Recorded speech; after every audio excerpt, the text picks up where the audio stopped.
hoping that this one works. So just sent a link to Daryl. So I'm hoping it'll pick him up once he jumps on.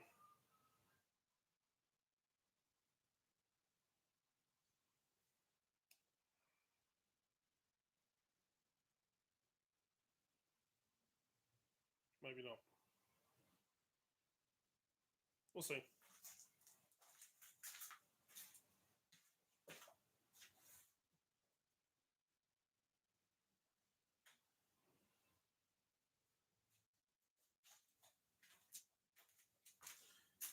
We'll see if Daryl jumps on. He's sending the invite link to it. I might have had to wait till he was on, but we'll see.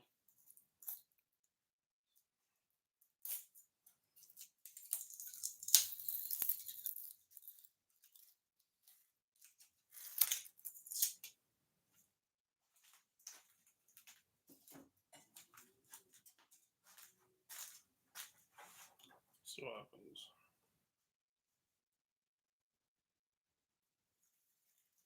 Hey, Elijah. So yeah, I sent Daryl a message to join, but I don't know if he will or not. Once you start the live, or do you have to wait for them to join in first?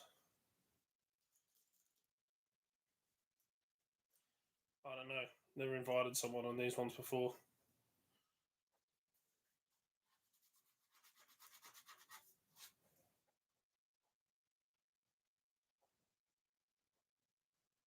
Might have to restart if you can't join this one.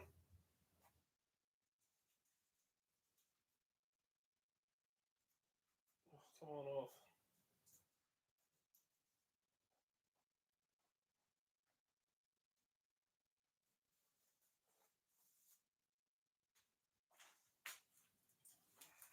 My print was a little bit thin.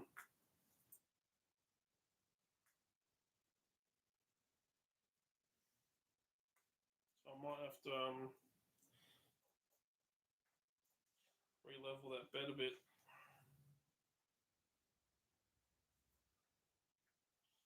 Drop it down a wee bit. Your magnetic bed is bloody awesome as well. Like, so much better having a magnetic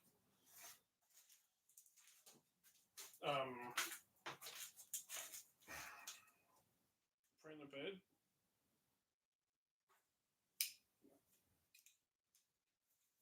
So I'll just clean this stuff off very carefully.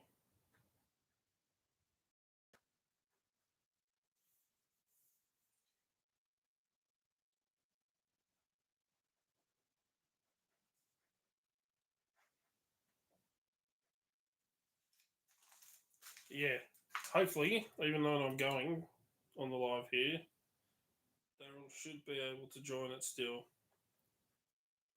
We'll see. Otherwise, I might have to restart this live stream. And,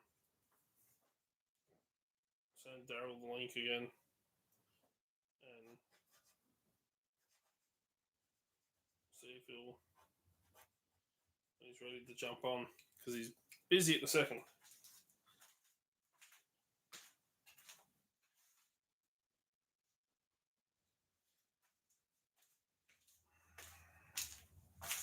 And I got a shop to clean up.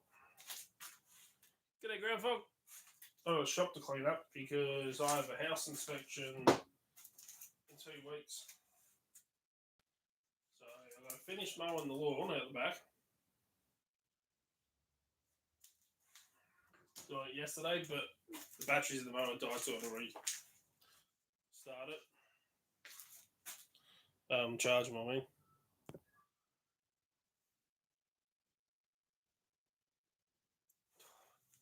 There's nothing off me back.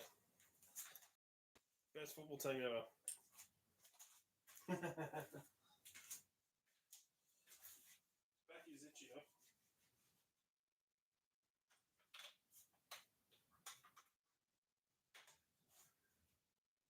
We clean this bed. Re-level it quickly so we can get another print going.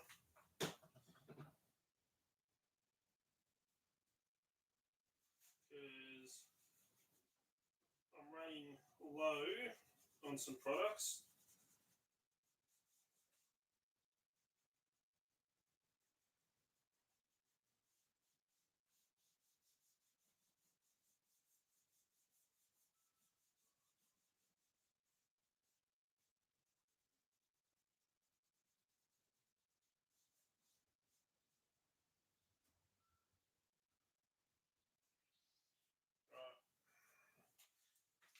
Right. Move around a bit more.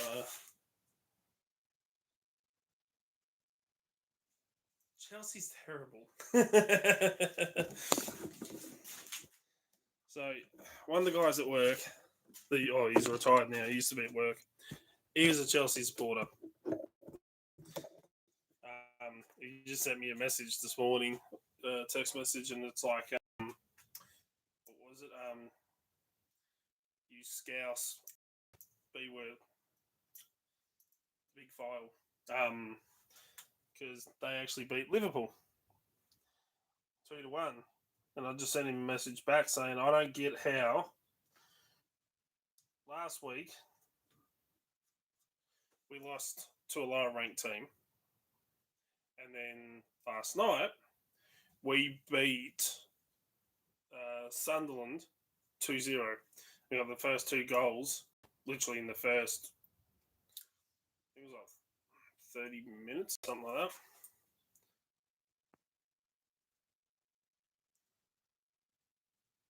Oh, we got a troll. Let's. I've not got enough filament there to do another one. Let's set this again.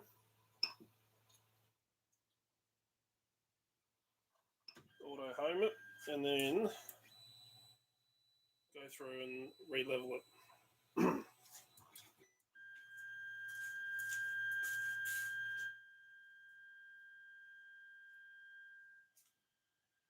But yes, the shop is filthy, so I have in the shop for house inspection. You'll finish doing the lawns, which reminds me, you got to change that battery over so the other one will charge.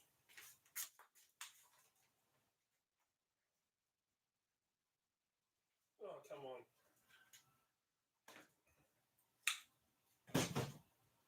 Need to go through stock. See how much stock I've got. Because I need to know what I've got to make, what I don't have to make. Yeah, I've got to raise that bed a wee bit. Just clean off this.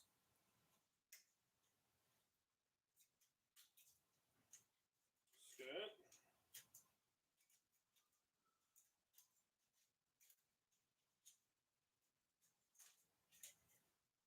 Tell me that one's gone blunt. Must have.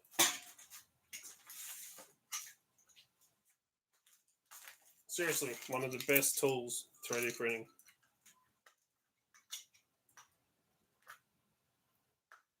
I've also got an order in that I've got to bring up afterwards and see what it is, and then make it or cut it or get it together.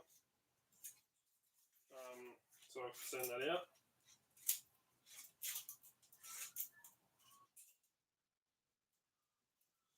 Got another flat out work week. I was hoping to go live yesterday as well, but I was out all day yesterday. I was at my brother's, caught up with him, picked up some more stock from him. Some of his salts and chili sauces.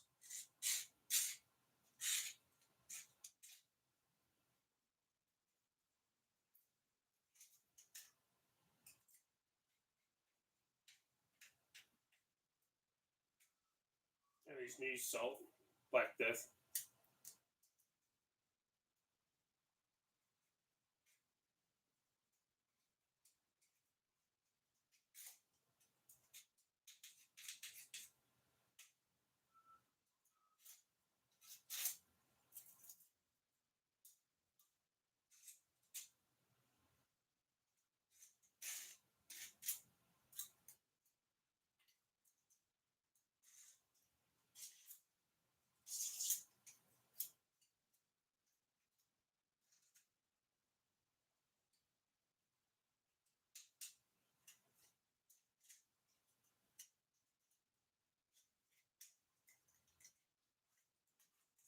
we go. Another one to clean up a bit more. Another 3D printed Daup bump hammer. So these are made with a 90% infill. And they are solid.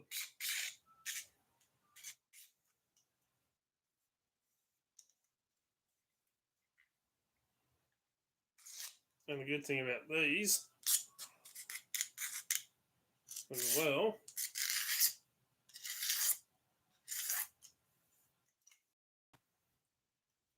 is if for some reason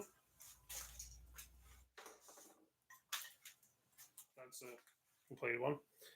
If for some reason you damage the heads, these are replaceable. So if you bust up the head, run through it, buy yourself a new one, screw it back in, and you're good to go. I don't know what's going on with my voice.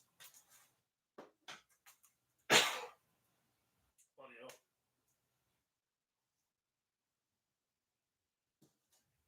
Oh, and if you're over here in Victoria, I hope you remember to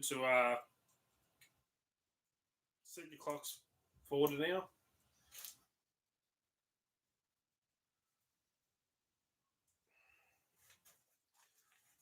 I love the bump hammer. You bought one. Yeah, I remember you bought one. I have these in our. I've got a couple that I made in another colour that I have in our training kits. And I've got to make a few more to put into our training kits for our classes. Because one of the things that we do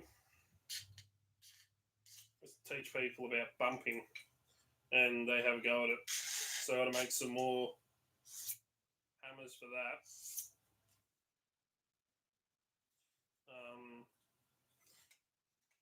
I'll have to see where we're up to because we were looking at doing some traveller's hooks.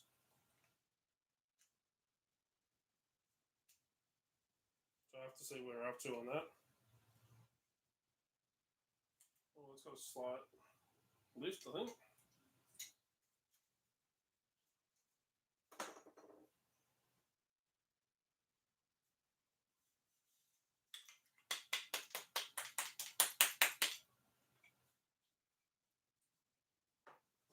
Alright, let's re-level this bed.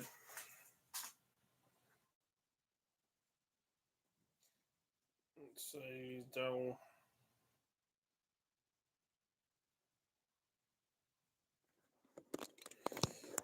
See if Daryl jumps on.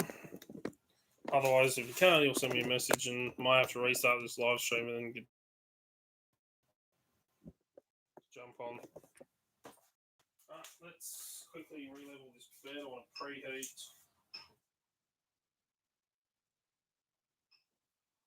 to PLA, and I want to disable steppers.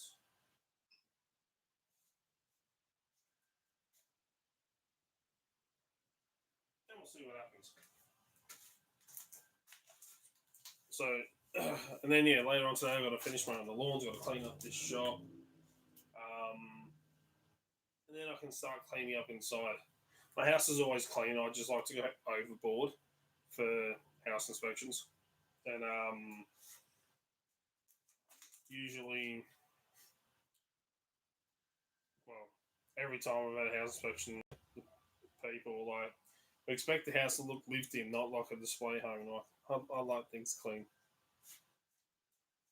I have OCD. Whereas I don't call it having OCD. I call it doing shit right the first time.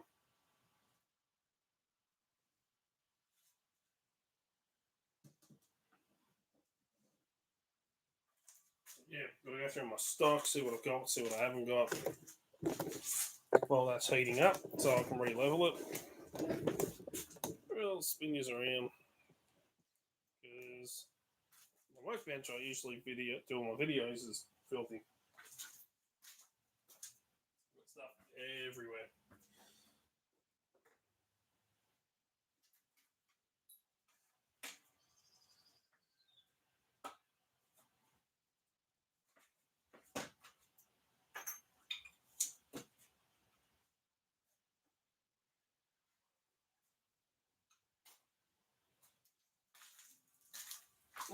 let's pop this stuff over here.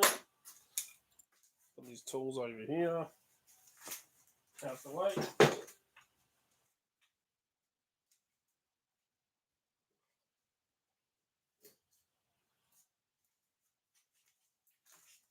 Put these ones back over here. I need those files so I can finish that.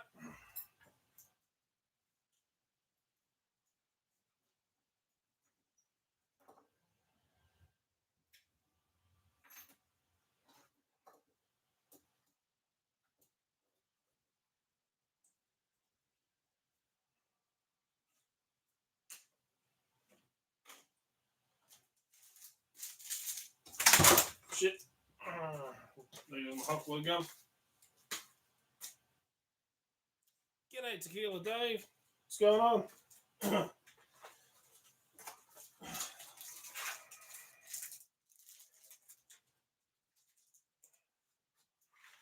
Awesome new hot glue gun. Because you can change the end nozzles on it. Put that in the bin. I don't need that. See if it'll fit back in its case.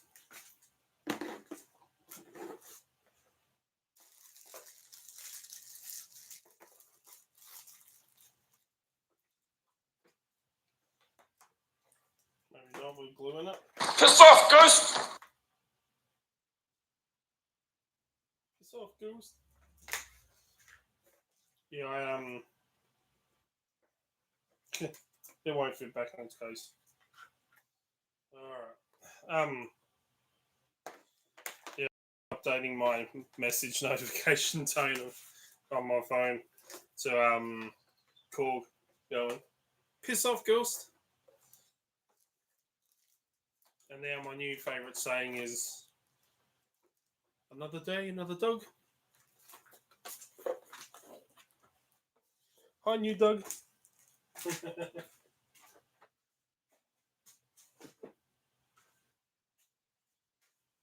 Smells like that. It's warm now.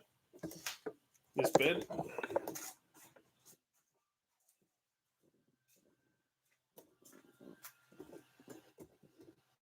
You can smell that nail polish remover. That's what I use to clean off any PLA residue that's stuck to the bed.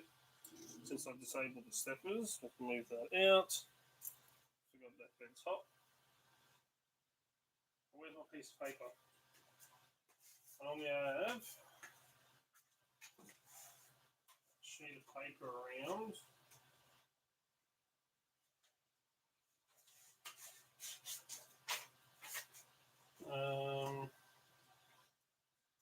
Let's see.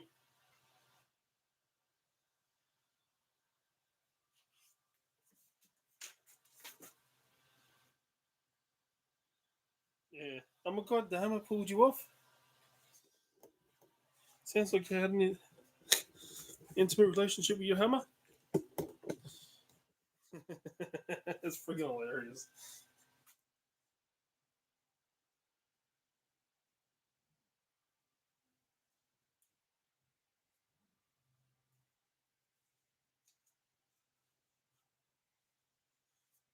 Alright, let's go down.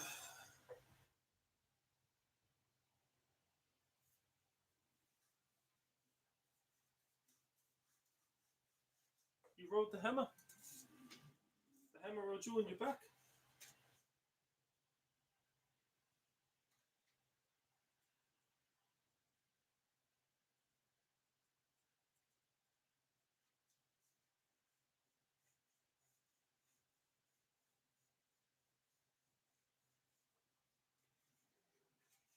We can rebuild as long as the foundations are good. No foundations.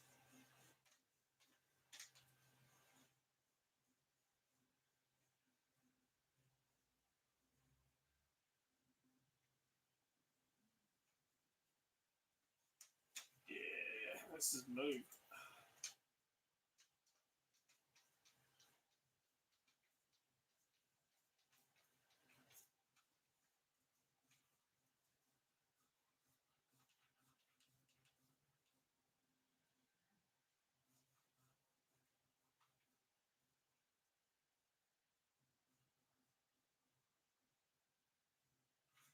Alright, let's auto home again. And then go through it again. Yeah, honestly, he just made that movie so much funnier. It was hilarious. But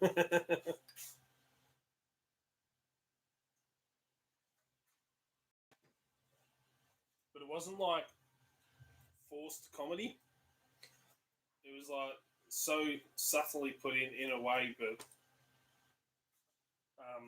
it wasn't like trying too hard.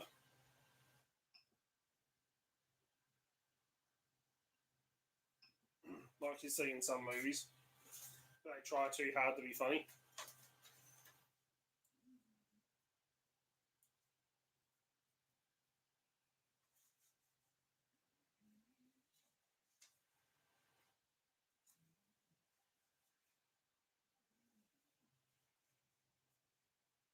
I'm hoping that this one now prints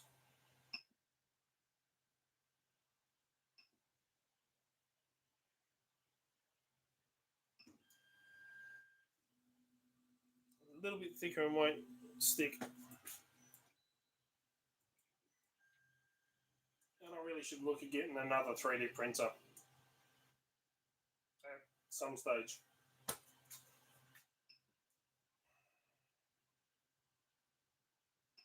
Let's print. Let's try.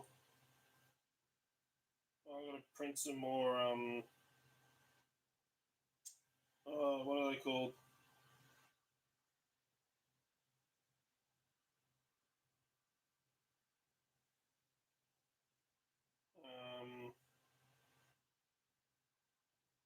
Key casting claims. Because I'm out of stock on that. So only my mum and her boyfriend who showed up. Yeah. Yeah. Yeah, that one was funny. Like, it's just so subtly done, but it's freaking awesome at the same time.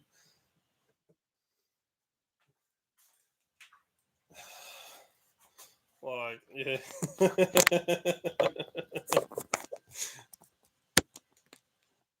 Someone said to me the other day at work, like, how are you? And I'm like, oh, another day, another dog.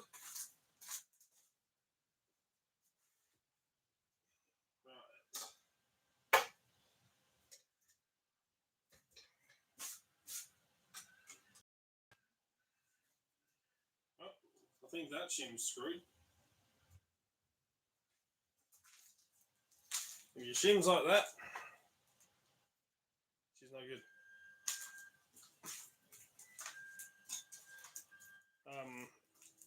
Yeah, I've got to print some more pinning trays, so I have to print key casting clams because I'm out of stock on them.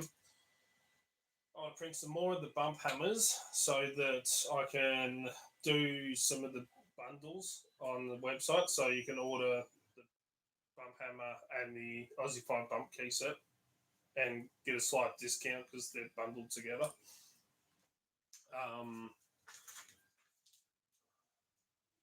And stuff like that. So, yeah. I'm just going to quickly run to the back door and grab the broom. I'll be back in 2 secs.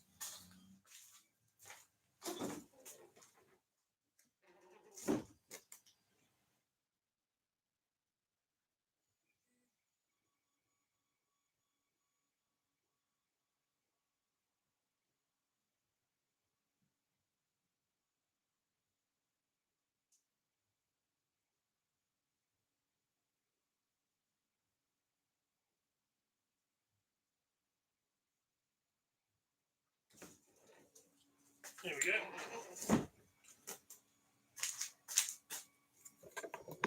So that I can sweep up the shop.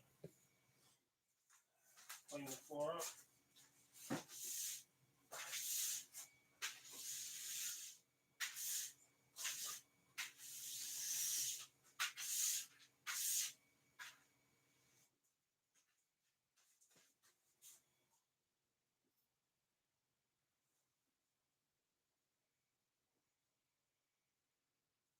This printing's so much better now. Kind of funny the way the 3D printers work. Like, I won't change it, I won't adjust anything, do a couple of prints, and come back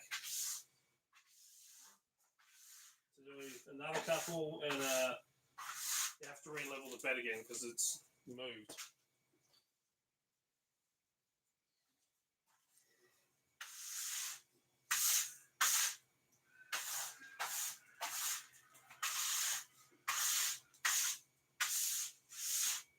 I wonder if I find any pins laying around on the floor. Usually what happens when you sweep.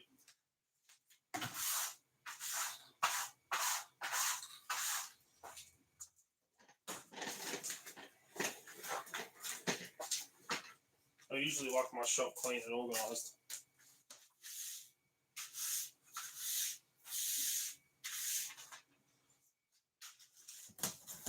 I've got to get rid of that box. That was from the heater that I bought that's hanging up right there.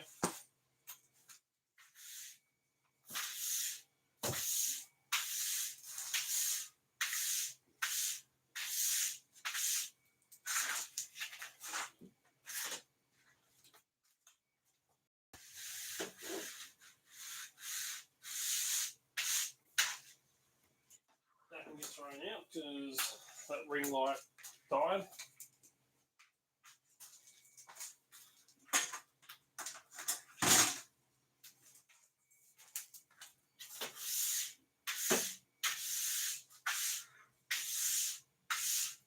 So just out of curiosity with the people that are in the chat,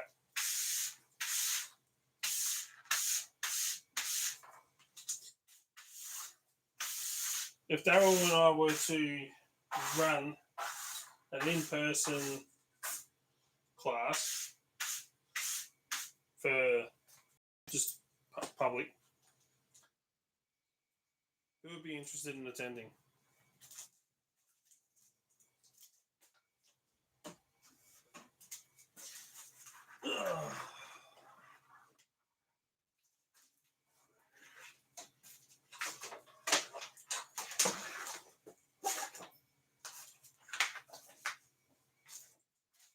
That box as well.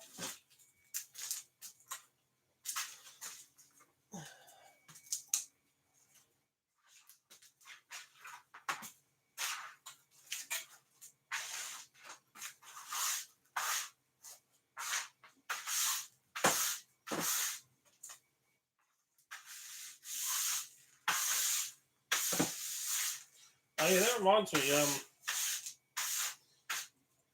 Can't remember exactly where are you again, Elijah?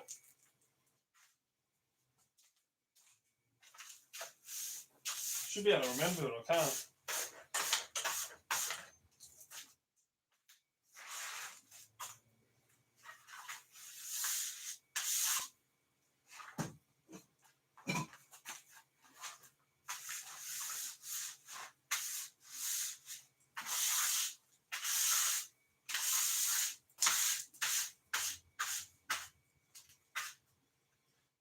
Northern Victoria.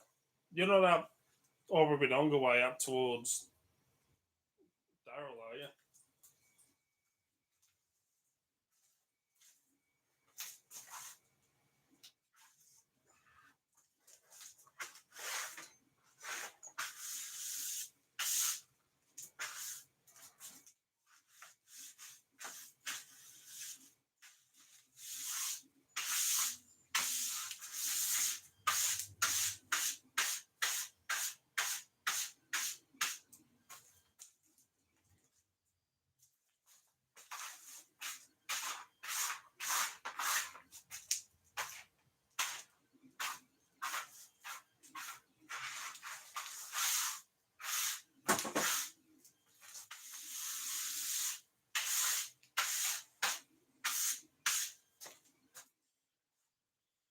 That's the floor semi-ish clean.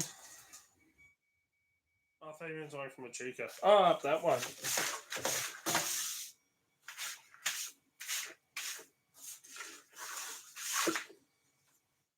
Well, if I'm ever up that way,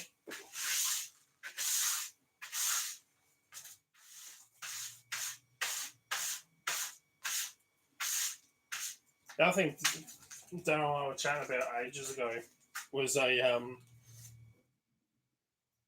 if I managed to get time off of work to do it, or if there's like a 3 day weekend, is organising like a camping trip where you get a heap of like lock pickers and hackers and stuff like that together and meet up somewhere and just camp there for a couple of days and do some picking and hacking and stuff like that, which would be quite a bit of fun, I reckon.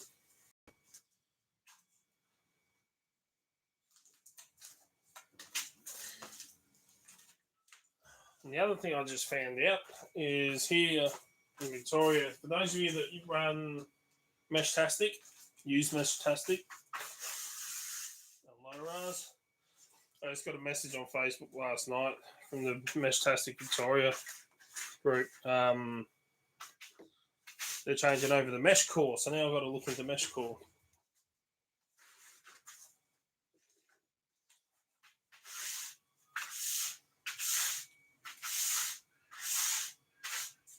Yeah, like it sounds fun, I know, right? Like a hacking, picking, camping weekends. It'd be a hell of a lot of freaking fun.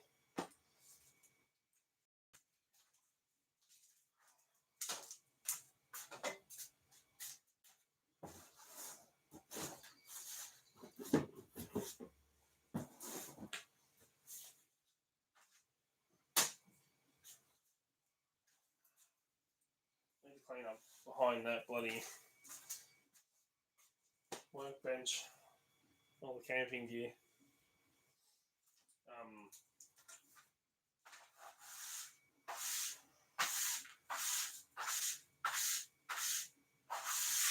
So I mean, like, I've got power from my ute because I got the 2 power packs in the back, 1,000 watt inverter, pure sine wave inverter, so I can power my laptop and everything off of it. And the solar panel on the roof. I think Daryl's got a solar panel on his as well on his vehicle. So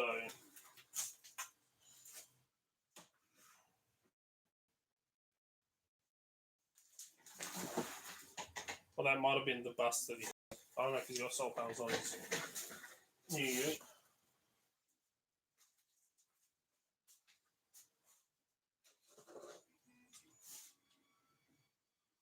These chisels need sharpening as well.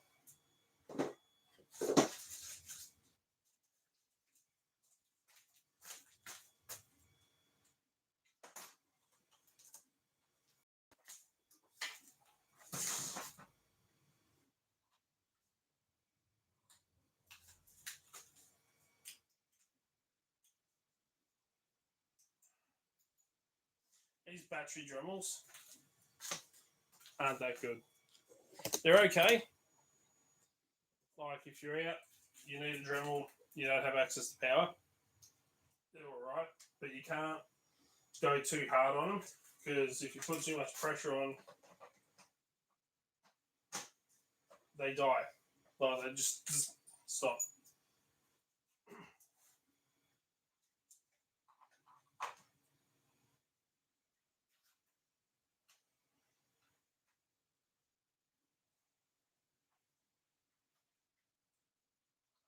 Like I've used it out in the field to clean out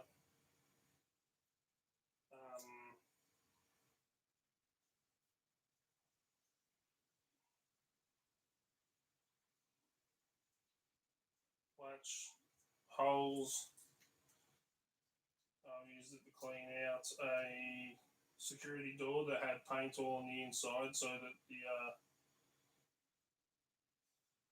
new security door handle set wouldn't fit in because it was all painted on the inside and way too thick and paint. So I had to sand it all out and grind it all out on a job.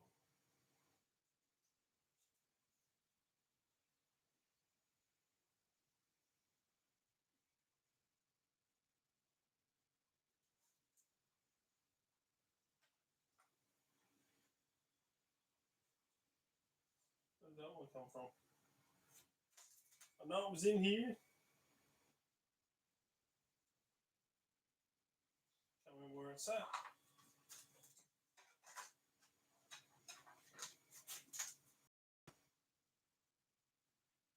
It wasn't there. Oh, it's back there.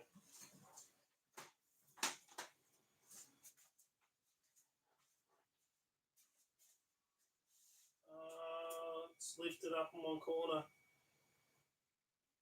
Shit.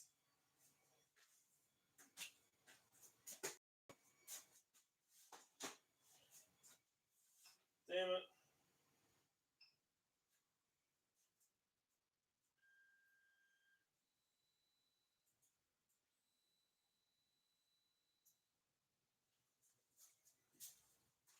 The print lifted on one corner.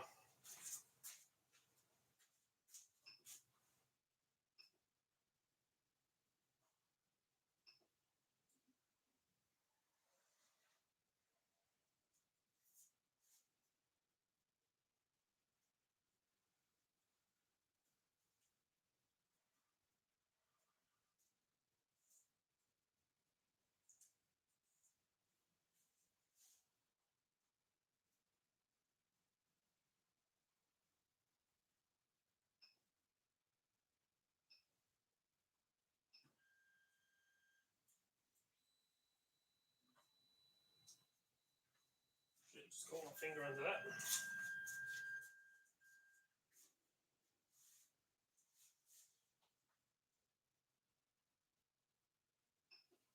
Let's do that again. I just adjusted that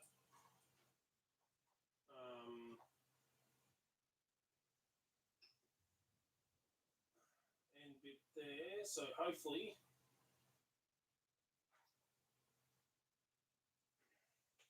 that'll print a little bit lower because it was a little. I think I was off on one corner. G'day, Zoe the cat.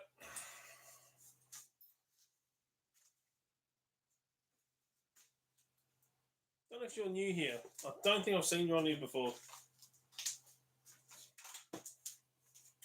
I think you're new here, I should say. No, I don't think you're new here.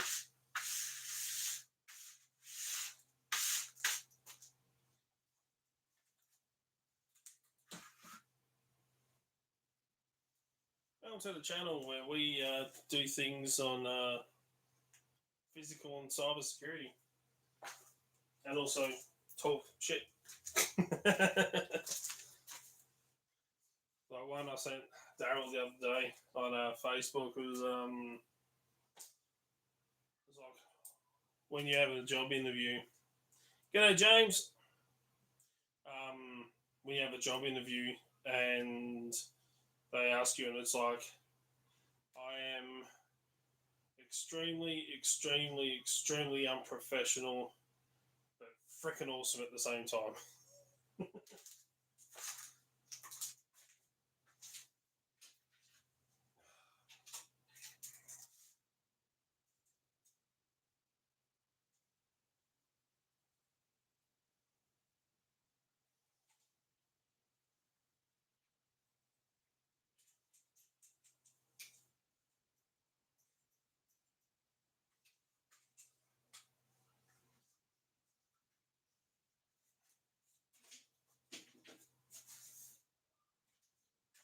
I also got to clean up that half door that we built. What are you working on, James?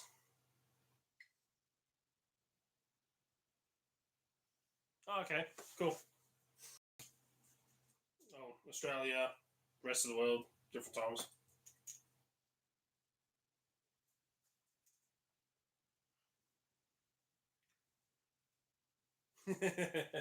Yeah, but I do it just to annoy you, James. And I haven't had a chance to jump on the Discord server yet to see that article you put on there. I'll get around to that. Yeah, I was flat out yesterday. I was out, caught up with my sister, went out to my big brother's joint, stocked up on some of his salts and chili sauce.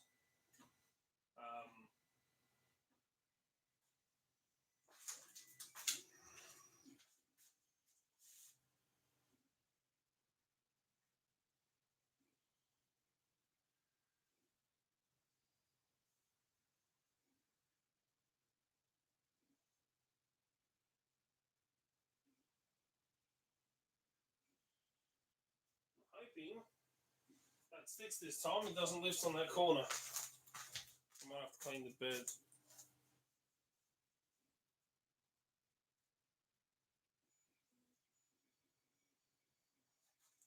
Really? Yeah, it's like over in the UK at the moment, and there's talk. I think who was it? David Bumble was saying something about them wanting to ban VPNs.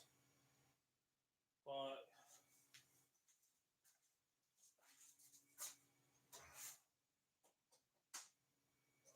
it's like here with they're wanting to bring in or pass. They might have even passed the law by now to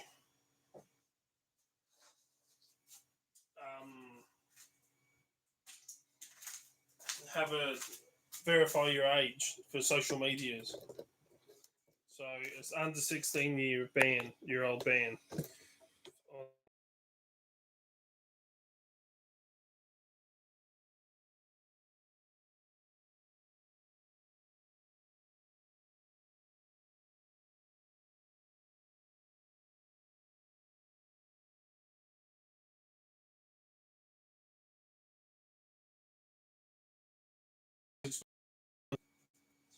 On what platforms?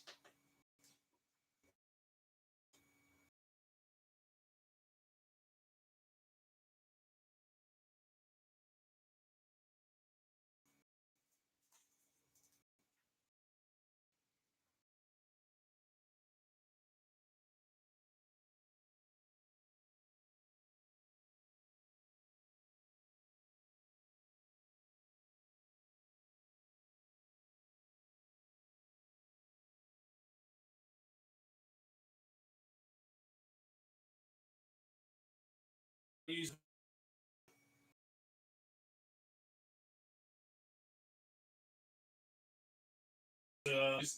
we have here in Australia.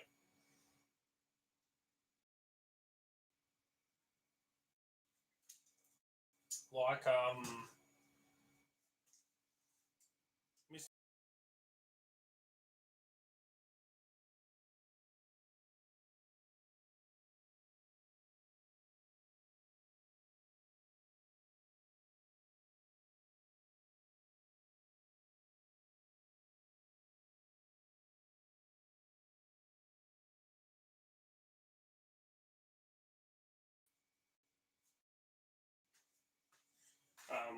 so yeah, I like watching.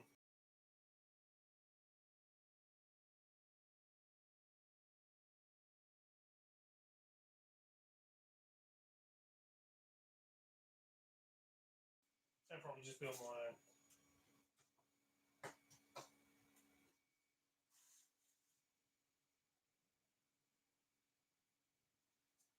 Buffing there. Shit. I haven't heard from Daryl yet. He's meant to be jumping on. That was easy.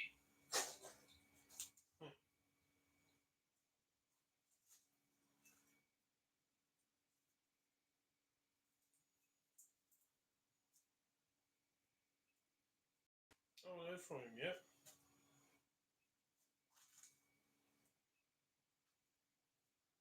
Why am I buffering then? It's not my internet connection, is it? Or my freaking hair that's annoying the shit out of me.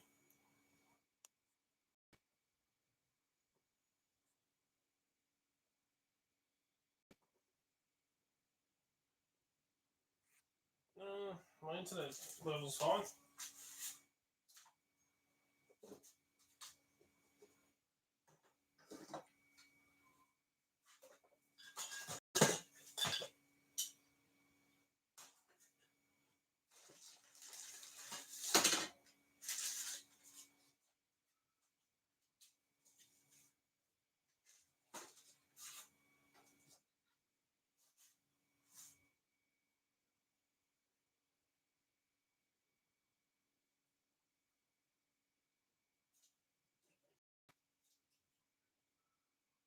Also got to make some more.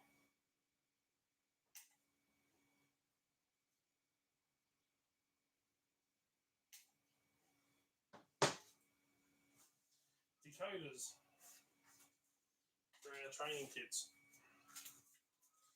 Because okay, must have had a drop in the internet. So I have and use in my personal kits Sparrow's Ultra decoders. It's really good, but they're kind of expensive when you're using them in classes. I think they're like $25 each. And students, they bend them and break them and stuff like that really bad. So this one's kind of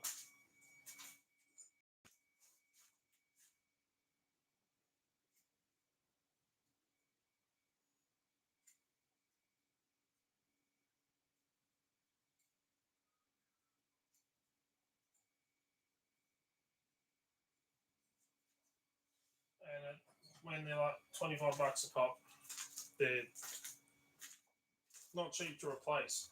So I come up with a cheaper alternative that we use in our classes because, as I say, they do get bent. So I'd say stainless steel zip ties. Yeah, I'm printing some key casting clamps because I'm out of stock on them.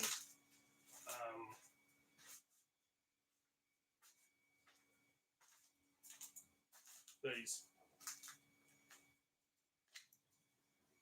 Your little stand and your key casting clamp. Because I'm out of stock on, yeah. Just finished also printing another bump hammer, which I'll print some more of afterwards. So yeah, a cheaper alternative for our classes because they get broken so quickly is I 3D print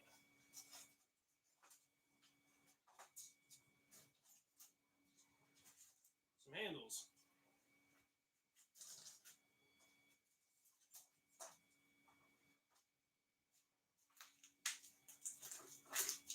So I 3D print some little plastic. These are like 15 thousandths thick 3D printable handle. So you can fit a 15 thousandths thickness pick in there, such as the Sparrow's one I have here in a gold 3D printed handle. And then I glue in one of the stainless steel zip tie pieces, clean it up and trim it to make it into a decoder, and then use them in the classes. Because if the students bust it, I'm not, our last class, I was using them in the class, showing them how to bypass the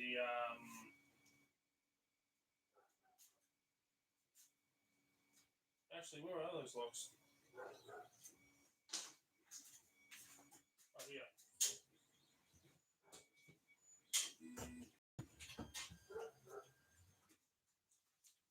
Like the master lock. These are the Tom Yon versions, but the master lock 175s. Teaching them how to decode, or not decode, bypass them. And I was using them in the class showing them. And stuff like that. But then, yeah, they put them in, they were bending them really bad and stuff like that. So we went through quite a few in the class. So I make them so it works out, a bit cheaper.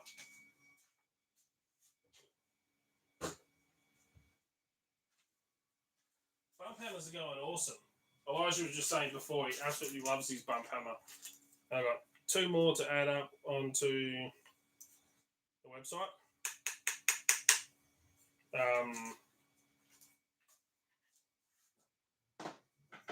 Just finished 3D printing another one last night. And I think I've only got like 1 left.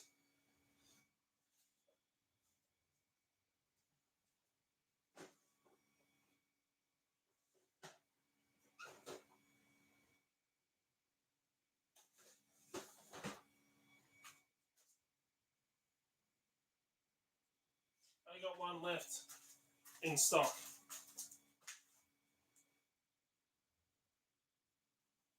So, yes, for those of you that don't know, James designed the 3D printed bump hammer for me. If I want designs done for 3D prints, he's my go-to because the guy's freaking awesome at it, and I can't do it. I tried. I had a program once, tried doing it, could not get my head around it.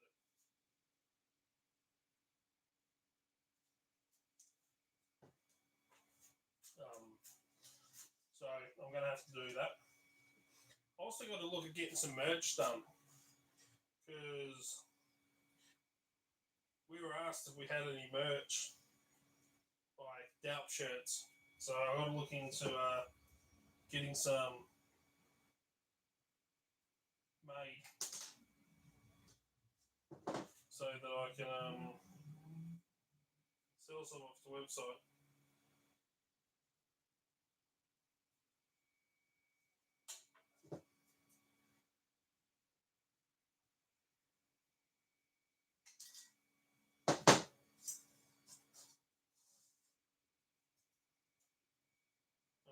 A bit short.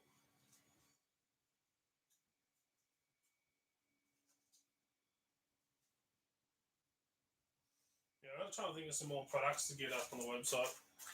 G'day, GK man, what's going on? How you been, mate?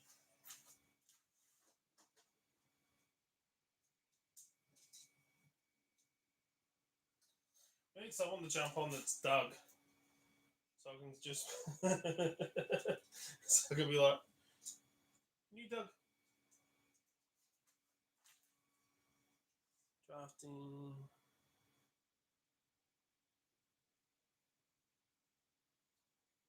Cool. Might have to look into that. Or I can just keep getting you to design 3D printer stuff. Speaking of which, still need to work on that Travelers hook. So I can get some Travelers hooks up on the website. So not only can you purchase like the biking bands, which I'm out of stock on as well, and I've got to make, but you can get some Travelers hooks because I love using Travelers hooks. It's like a multi-function tool. Just a word of advice: don't have one in your back pocket and sit down. I've done it. They stab you in the ass.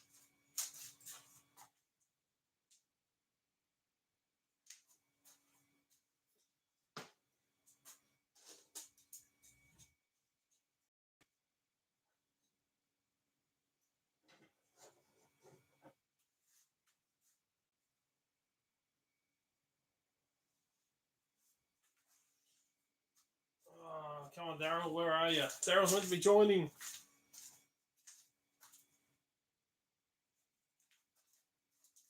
I just realised I don't have a dustpan and brush in here. Got one inside the house, and I've got one in my vehicle, but I don't have one in here.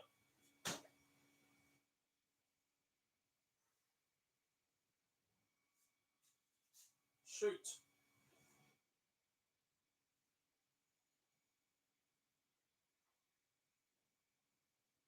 Crap. Now what am I going to do? I have to go inside and grab it.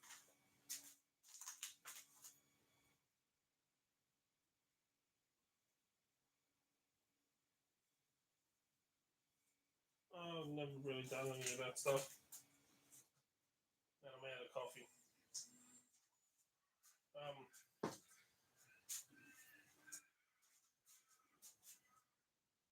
Give me 2 shakes of lamb towel. I'm going to quickly run in, grab the dustpan and brush, and be back. So I'll play out in the shop.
Actually, a nice warm day today for a change.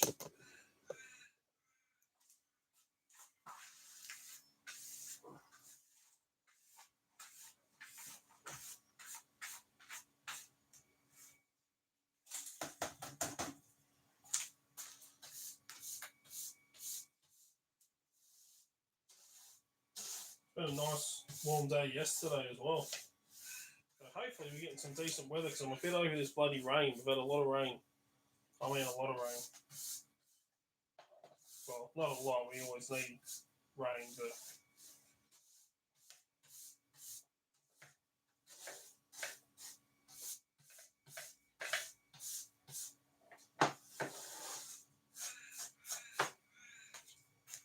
what was it we were missing with the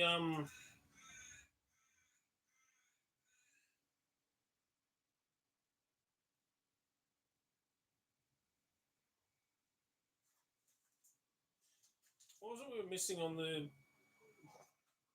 think it's the trying to work out the metal for the travel hooks, weren't we?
Yeah, good metal for it. That was right. Because wanted something that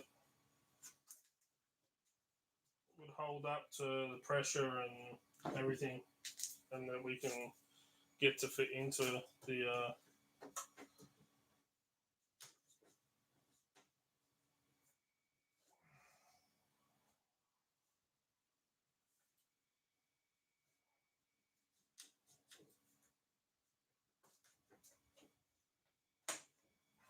Let's put that to that side instead.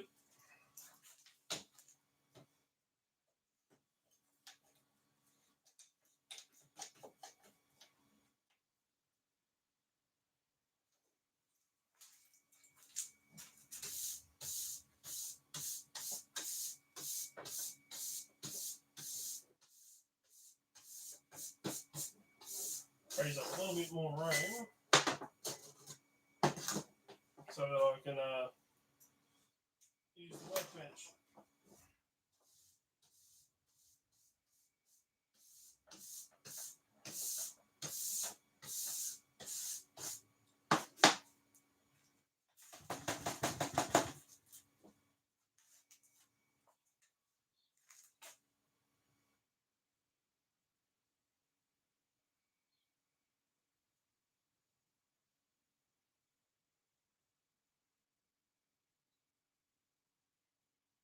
I think we tested the I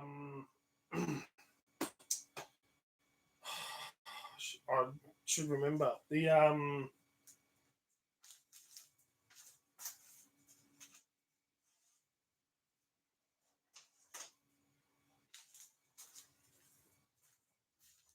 these that we grind down and turn into tips for the disc detainer locks.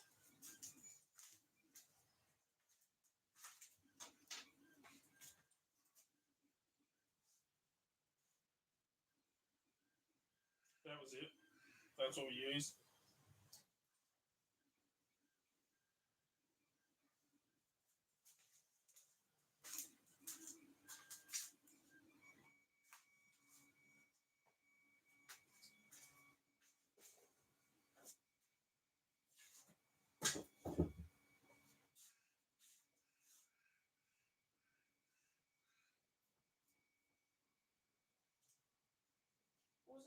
case.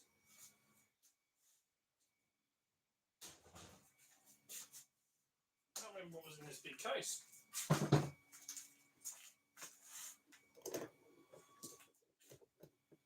Yeah, was it injection molding pins? Yeah.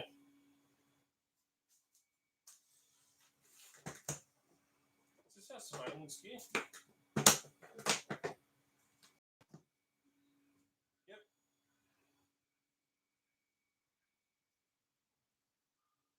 Coffee cup camera. The monocular that connects to your phone. Really cool. I think I did a video on it ages ago.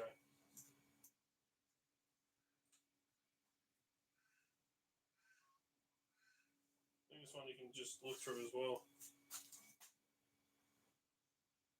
Yep. So you can look through it with your eyes, or put it on a tripod.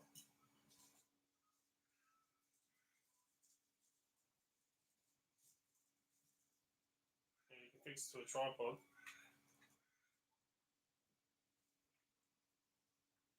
Put that on the end there. And then adjust that.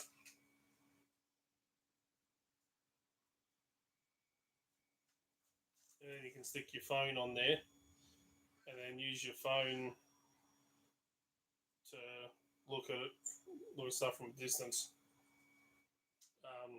So great for surveillance, taking photos and stuff like that for jobs.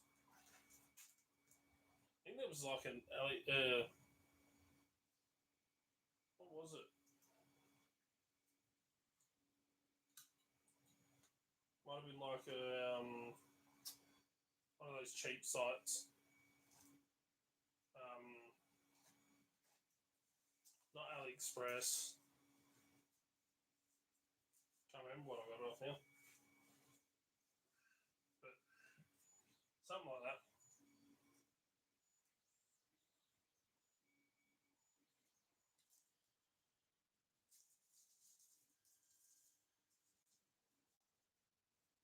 Also got a pen that the clip broke on. But it's a pen that can write, but it's also got a hidden camera in there so you can take photos or videos. Unscrew that. Stick an SD card in there. Should actually order a new one of these. Good one to have. Of course, we've got our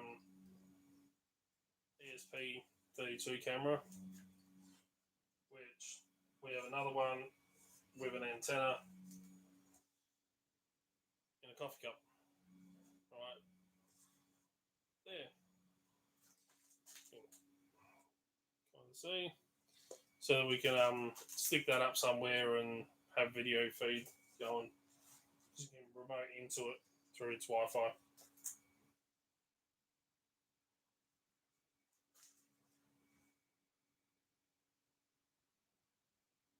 So I did a review of it ages ago. So it'll be up on YouTube. I'm going to put more stuff in our surveillance gear here.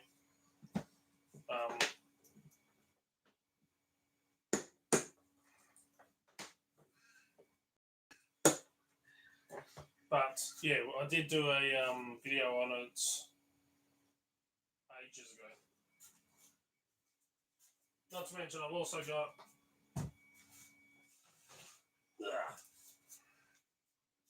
this case.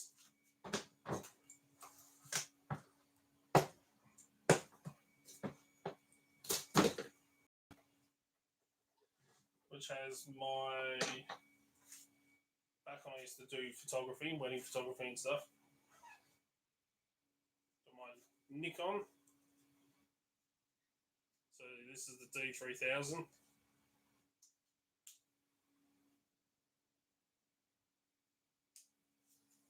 I think the battery might be dead. So I'm going to have to charge that up. battery's dead. But my Nikon D3000, which I have. So this is great if we need to do like badges with photos on them. I do have a couple more batteries.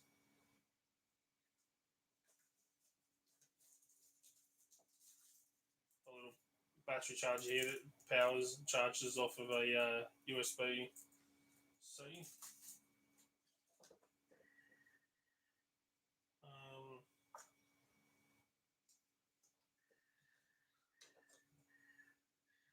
Okay, where is the battery? Should be in here.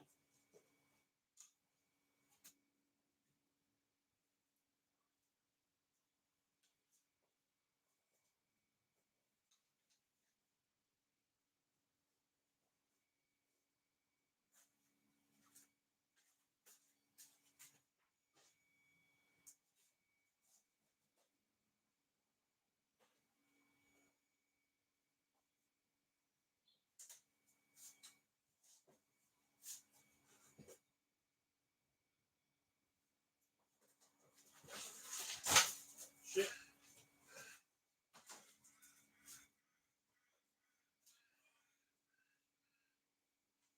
I know I've got 2 more batteries that I purchased. Just need to know where I put it.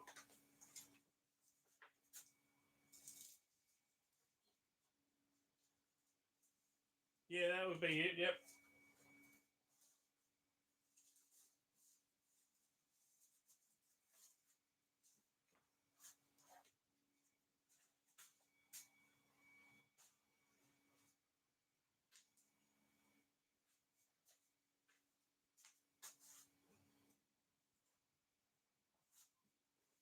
Oh, here they are.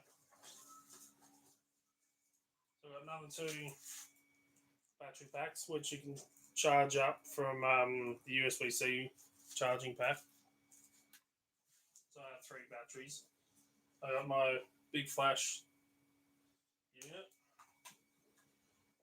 and a little diffuser box.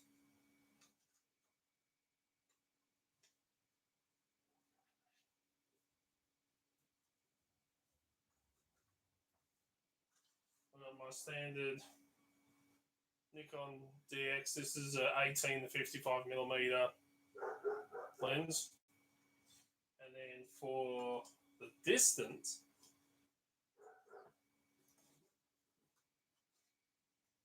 I have my Tamron. So this is the Tamron 70 to 300mm telezoom lens. This thing is a beast, I'll tell you what. And for the price range. We had a wedding that we did photography for, and got told on the day at that location, it was in a church, that we weren't allowed to take any photos inside the church. We're hired to take photos, and we were told we can take photos. But the priest is like, nah, not allowed to take any photos in here. So I sat up the back of the church behind people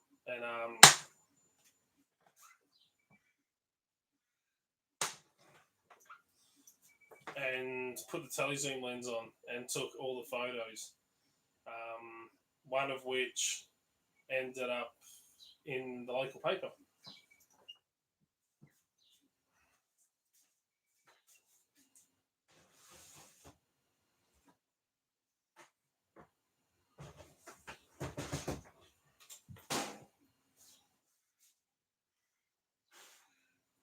Then we got our hacking safe case and RFID. So in this one, so we have multiple different 4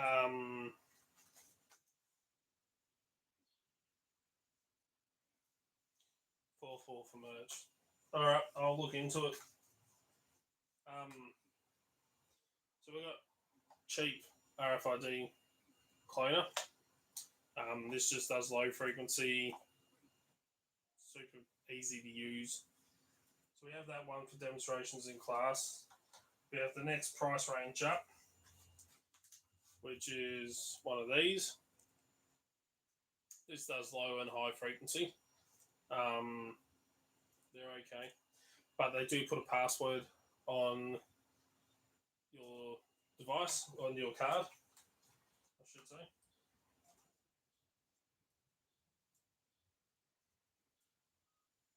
So we have a couple of blank cards in this kit, a couple of dongles. That's a Wi-Fi repeater I built ages ago. This is either a captive portal or a de-author. I can't remember now. I'd have to plug it in to see. I think it's captive portal. They're in there. This is a really old Samsung camera. But what I did with this was I pulled it apart and I took the infrared filter off. So this shoots with picks up all infrared light and stuff like that. So all your photos look orange and red, but you can find infrared hotspots or cameras. If you can't see a camera, you can take and it's using overnight. It's using infrared. You can pick it up where it is on the old camera once you remove that lens. That's if you don't have one of these. This is only a cheap one. I want to get another one of better quality. This is a bug detector.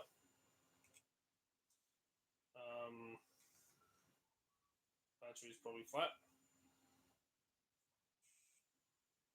But you can. Yeah, battery's just died. I'll have to charge it up. But yeah, you can find bugs. You can also find cameras if they don't have infrared, just a normal camera. Puts out infrared light, and you can look and see through a glow reflecting back. I want to get the better model, the more expensive one.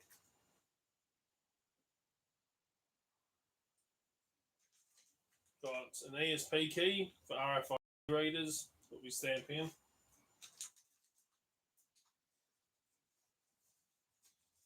One of the.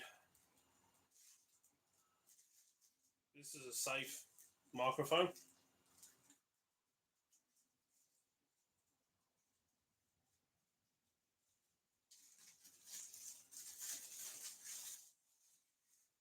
Probably flat. Yep. I haven't used it in a while. One of the little safe microphones. These are good. You can put them up against the wall and listen through the other side.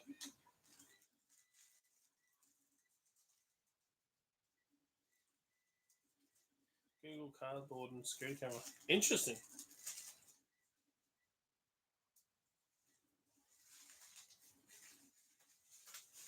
And last but not least, not really hacking stuff, but I do have a little USB powered microscope, which I can actually connect to my phone and then use my phone to look at close stuff for pins to see if there's any scratches, electronics, and stuff like that. So I can look through, use my phone, look through, and yeah, find stuff.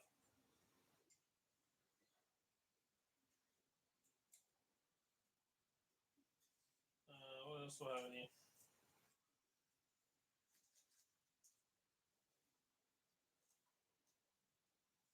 That's a USB cable for something. That's a little antenna extender. Also have from Serapic COVID entry. I got sent one of these. This is a little chip you plug into the back of Sentry safes. Take the dial off the reader, or the pin code off the front, plug into that, add power to it, opens it, resets the code, or sets the code to it. Flipper Zeros can do the same thing, but having one like that is pretty cool. And of course, the doorbell, the one we show about RF radio frequencies, we copy the doorbell with flip zero. And, yeah.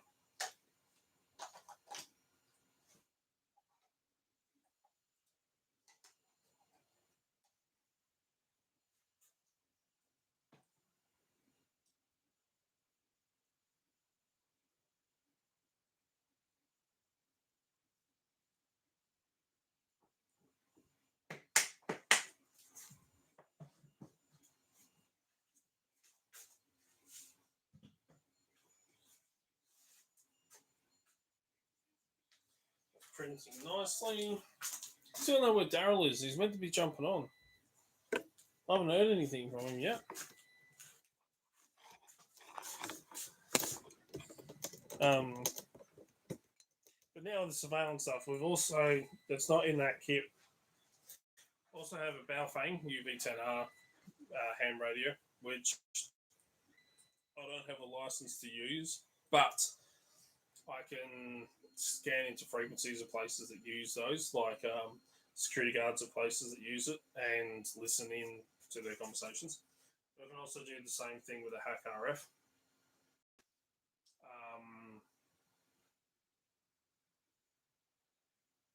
Or the RTO SDR. Also got a body cam, a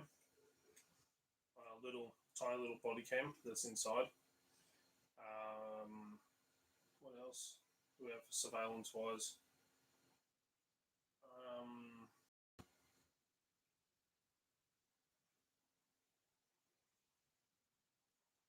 That's about it at the moment. Got to get some more gear. It's finding good gear though that is easily hidden. That's kind of clean. That's not.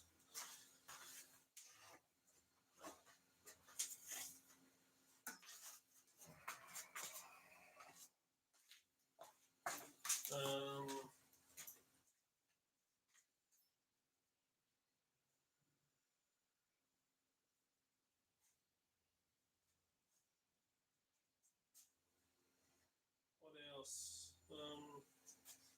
Work on stuff. Get that done. Get that done. That's all right. That's fine. Cleaning up ish.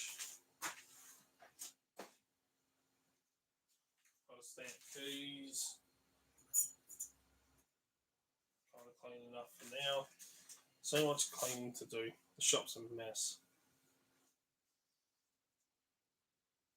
Oh, I forgot to put that in the hacking gear. The author watch. So you can de-authenticate Wi-Fi. And it's got power. It is. Oh. Come on, camera focus. There you go. So we can go down the packet monitor.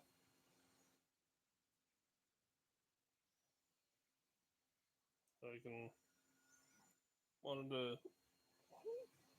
channels, see how much data's being used on it.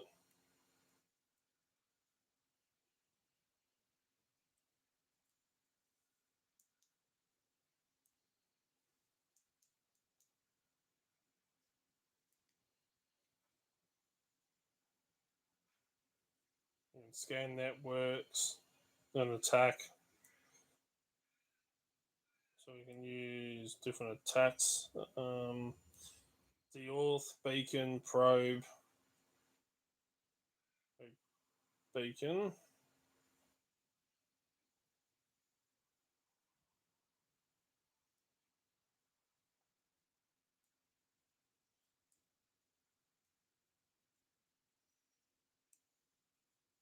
I don't remember what I set on this. But yeah. G'day, Dark Wolf. What's going on? So yeah, I mean, it doesn't really look like a watch. It's the only downside to these. But yeah, little Deauthor watch. I had another one, but the on-off switch busted. I had to look at getting a better one. know Liligo brought out a watch. I wonder if you can put it onto that.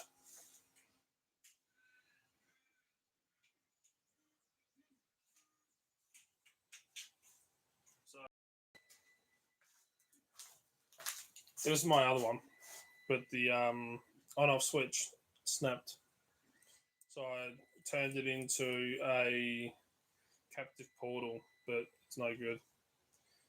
So yeah, I need to maybe get another one. Although I don't really see the point these days because I've got a Flipper Zero and I've got 2 Wi-Fi boards that I can run stuff. Not to mention I've got the card computer. I have seen the new one, which has the better low rough setting system on it, but yeah. Then I have my original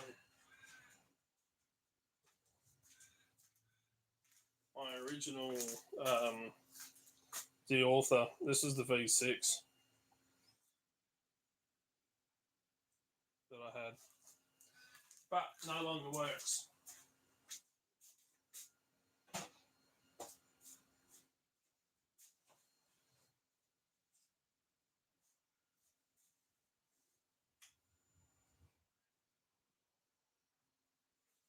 And then my other battery's charged. Cool.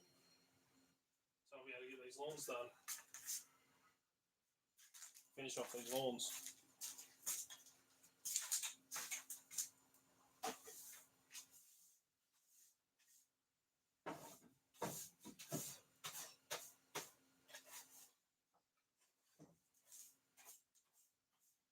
Need to vacuum that.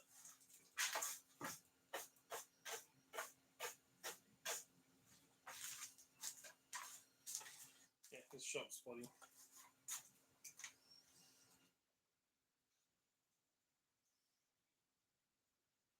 Gotta do what with AI?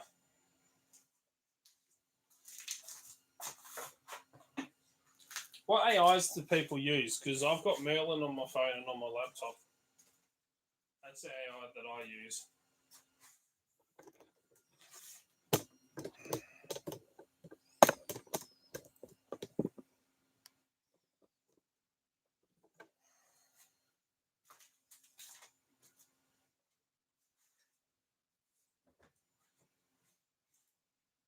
See if I can get this buy lock.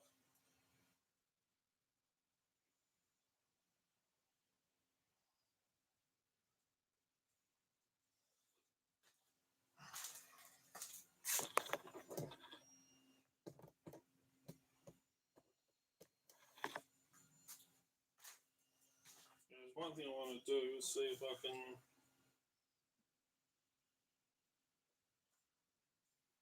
Actually, I wonder if I can rake the buy lock using my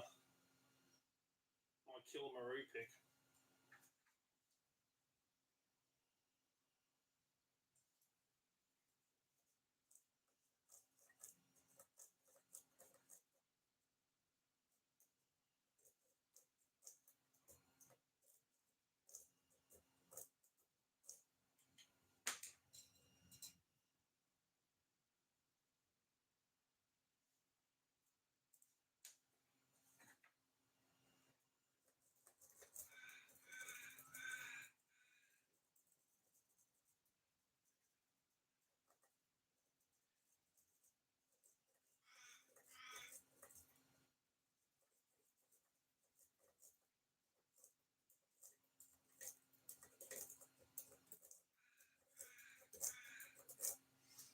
Killamaroo makes some awesome bloody picks.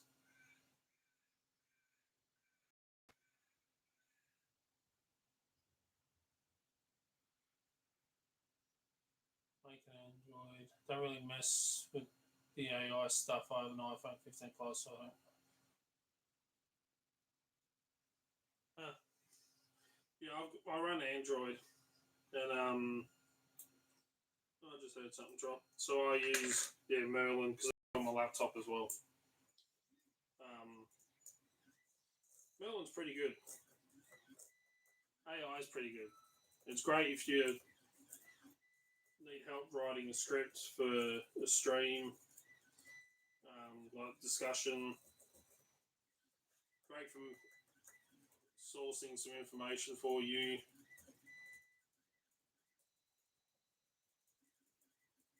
You need to get information.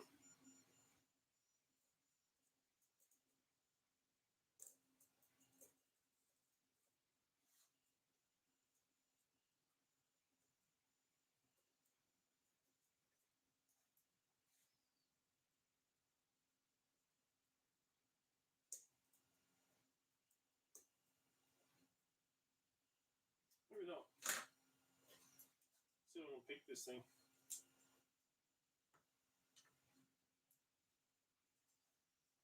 Oh, but multi-pick diamond's a bit bent.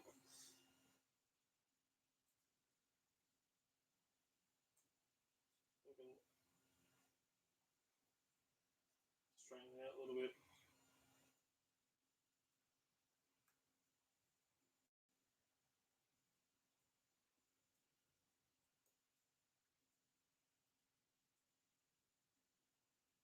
I do have another bylock inside. I've got a padlock which I haven't been able to get yet. Again, I don't know if it's master keyed or if it's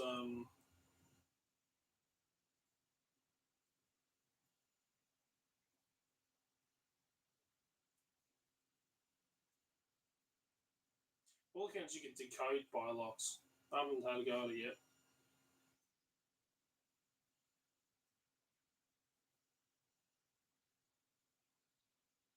So Apple, so I don't like iOS, but my the maintenance phone, iPhone. I don't like so. Yes, their security is better than Android.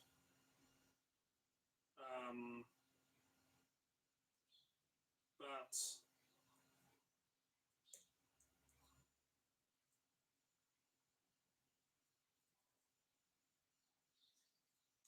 I don't like the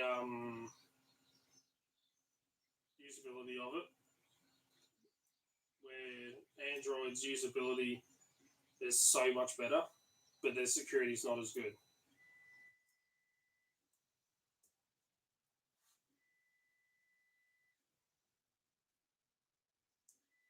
And I still don't know where bloody Daryl is. He's supposed to be joining the live stream.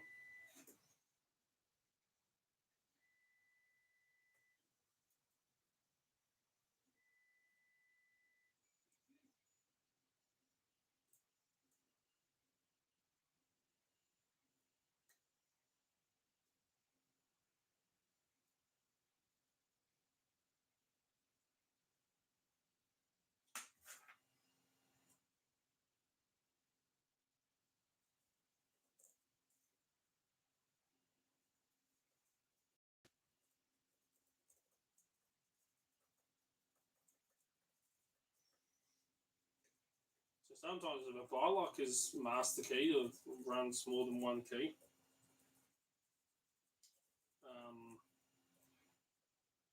sometimes, not all the time, but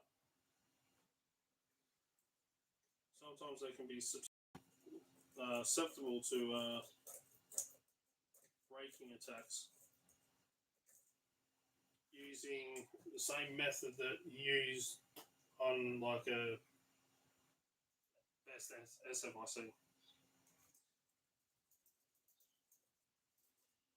So I usually take like a bow guitar, bounce it up and down.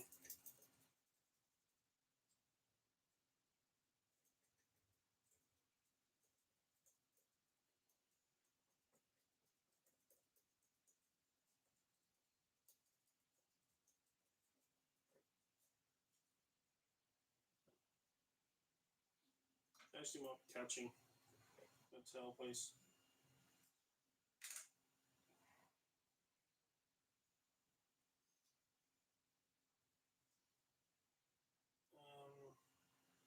Let's take it off.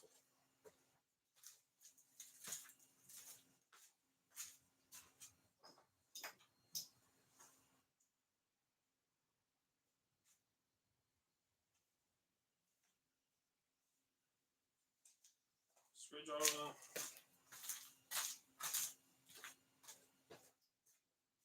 Metal plate shavings all over it.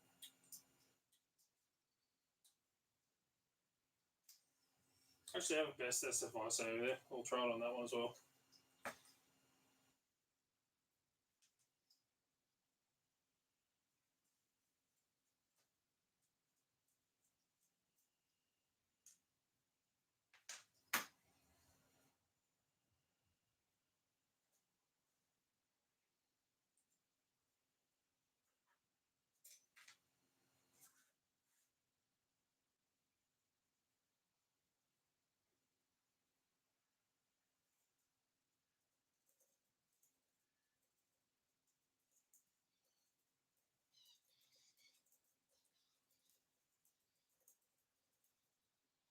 I was using light tension and I'm bouncing pick up and down to see if it will actually.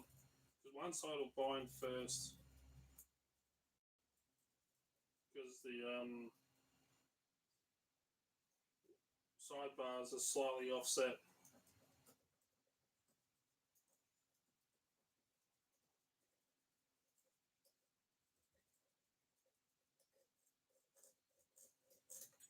Yeah, I'll just knock the light tension wrench out. See a little smaller.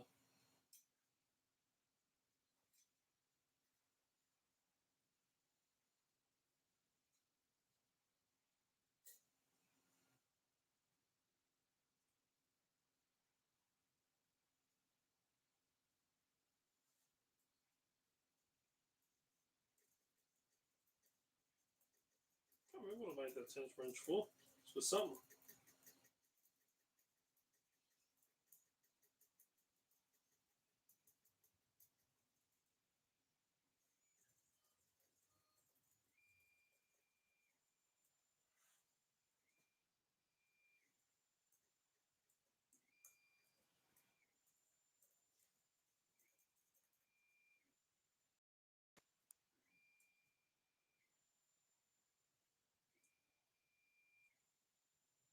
I don't know if I'm missing some of the comments.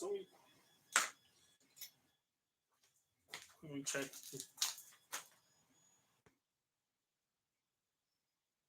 Yeah. Piss off, Ghost! All messages.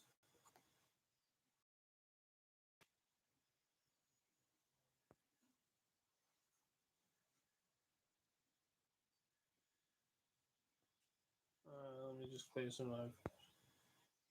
That's all messages are showing.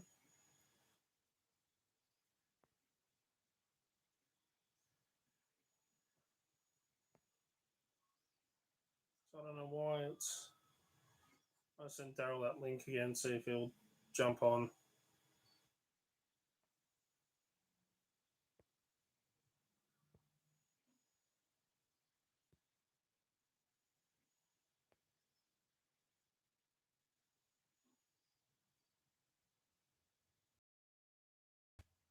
All right, send it to Daryl again.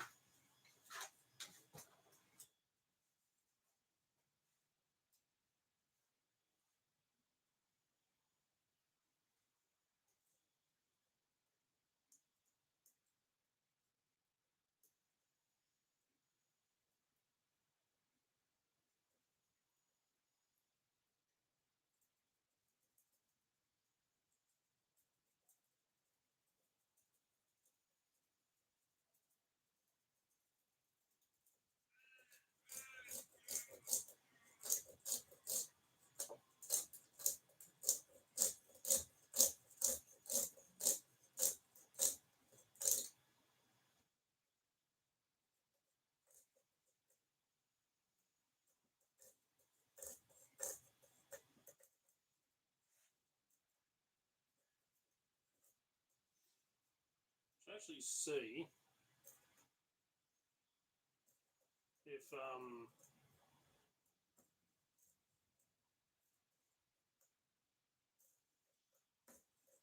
should have got casting your bylock key. Just not the bloody. Let's have a look. Something you might not have seen. So let me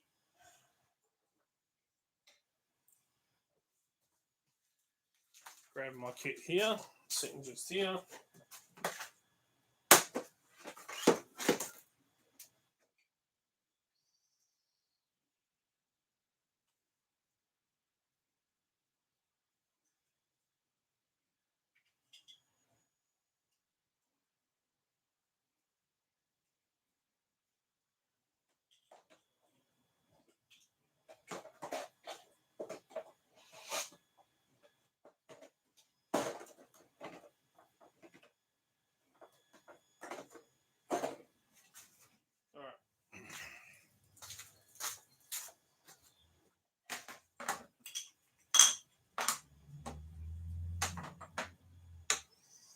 Let's see.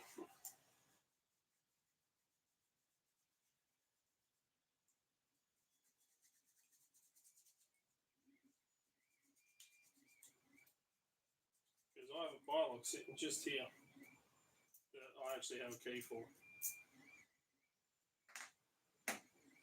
So let's see if this key casting clam will actually work for a bilock key. I've never tested it with this clam.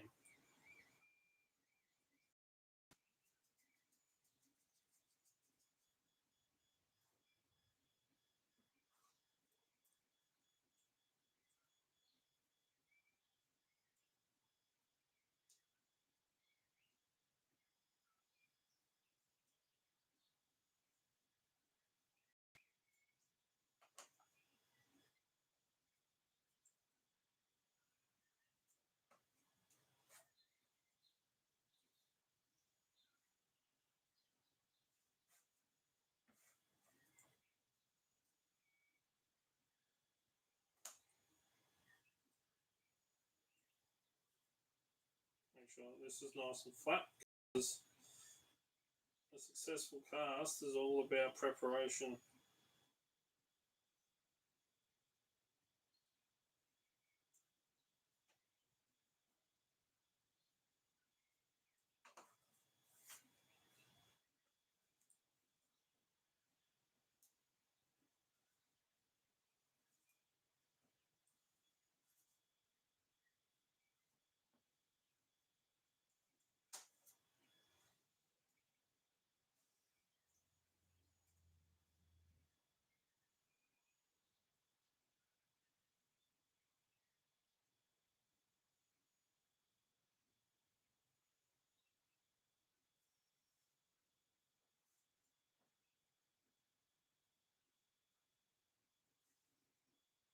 Oh yeah, everyone has their preferences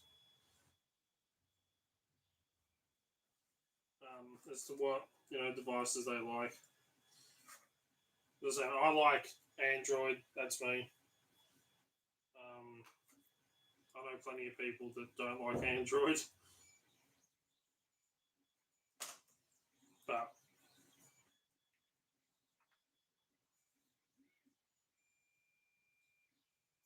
put that bit of that special art powder.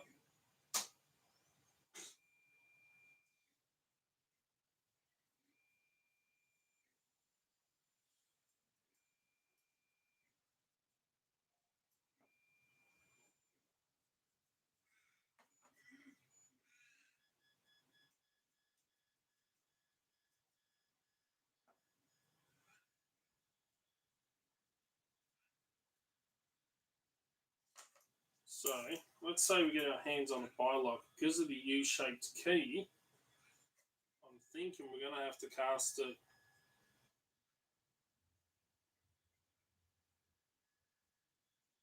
that way.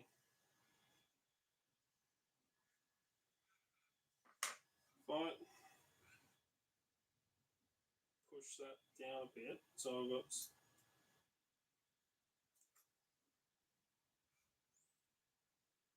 enough room for that.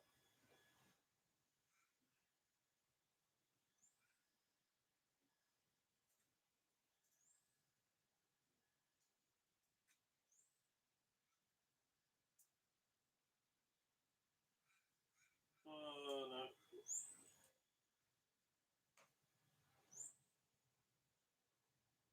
going to turn. Shoot.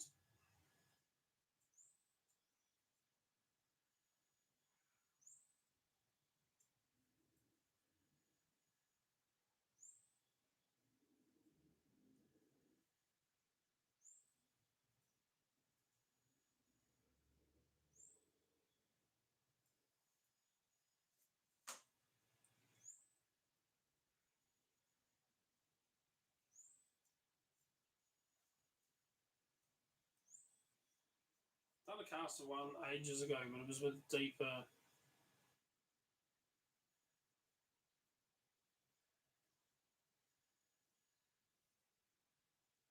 Everything's spyware these days.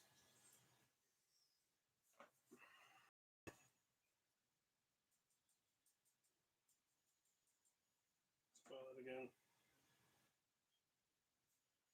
I'm thinking then I'm just going to have to extend.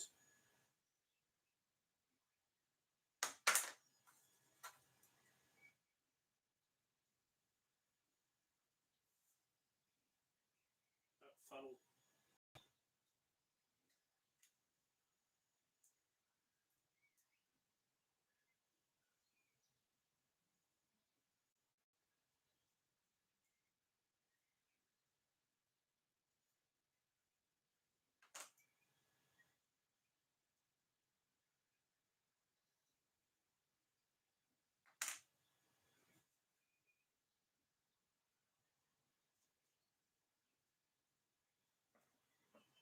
So if I extend that funnel, put up with the base plate.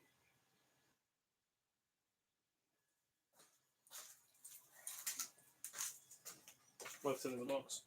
Come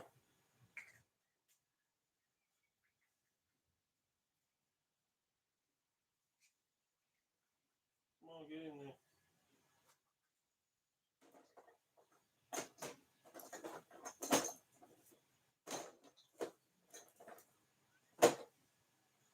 There's a pack of clay I had open there.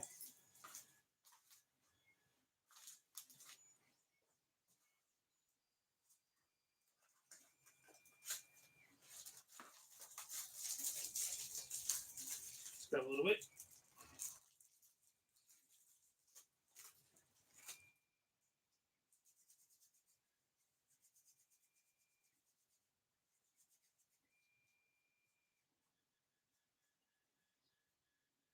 What we'll do is make that air channel.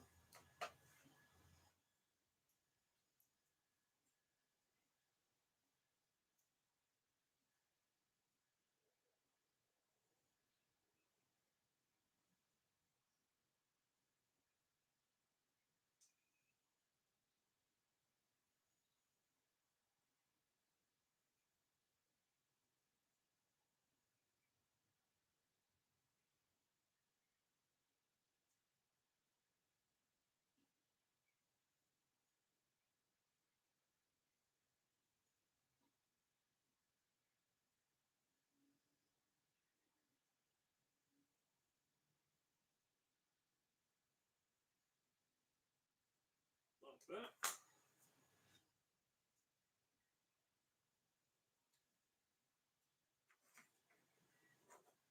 That on there. Let's make that a little bit of a funnel so that we can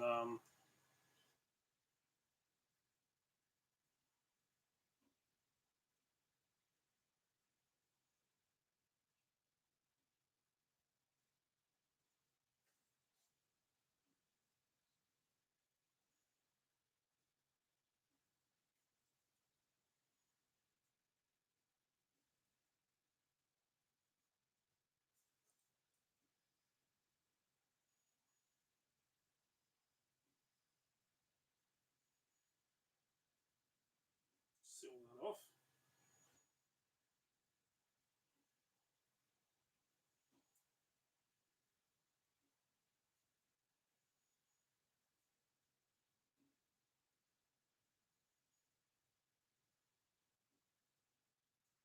Like that. Heat up our spoon.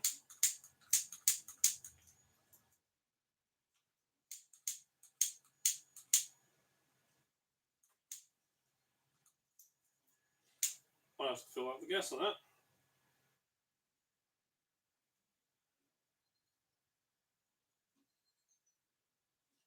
So I like to preheat the spoon a bit with casting.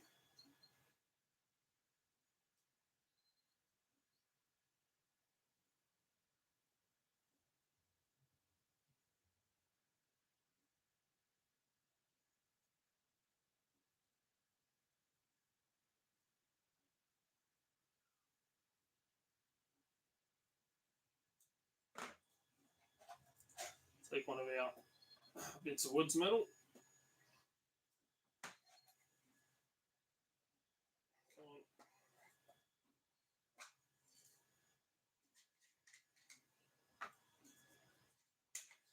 One of our cubes.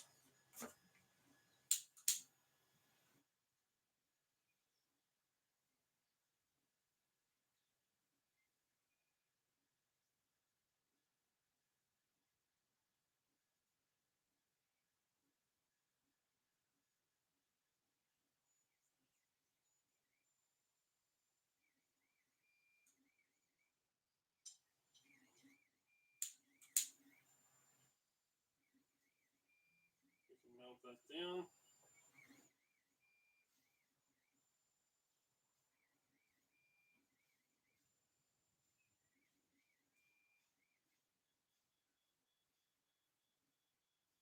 It's taking longer to melt than it usually does. I don't think I've got enough gas power in my.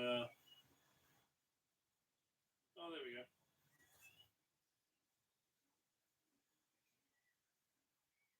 Come on. Just enough for it to liquefy. You don't want to overdo it. That's very carefully.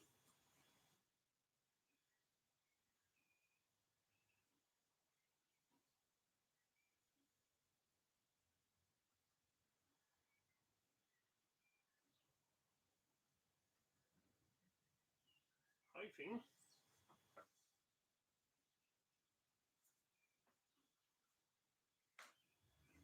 that that's going down into that chamber.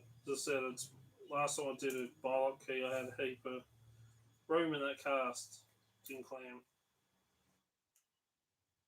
So I want to see if these smaller clams will.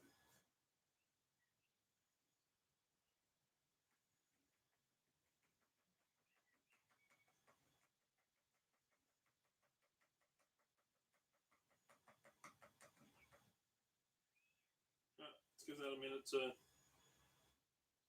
cool down. And then we'll have a look. Just going to check this print. And see where I put that bottle of gas. I should have a bottle of gas here to refill.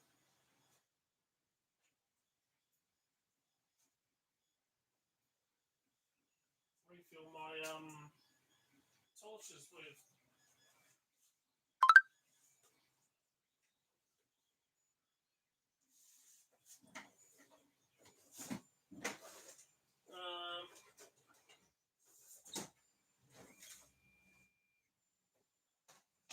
Shit, where are they?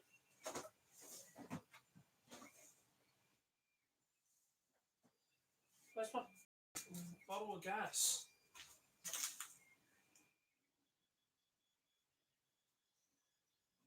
Shit, oh, there it is. Why are you looking everywhere for it? It was on the bottom shelf where it shouldn't have been. Alright. It's cooled down enough.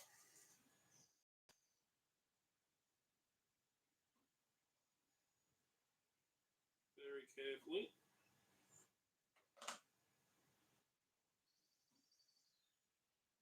Pull this apart.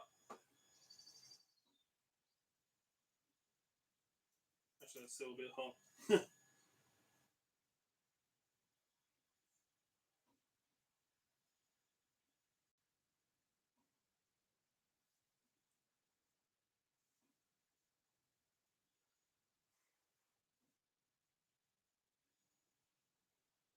Well,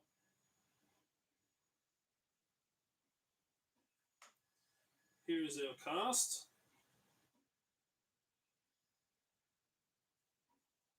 We'll need to clean up.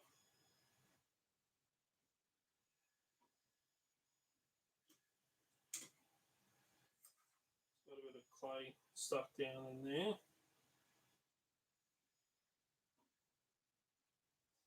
And a sharp point just there.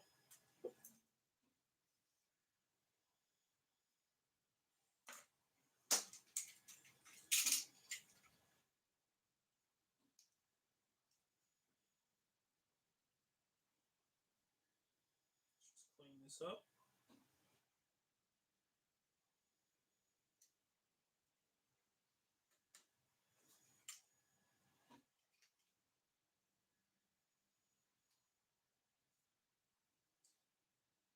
So casting keys is a messy way when it works.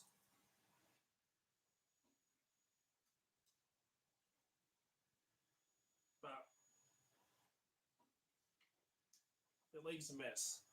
It leaves evidence.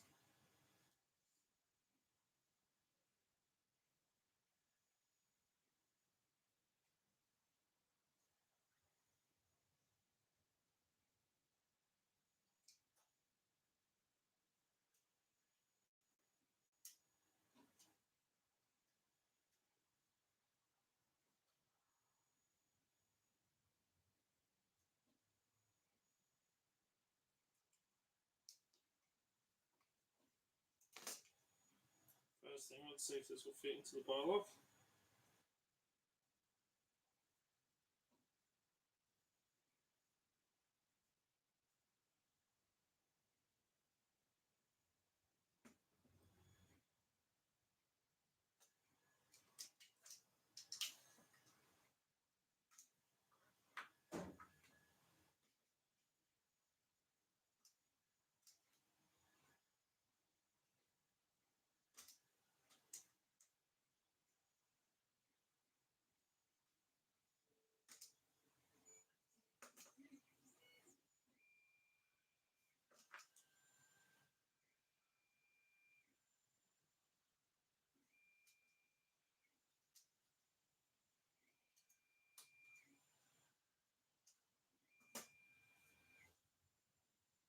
Also, when you're using wood metal, make sure you wash your hands right afterwards.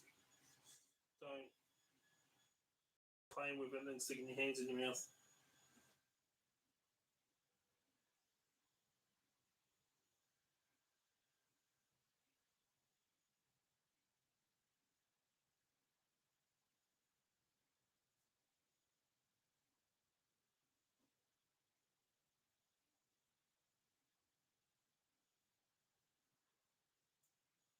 It's still too thick.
I think it's the bottom's a bit too thick. Curves too much on the bottom just here. So we'll melt it down and we'll do a much better job of casting it. So let's get rid of that.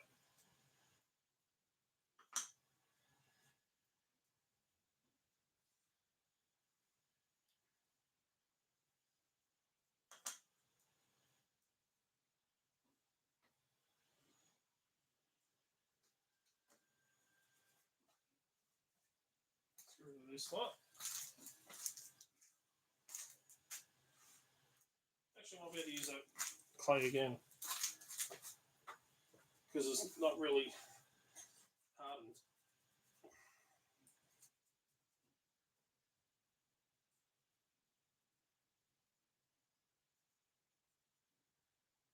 No, that I mean it. So we're not heating it up enough so that we're getting vapors off of it.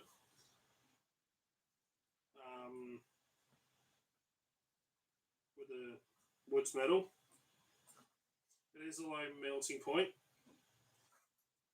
I always either wear gloves or after I've done working with it, wash my hands really bloody well with soap and hot water.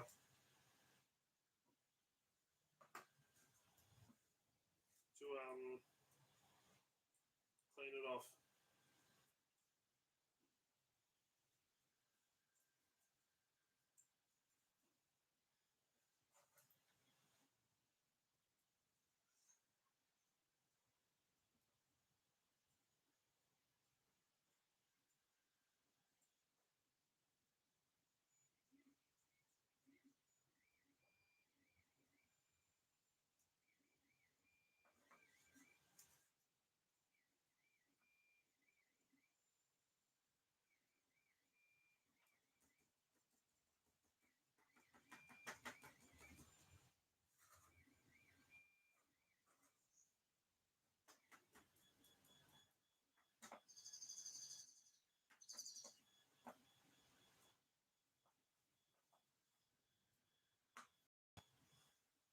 What I want to do is add a lot more up here so that I can got something I can stick that.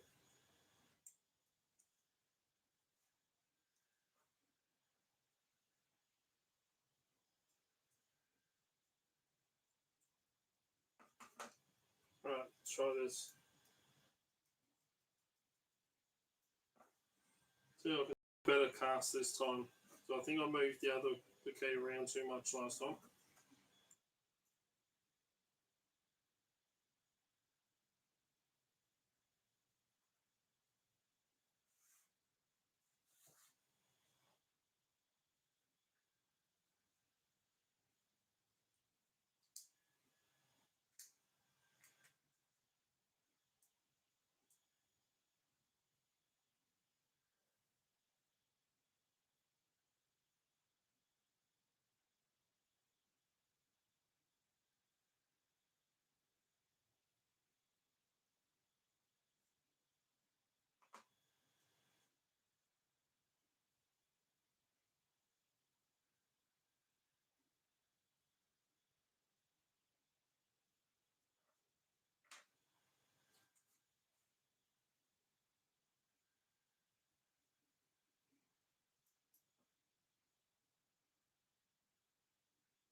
Unfortunately, stuff that together just then.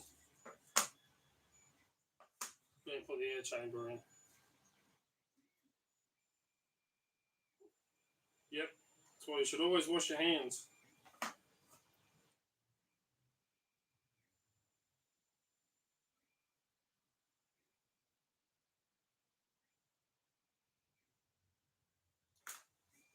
That's my air chamber.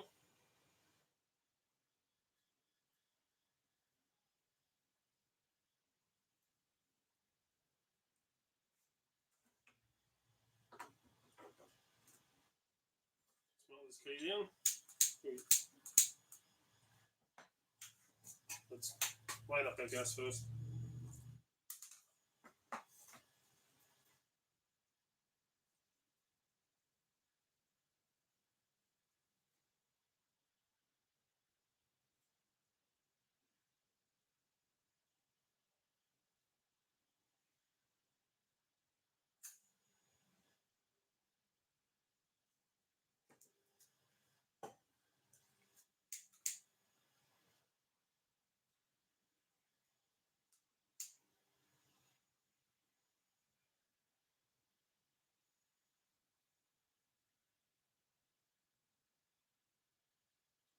Come on.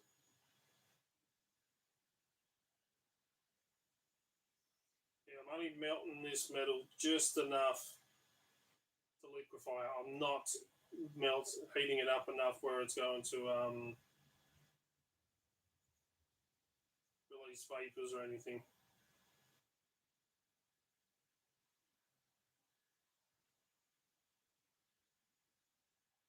Right, now it's just melted enough.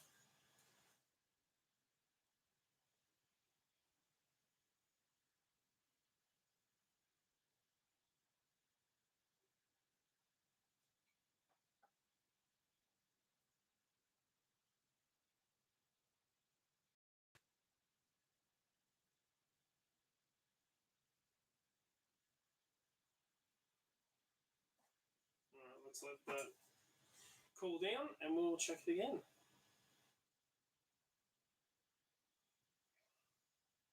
So out in the field, if I come across bylocks, I usually just bypass it. So much bloody easier. I mean, you can pick them, but oh, come on. There you go.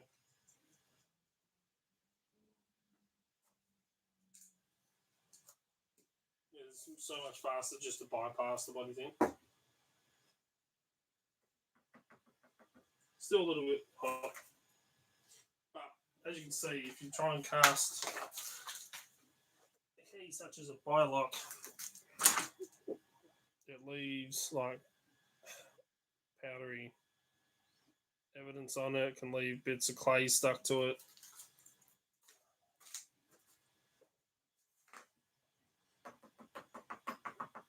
Still liquid in the center. Let that cool down.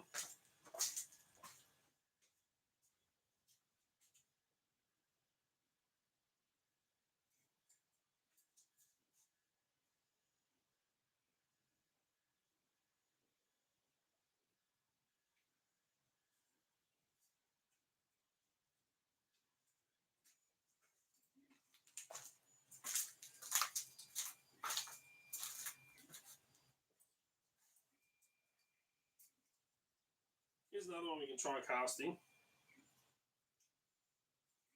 This is a cabba.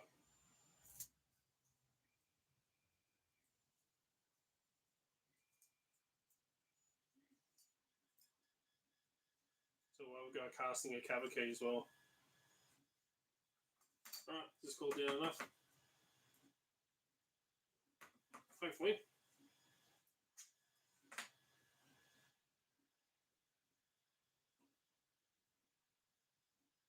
Oh, didn't cast right down to the tip. Yeah, didn't cast right down to the tip.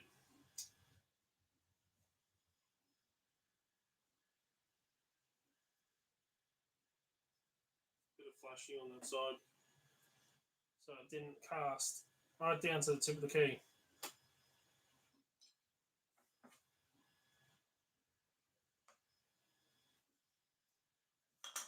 Why isn't it the bylock key wanting to cast for us today?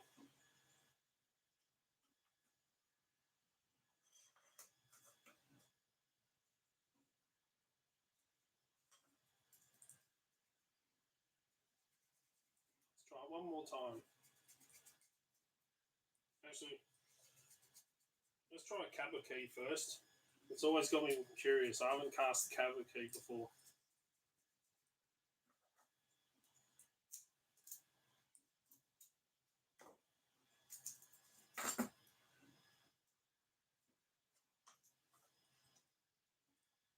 So I've got keys that have been casted sitting here.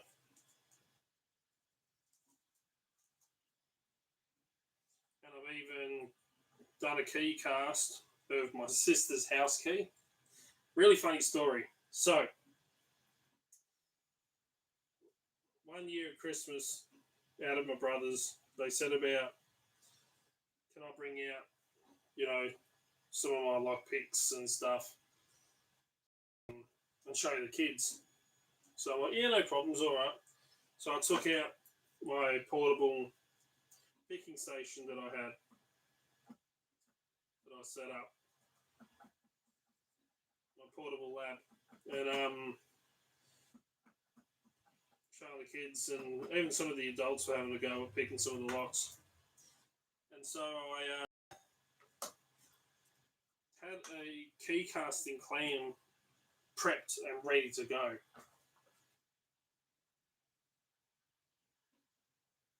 Bill Johnson, I know that story. So I had it prepped, sitting in my case, ready to go. So I had it all prepped like this, and you put a piece of greaseproof paper in between the two halves. So then you have a key casting clam that you can literally just stick a key in a pinch. So I had one prepped sitting there. And I said to my sister, I'm like, oh, do you have a house key? She's like, yeah. I said, oh, can I have a look at it? So she hands me a house key. And I chuck it in the key casting clam. She didn't see me do it, but I put it in the clam, went, wipe the key off, and I gave the key back to her. I'm like, oh, okay, yeah, no, it's just a 5-pin. Here you go. She goes, what do you want it for? I said, oh, just have a look at it. So, anyway, was sitting there and I turned around and I did the cast of the key. And I said to her, I'm like, oh, thanks for your house key. And she's like, what? I'm like, I just made a copy of your house key. I just cast a copy of it. So, anyway,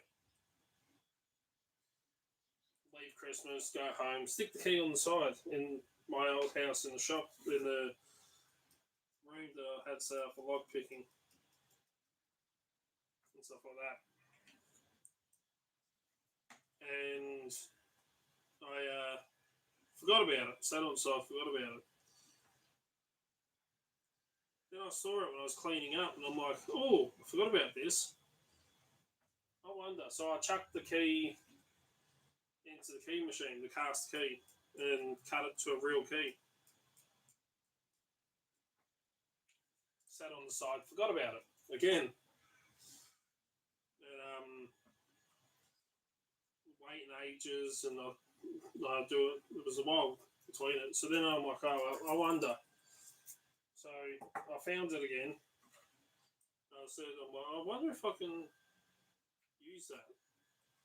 So I called my sister up. I was on the phone to her. Like, what are you up to? She's like, oh, just cooking dinner at the moment. I'm like, oh, okay. So I'm on the phone to her, and I jump in the car and I start driving down to her place. So I'm talking to her on the phone and stuff like that. And pull up out the front of her house, and I'm still on the phone to her. I walk up to the front door. I'm like, please work. So I put the key in the front door.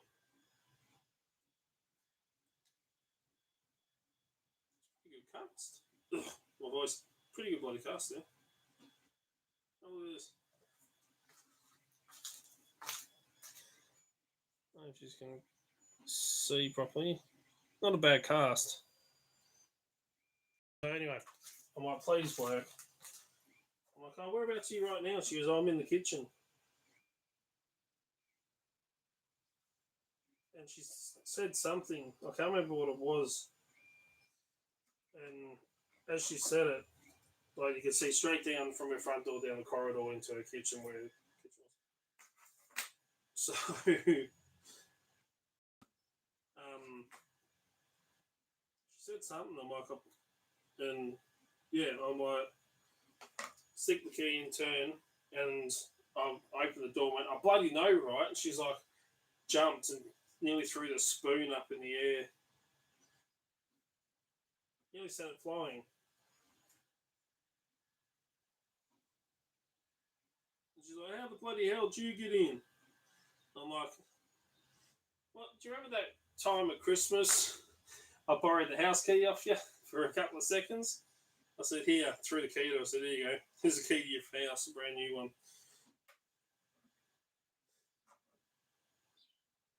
So it just shows you that key casting can work. Yeah, good thing she didn't cook in the mood. That would have been horrifying.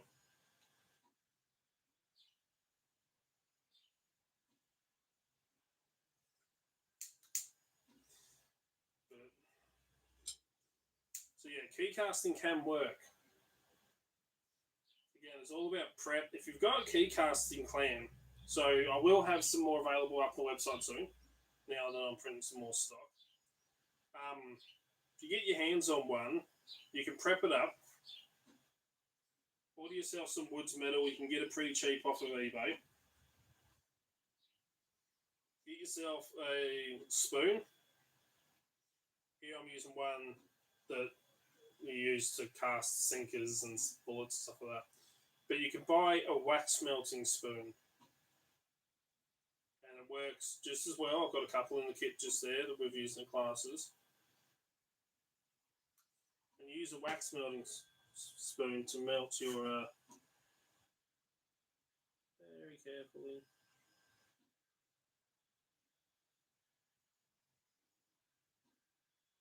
Oh shit! To melt your woods metal. Have it sitting ready to go.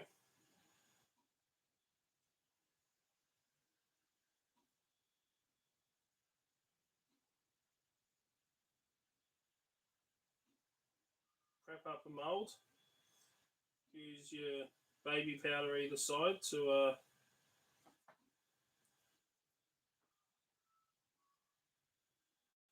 have it prepped. Baby powder, piece of grease-proof paper in the middle of it. Have it all done in a case like that, prepped, ready to go. Because then if you're out in the field and you do come across a key that you want to copy quickly, do a cast of it. You have one sitting there, it's ready to go.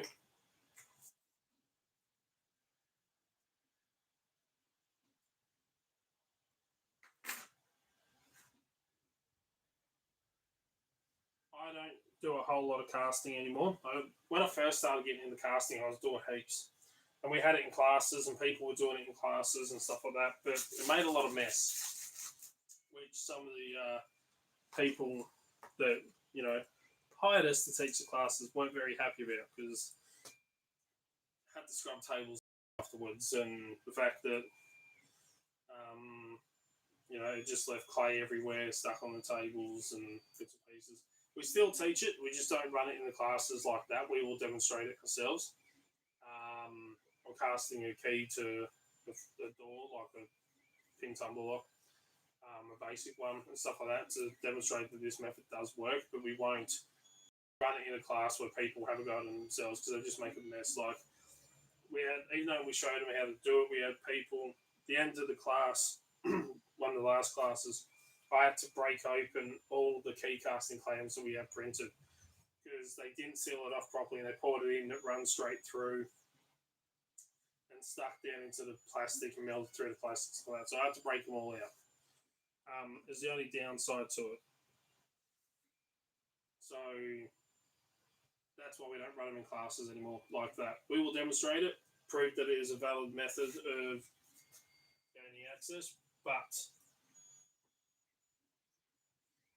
yeah, won't let them do it.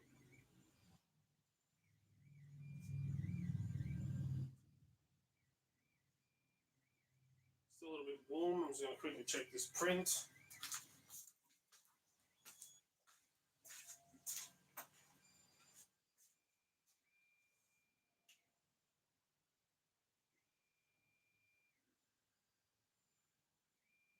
Oh, she's printing so nice.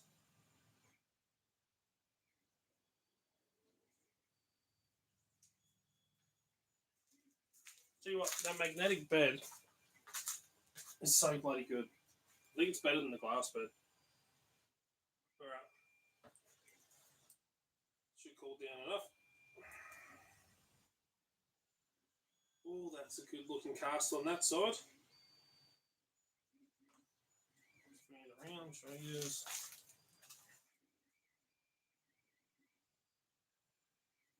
Pretty good looking cast.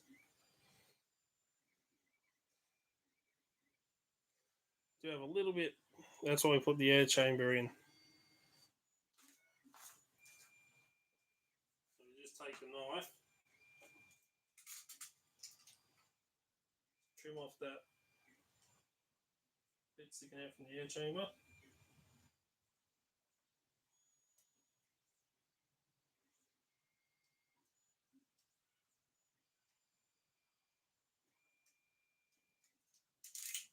Like that.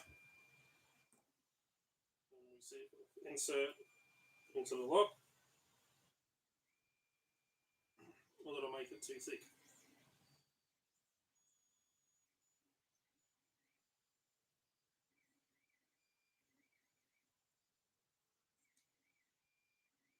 Don't tell me that's too thick. Looks like it's the same bloody thickness as that.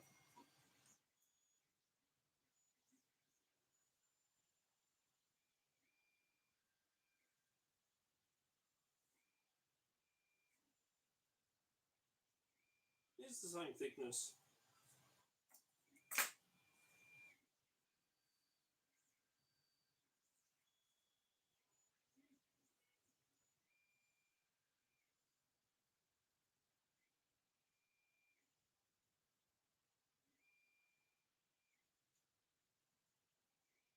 Ah, that way. There's a ridge.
Well, maybe it is a wee bit thick.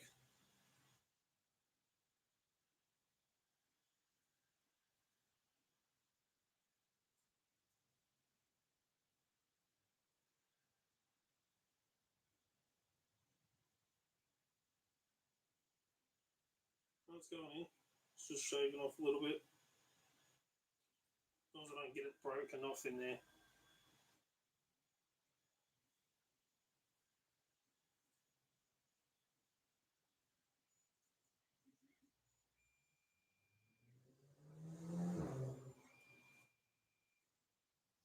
Yes, you know.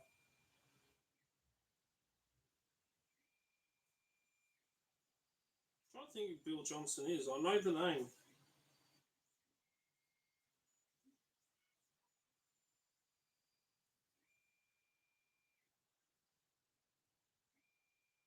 Why do I know the name?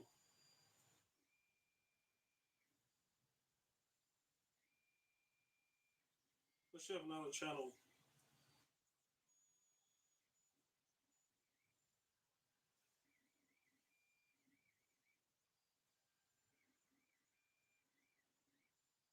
Bosnian Bill. Bosnian Bill retired. And never followed my channel.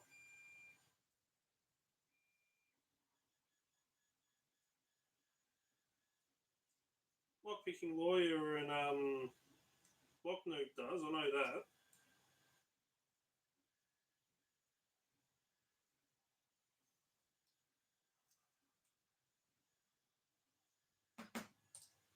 Trying to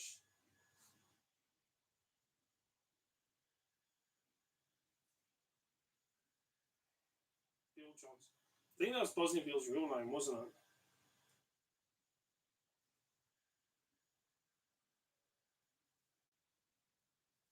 That'll be why I know the name.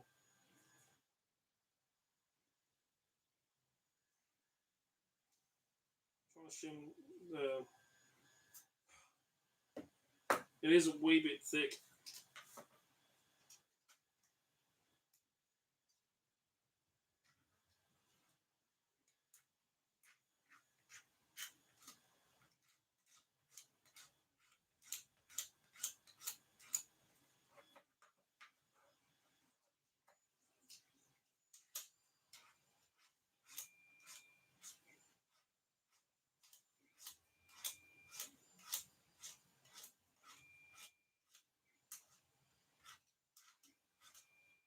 I actually wish Bosnian Bill would come back. He's the one that got me into this.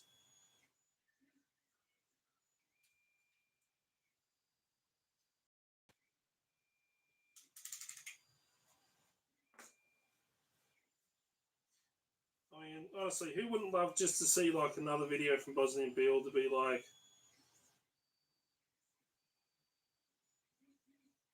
hey, hello.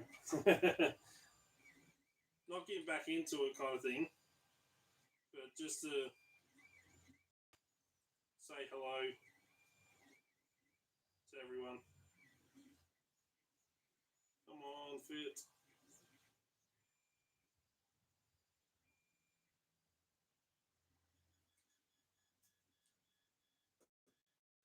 Now it's catching just there.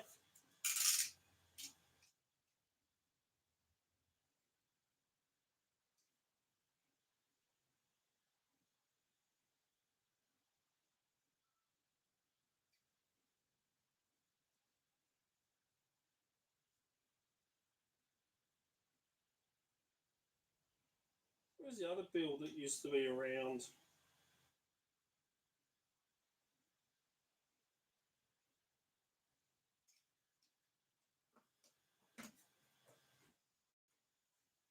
Who's the other bill? The lockpicker. I can't remember his name.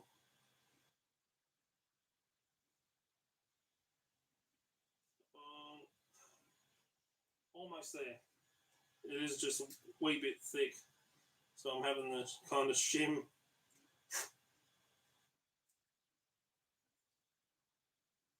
Shear off the sides a little bit.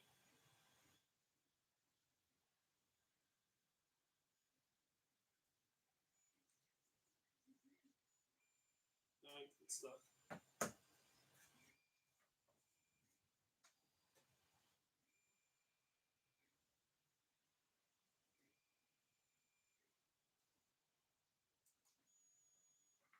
But the amount of channels that's come around in the years that I've been active on here,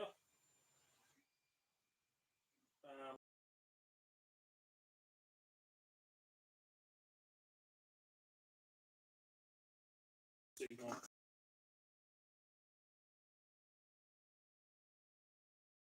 amount of people that came and disappeared.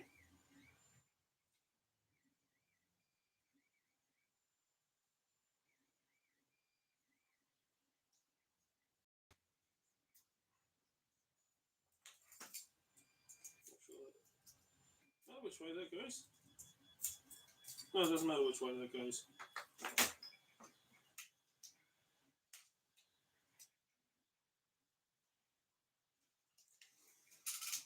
There's some channels that, grew really big, not really big, but big, fast, and then just vanished. I had some that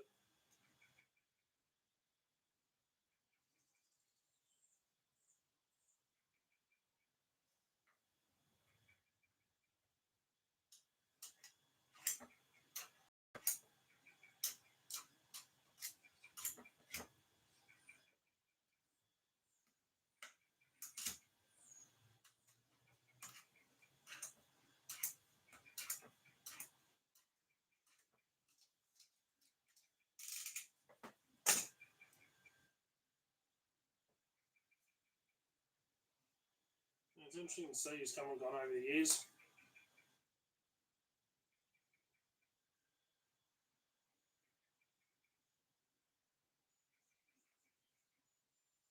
Yeah, but I mean, like, lockpicking lawyer, yeah, things have changed for him. His channel's changed, it's grown, it's different to what it used to be. But I mean, I don't see it as a bad thing.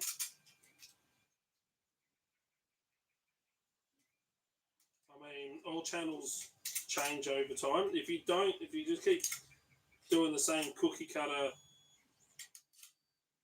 content, people are going to get bored with it.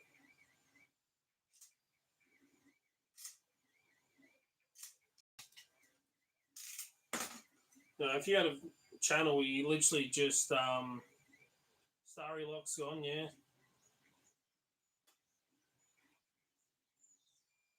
Helpful Lock Picker.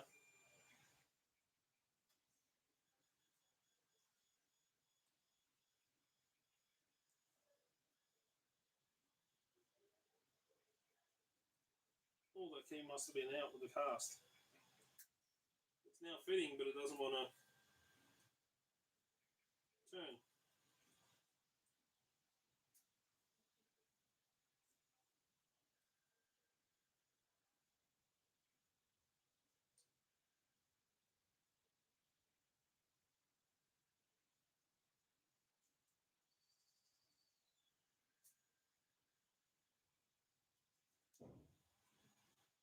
Fits in, doesn't want to turn. Who else has gone?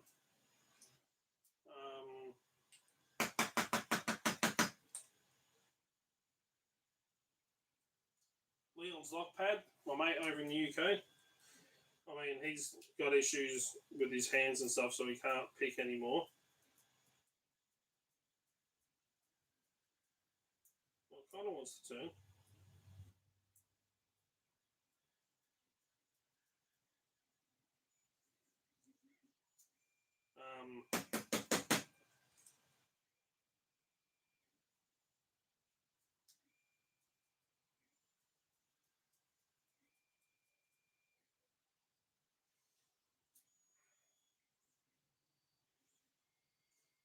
Yeah, Tim's mostly gone, Lockpicking Patrolman, but I mean, he's got the Three Tumblers podcast now, and his work and everything. So I mean,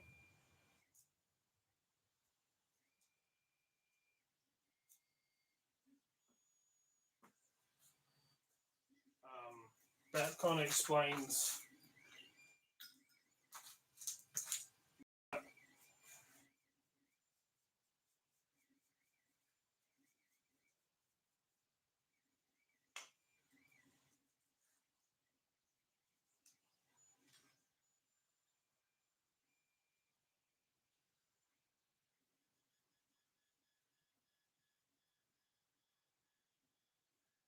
Cool.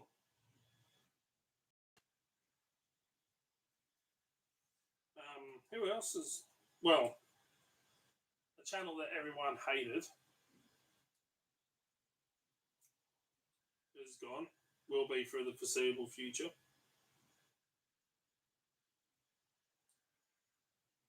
Because he's in prison.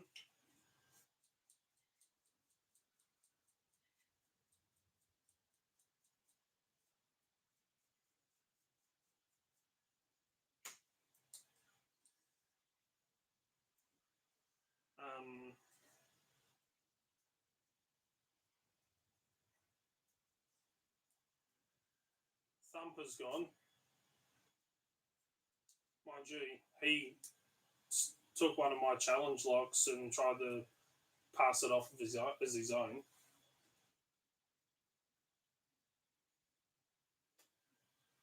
So Don's still around. I was on the phone to him the other night, talking to him. And stuff like that. He never really put out a whole lot of content, and he's still around the community.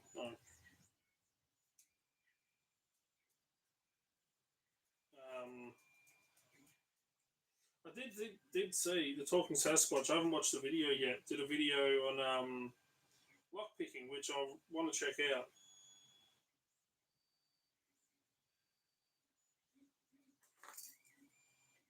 Well, I'm missing a pin or something.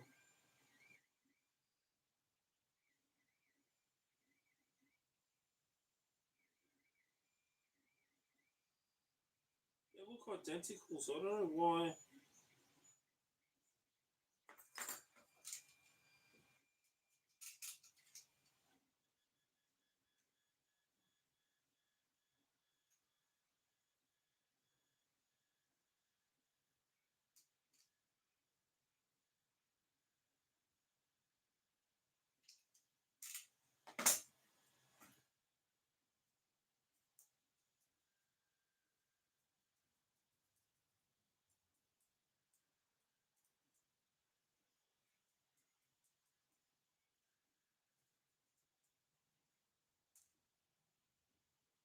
What was that just for?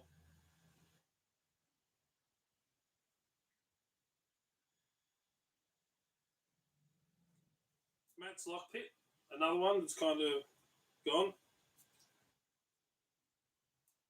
Ryan McCreary.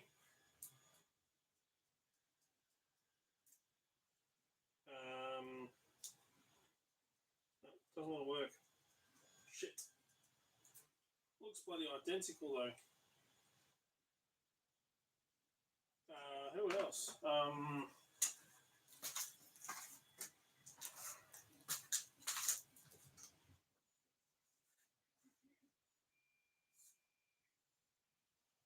are we playing out?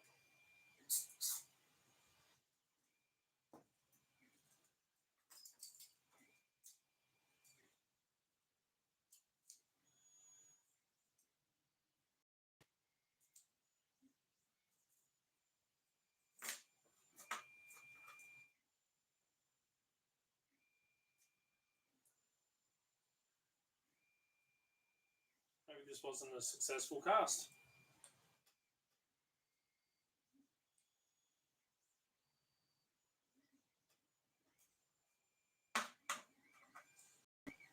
Yeah, it's been a lot of channels come and go over the years. I mean, I've been around on YouTube since 2017. I started this channel.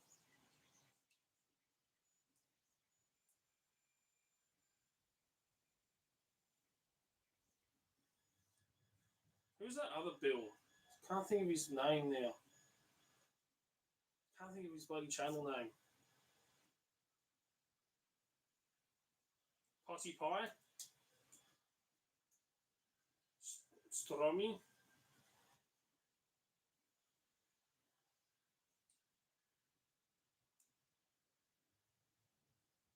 Don't know if Talent Pick still does videos. No, this key doesn't want to work. Been quite a few.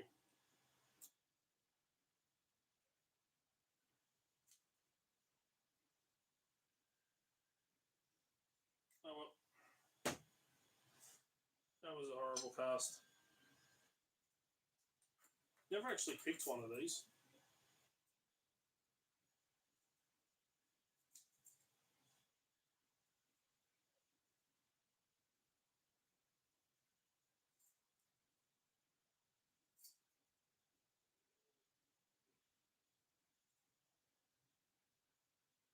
Dawn Macabre. K400.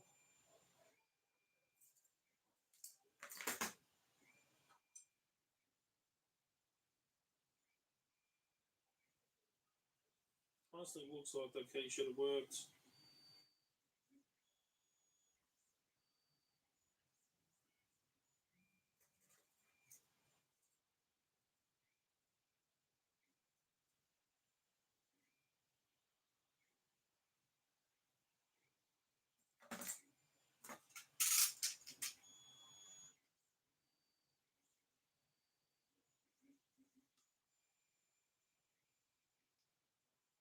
Only thing I can think of is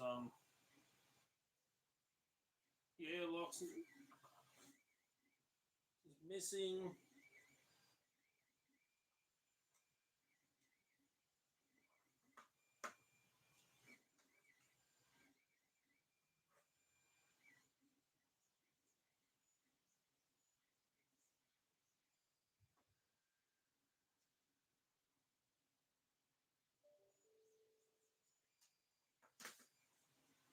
Is the other word phone?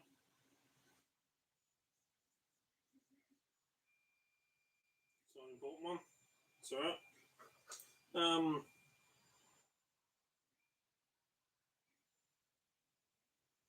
Yeah, who else? Yeah, I would love to see Bosnia Bill back. Starry Lock. Oh, who was the other one? He actually made this pick for me. I can't think of his name. It escapes my head now. He's over in the States. Oh, it's not. That's the guy I'm talking about. Bill Bacardi.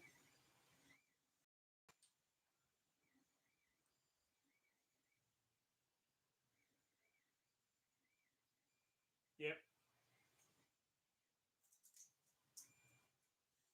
Yeah, well, he did a video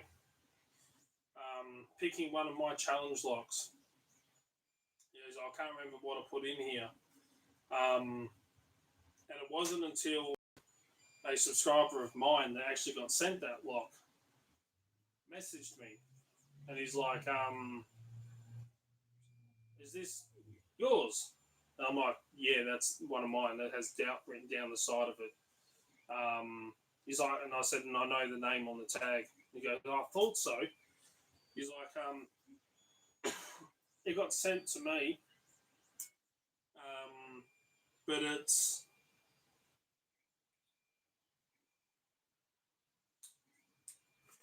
been scratched over.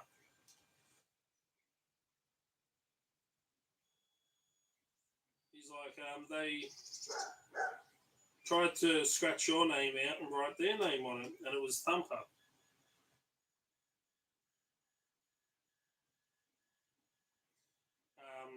Kind of damaged the outside of the lock, scratching over with his name, trying to sell it off as one of his.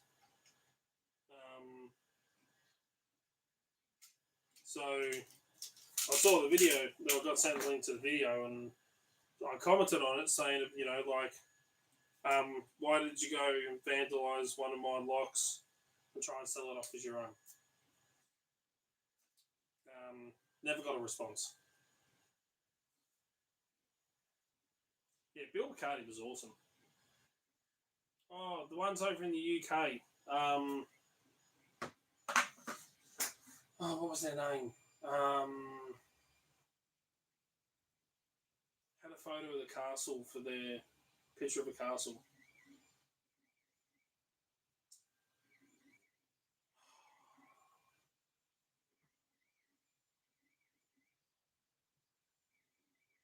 Bottom I had the card up on the old backboard. Who remembers the old backboard I had? I'm just going to melt that key down. It's not going to work. Yeah, who remembers that old backboard?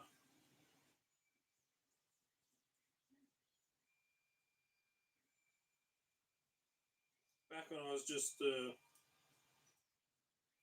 lockpicking YouTube channel and not a business.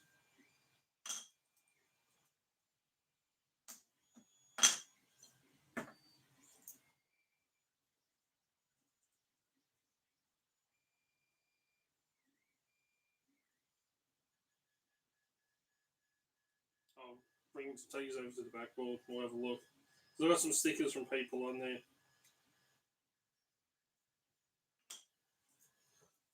Back in the day.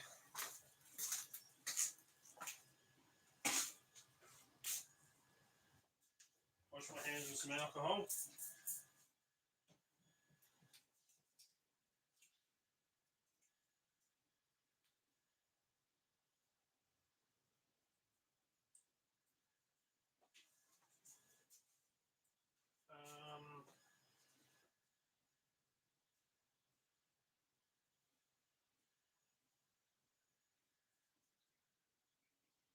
Southampton, that was it.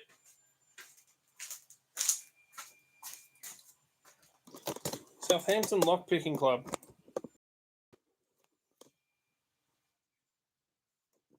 Yeah, the old backboard is still sitting up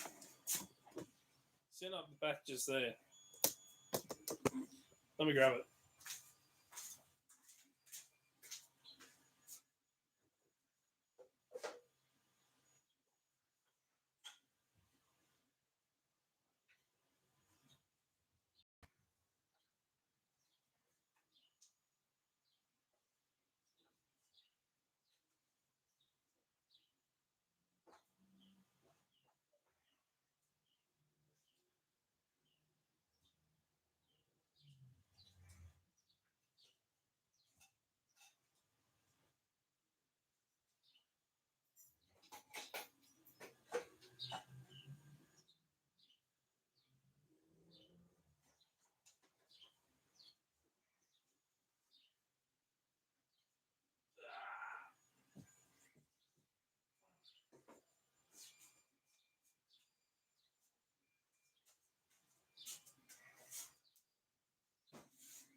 Here's a bloody blast from the past.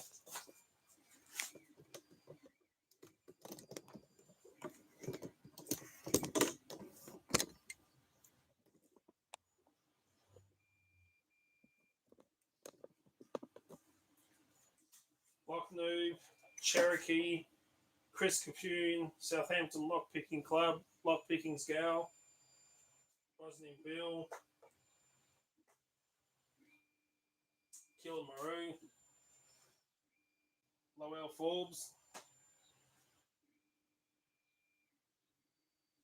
Yeah. 3D Locksport. Got the other sticker up on the back just here. I can't remember what his bloody name. He was doing the Locksports cast.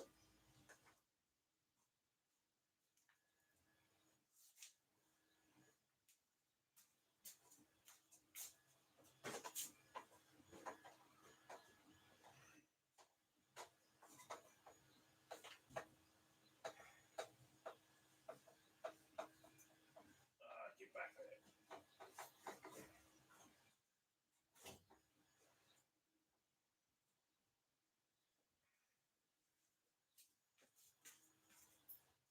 Yeah, he used to do the Locksports cast. I can't remember what.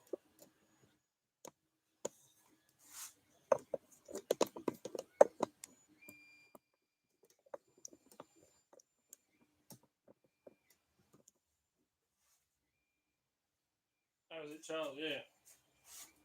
It's up there. More lock tools, padlock, SE lock and key sticker. That's all the stickers I got. You know, those guys were around. Yeah, a couple of those channels are gone though. Lockpicking's Gal, haven't seen a video from her in a long, long time. The Locksport cast, Cherokee.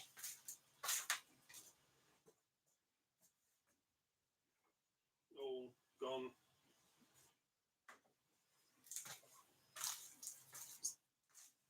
Oh, Jason, that was the guy that did that lockpick. Jason Carlson. That's who I was trying to think of.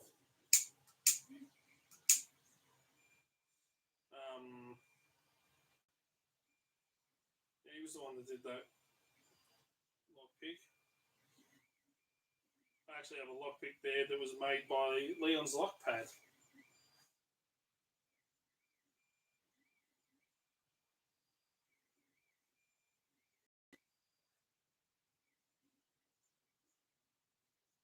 As well.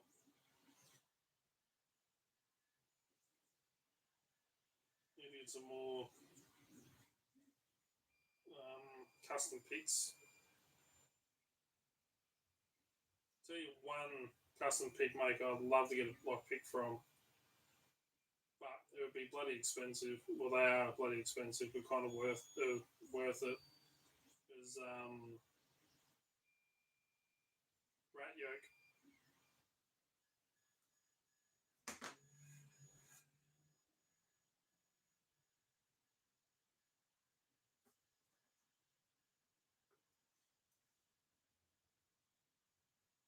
Rat Yoke makes some amazing lockpicks.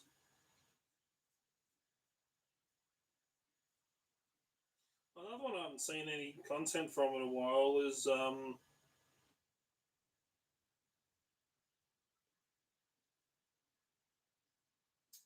Pat.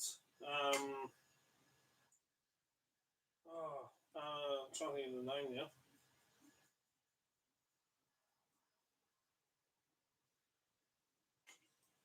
I've taught some lessons on his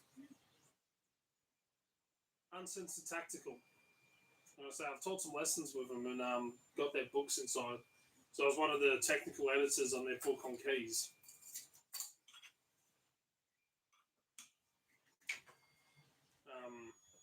Pat.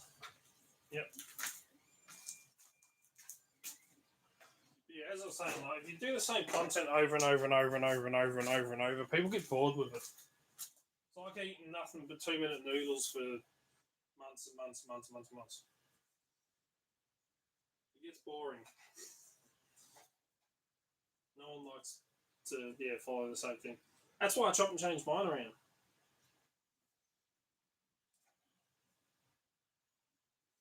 I still don't know what happened to bloody Daryl. He's supposed to join. Don't know why he's not on here. Do you want to jump on for a minute, James? I was, don't know if I'll be able to send you the link. Might be able to.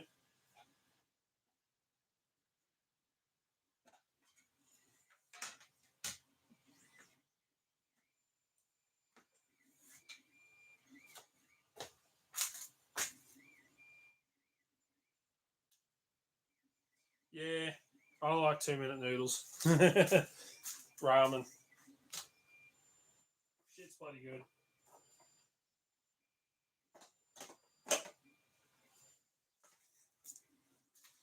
Let's see. Hopefully I don't stuff this up. Alright, let's see if I can go click on there.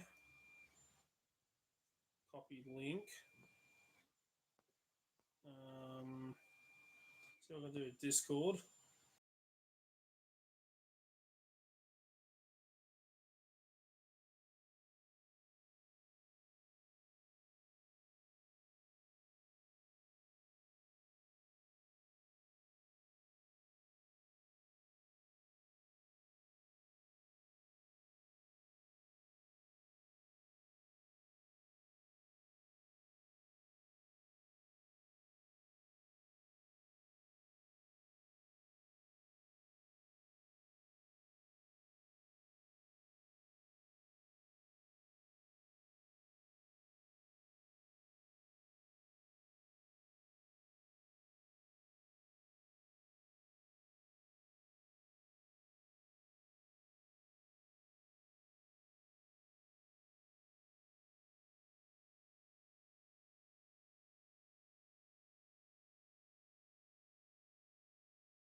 There at all. Have no idea. It just crashed on me. I did send you a link, James, and then all of a sudden lost everything. Managed to get it back up.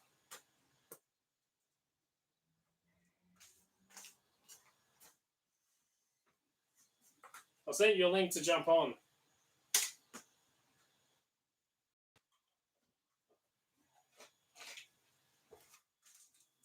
So I have no idea what happened.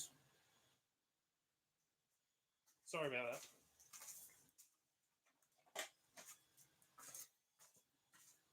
Yeah, I'll send you a link to join.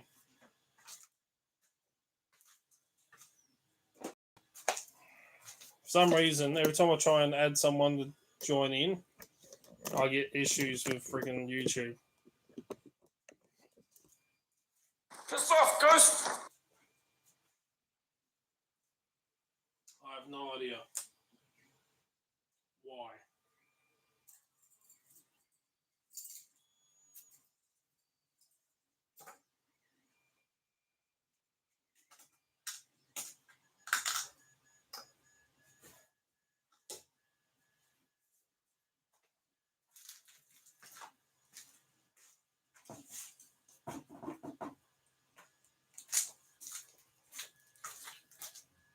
No bloody idea.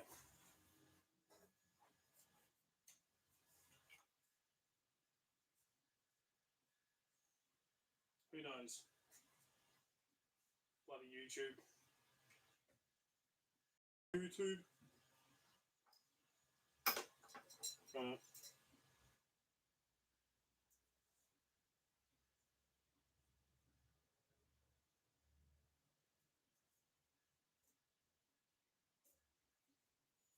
No idea.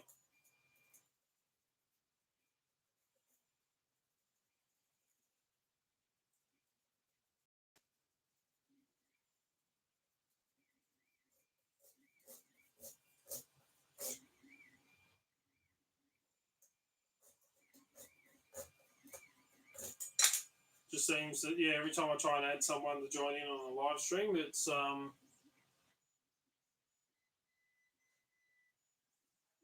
just doesn't want to work.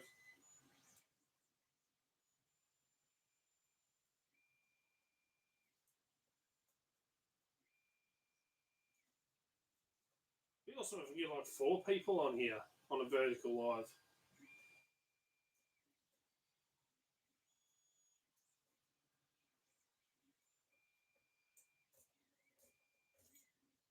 Keep knocking this freaking tension wrench out.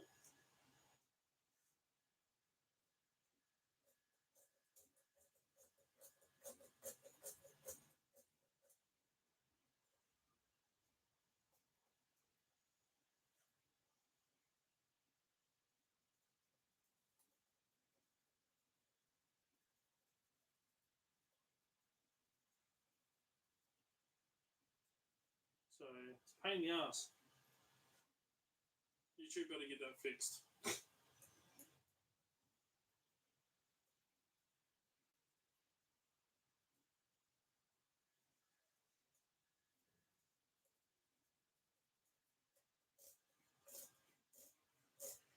Oh, and while I'm at it, before I forget, big shout out to our channel members,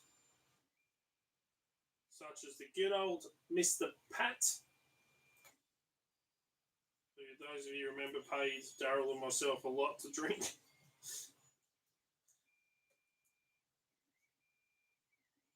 To Lady Locks, Mark, ATB,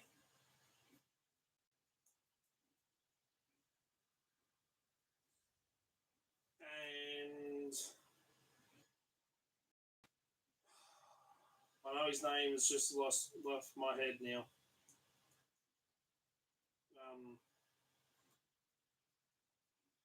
I can't remember his name off the top of my head. I've got to write these things down. But massive thank you to our channel members that help support this channel. And of course, our customers that buy our products. I'm getting thirsty. I'm going to quickly run inside to the fridge and grab my bottle of iced coffee out of there. And then we'll come back and do some more stuff. Give me a minute.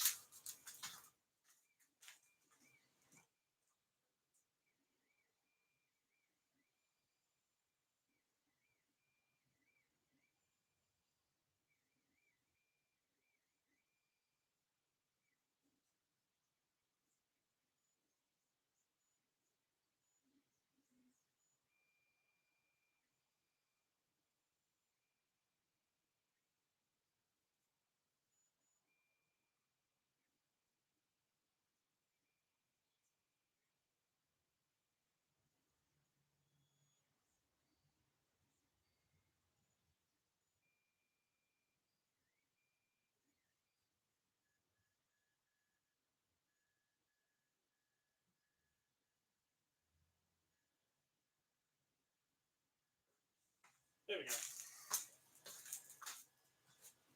I'm back with my iced coffee.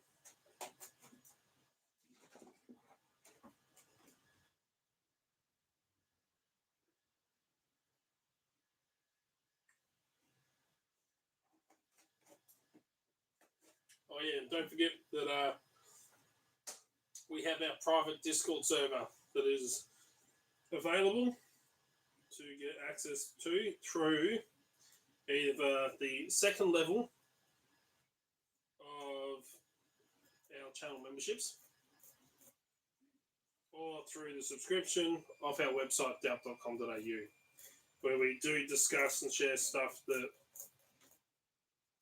we don't put up on the YouTube channel.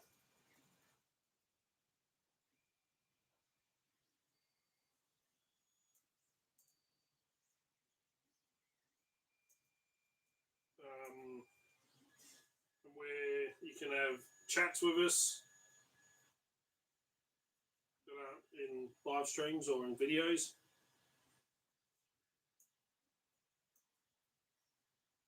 We do highly recommend it because it's an awesome place. We've got some great people on there, such as James, Daryl, myself, Cameron Bay, Mark ATV.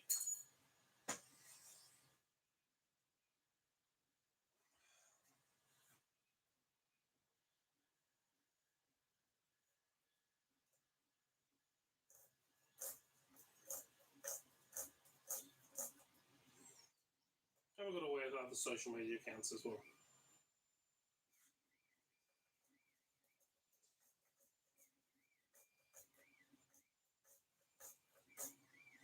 This Barlow doesn't want to play ball today. I can usually rate this pretty quickly.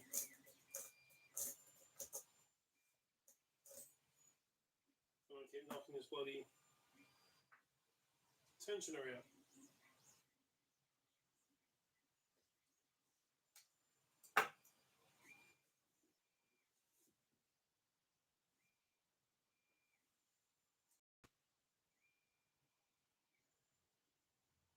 I'll see if anyone else jumps on. Get the chat going. Ask questions. What do you want to know? What do you want to see? What do you want to discuss? As we always say, there are only 3 exemptions on this channel. We do not discuss religion, politics, or my non-existent social life. Because all I do is work. I don't go out.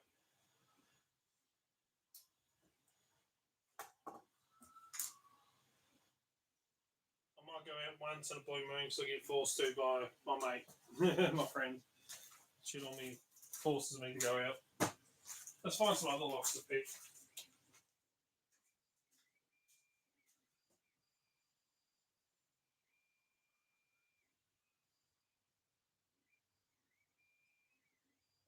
What else do we have here?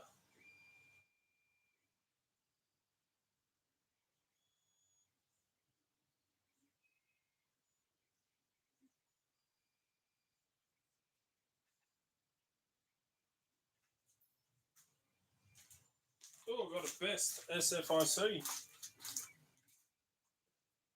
Sticking in a little holder. It's actually a reload tool, but works great for holding it in place. So we don't come across these here.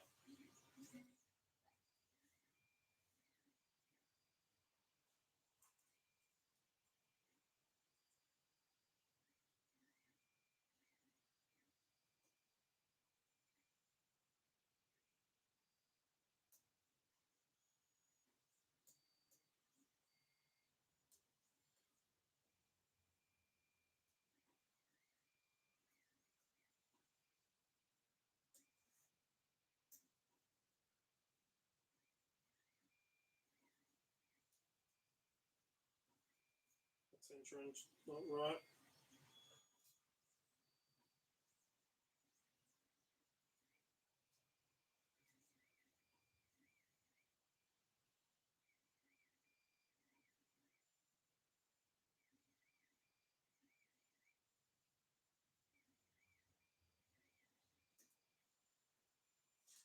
You can do a method on these called bitch picking,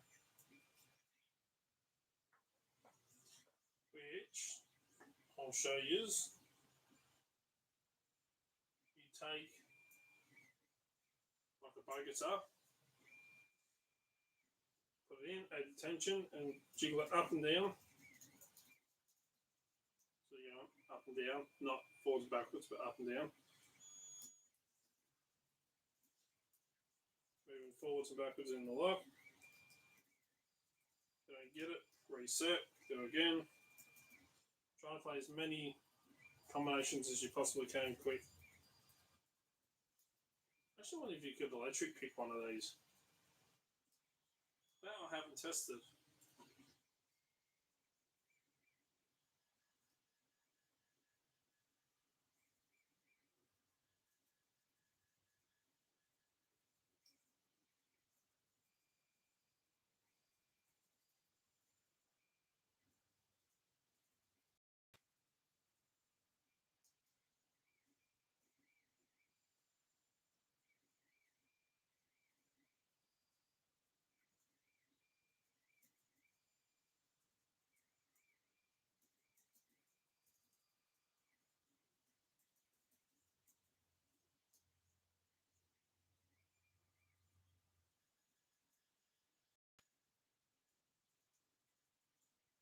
Usually, well, not usually, sometimes you get a couple of seconds.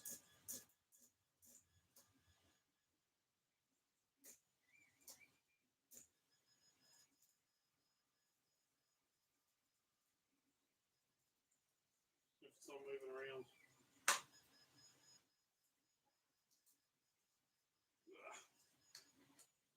Take it out of that.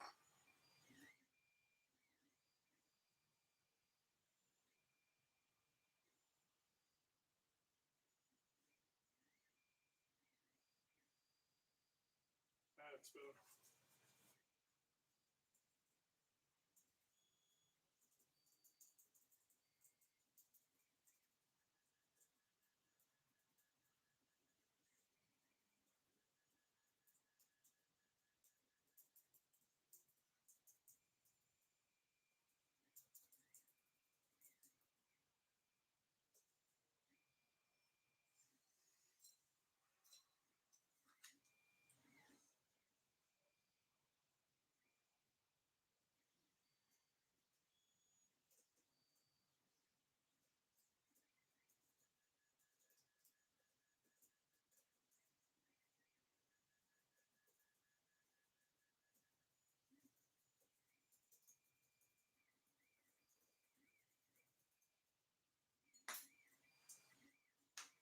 Don't think that pick's long enough.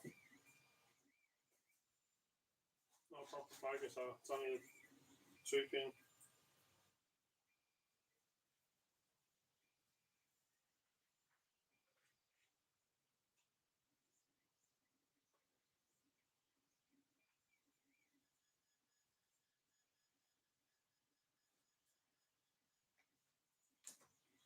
There we go.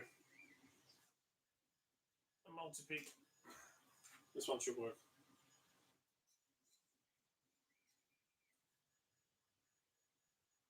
Alright, here's a question for you. Favourite tensioner? Top of the keyway or bottom of the keyway?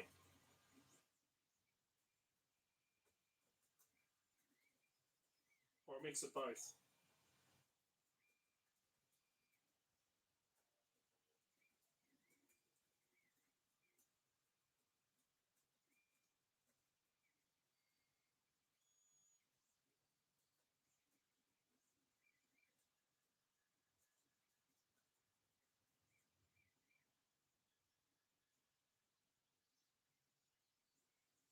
I don't feel like that's tensioning properly.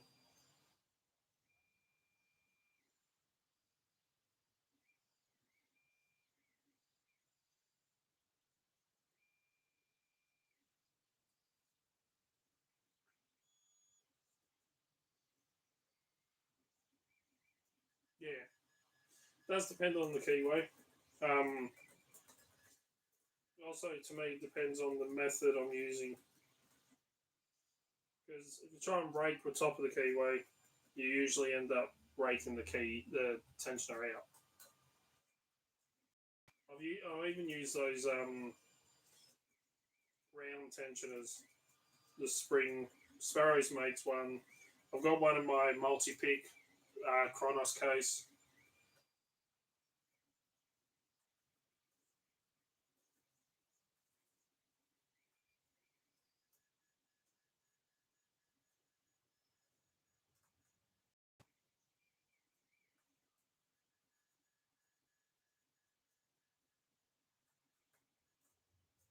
They're okay.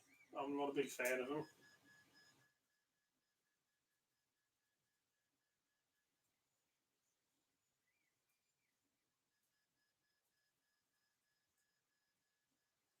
Didn't even hear any pins drop then.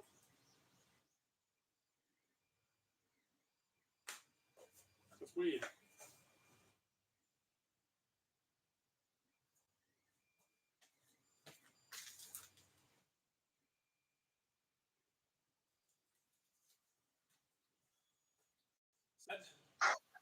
There we go. Go on, James. Can you hear me now? Yep, can hear you. Okay. Yep. I lost everything. Couldn't find any of the cables, nothing. So what's new? Well, let's see. I got a new dial. I got a new dial gauge. I was going to try and see if I could attach that to my key machine and do something cool with that. Okay, am I getting a little bit? Do I sound a little bit tinny? Maybe a little bit, yeah. Huh. I wonder what the heck is going on there. Oh wait, man. I wonder if I can see what I can do on that.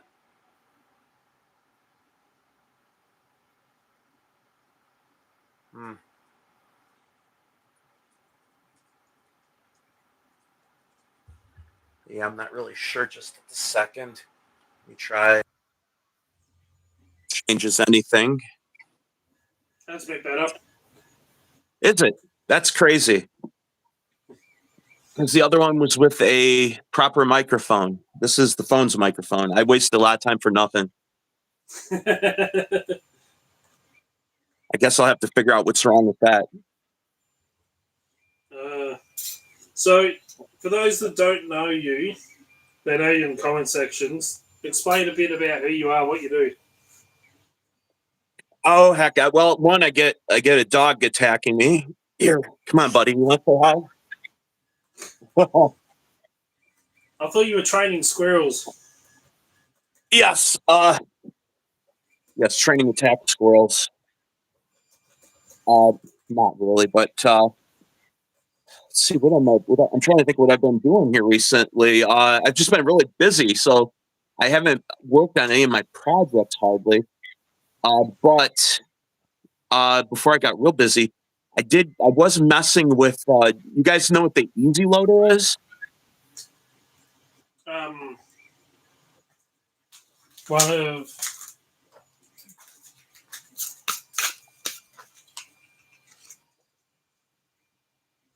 One of these. It goes in the cylinder, and it just helps you line it helps you get the pins and the springs in more easily. It's like a plug power with. Not that one. It's like a plug power with a V in it. This one works on the cylinders used in security doors, but it'll sit in there, and you can dump all the pins out because it'll close up on it. You can dump, if it's actually done properly, dump all the pins and springs out, and then load them up to the new key, turn it up, give it a tap, they all fall back down in there, and then you're good to go. So similar to that? So, at any rate, maybe I'm getting the name wrong. You stick it. You go ahead and you stick it in the chamber, and it is just a plug fowler basically. But on each end, there's a V that helps you, and there's a little ball bearing that helps you align to the various chambers. You just put the spring in there, and you put the pin in there, and basically they just fall into the V, and then they're right there in the center, so it's easy to load them, and then you just slide it slowly forward and back. Kind of like a follower like that that's got the V cut out in the end. Yeah, kind of like that. Yep. Oh, yeah.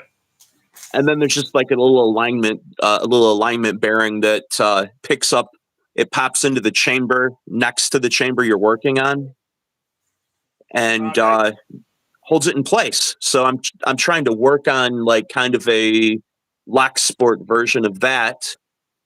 And the idea is to maybe use like some kind of a common, like maybe a BB from BB guns, or a common ball bearing like the type that are in like the bikes, and then something that somebody could 3D print and then finish with some simple parts. Cool. Not trying to steal the idea of the of the other people, so much, just not trying to replace it or anything, but maybe a version that people can try out and maybe use as lock sporters, and then they want to get the proper tool, they can get that later. That sounds interesting. Definitely bloody useful. Because, one of the hardest things is, when you're trying to load up cylinders and stuff, bloody pins and springs normally fly out. And, trying to get it aligned and stuff like that, it can be tricky at times. So, usually when someone's bloody watching you do it,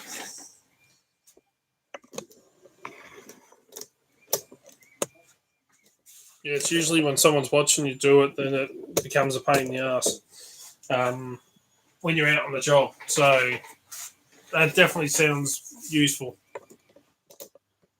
And I'd have to get my hands on one. I'd like to get just like a whole kit of things that, for lock pickers that they can 3D print mostly.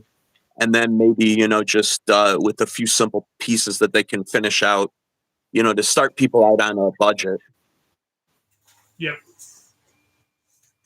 Yeah, because when you start off, getting all the tools and everything can be quite bloody expensive. Yep. I know. So, I like the sound of that. Because, I've got a 3D printed follower that has a V cutout in it. I think I sell them as well. I actually don't know if I've got any in stock. But I don't have one with the ball bearing in it.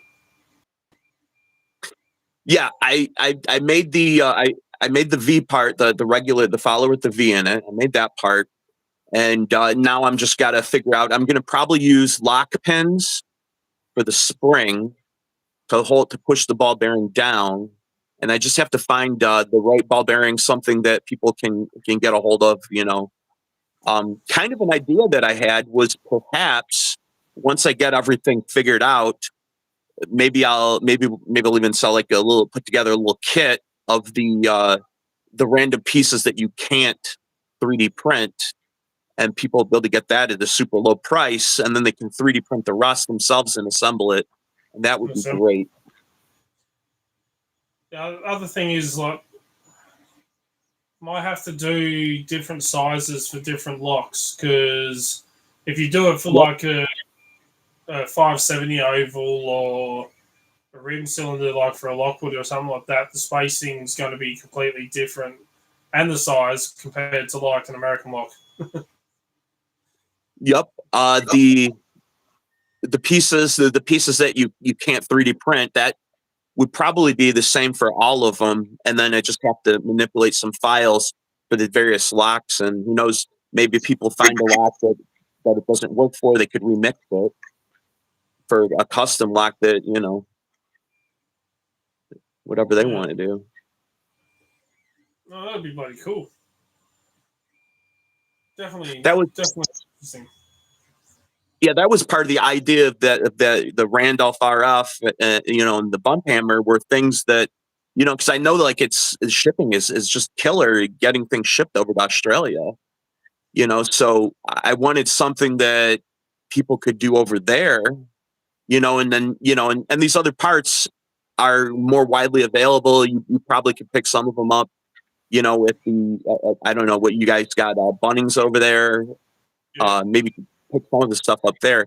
If I can find some common parts that'll work. Yeah, I was like the bump hammers, the heads and stuff like that. I have to get them online because the ones they have at Bunnings aren't the right size. They're a bit smaller.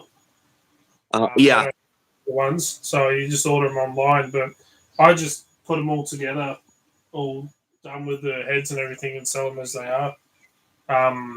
And people love them. As I said, I printed. I think I had like 5 in stock, and I got one.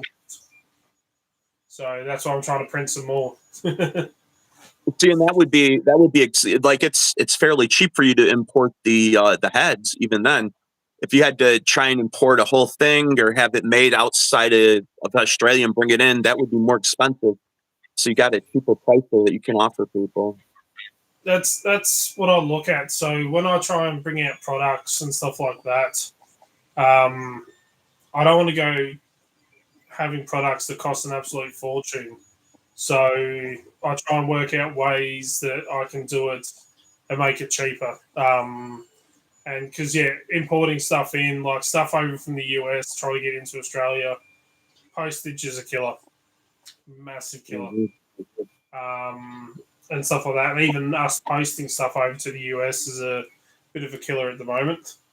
Yep. So that's why most of the stuff I make myself, and try and find parts so that I can keep the costs and prices down for people. So is postage is the biggest killer in life and in businesses. Um, like to post off the Viking bands over to Deviant in the US, I think postage costs me like $40 odd. Well, And that's they don't, actually not as bad as I thought. and they don't weigh that much. Like, only thin piece of metal. They don't weigh a whole lot. So, and I got to finish all these. I've got so many to bloody do, and I'm out on the website as well, so I've got to bloody stock up on all the ones to the website. I'm out of key casting plans at the moment, so I'm printing them. I've got to get another 3D printer. It takes too long just running one. Yeah, maybe at some point you can sell little kits. So, like I'm talking about too, you could sell the little kits that people could 3D print the rest of it and save on some postage, and you know, they could complete them, save some time even for you. Yeah, no, that'll be great. Because I mean, I 3D print, but I got my Ender 3, which is probably the biggest one. It is the biggest one. Then I've got my Avenger 3C, but that only does like tiny little things. So I usually print followers and stuff like that in that one. But I've got to look at getting another printer. Not sure what. I might just get like another Ender 3 because parts are cheap. Yep. Like I had the thermostat go out on that one, so I had to replace it. But they're cheap enough to buy parts for. But I'm really keep umming and ahhing if I should get a resin printer or not. The resin printer, it's great for detail. And I hear I mean, it's full color, but there's color you can do. And then the resin can be used to finish prints that are 3D printed like on the Ender too. I've heard of a lot of people using that and just using UV curing, putting a little bit on the top. That's G'day, oh Fred. look, Fred. Yeah, Yep, Fred Flintstoner. I like the resin printers because you can kind of print in clear colors so you can see through them. Because I've seen people 3D print resin cases for the Flipper Zeros and stuff like that, which I really dig. Which I thought would be bloody cool to have to do with mine, and stuff like that. So, but it's not the only downside I've seen with the resin printers is you can't just you can buy an Ender 3, set it up, chuck a roll of filament on, throw some files on the SD card, and you're good to go. Ready, running, fine. But a resin printer, you need to buy the printer, then to buy the resin, then you got to buy the curing station and the washing and all that stuff with the alcohol. There's a hell of a lot more involved in that than just using a normal 3D printer. Yeah, it's more work. It's really great for all those tiny little models and parts that need good detail. You're not going to get quite as good of a clear case as like Talking Sasquatch has. He had that printed by PCB way, I believe. And they've got it's a higher quality than the type that people get, for at home. Yeah, there's a little bit more to it. Getting that, I don't know what else they do. Maybe there's something finishing step they do that I'm not aware of too. His case looks really bloody good. Yes, it does. I know Deviant. I don't know if he painted his or if he got it printed, but his flipper's green. Mm-hmm. Did a green one and stuff like that. I don't know if he painted his or not. So I'd like to probably change the case on mine at some point, but it's all right the way it is. But I've been umming and ahhing about resin printers, and I know Daryl just bought a 3D printer. I think he had 2, and then he just bought another one, and stuff like that. I don't know about the dual printing though, like the dual color printers and stuff like that. The dual nozzle. I've thought about getting one, so then I can do like 2 colors and stuff like that. But there's another benefit to the dual printers, though. If you've got the dual printer, then you can print the supports that wash away. So supports are a lot easier than with the dual printer. Yeah, I thought about getting one because like the pinning trays and stuff that I do in 2-tone, 2 colors, I have to, with like the Ender 3, I have to print and then a certain time frame, which I did have written down somewhere. Set a timer on my phone, and then or an alarm so that it would go off in like an hour or something, and then I'd have to pause the print, quickly change the filament over as fast as I can so it doesn't cool down, and then click continue so it'll print the second half in a different color. Whereas if I get a 2-tone printer, you can kind of set it and just automatically does it. So yeah, I mean, and that's great for something like those trays that you've got it 2 colors. You don't need to worry about supports a lot, But then if you get something that is complicated with the supports, that's very useful for that too.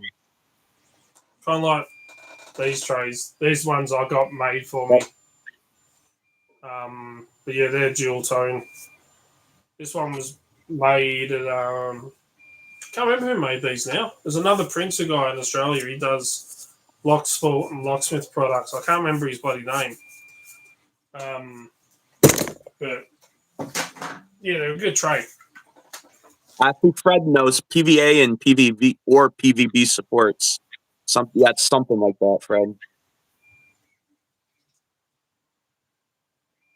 You've got to get a flipper eventually. Yeah, I'll be interested to see if they do bring out the Flipper 1.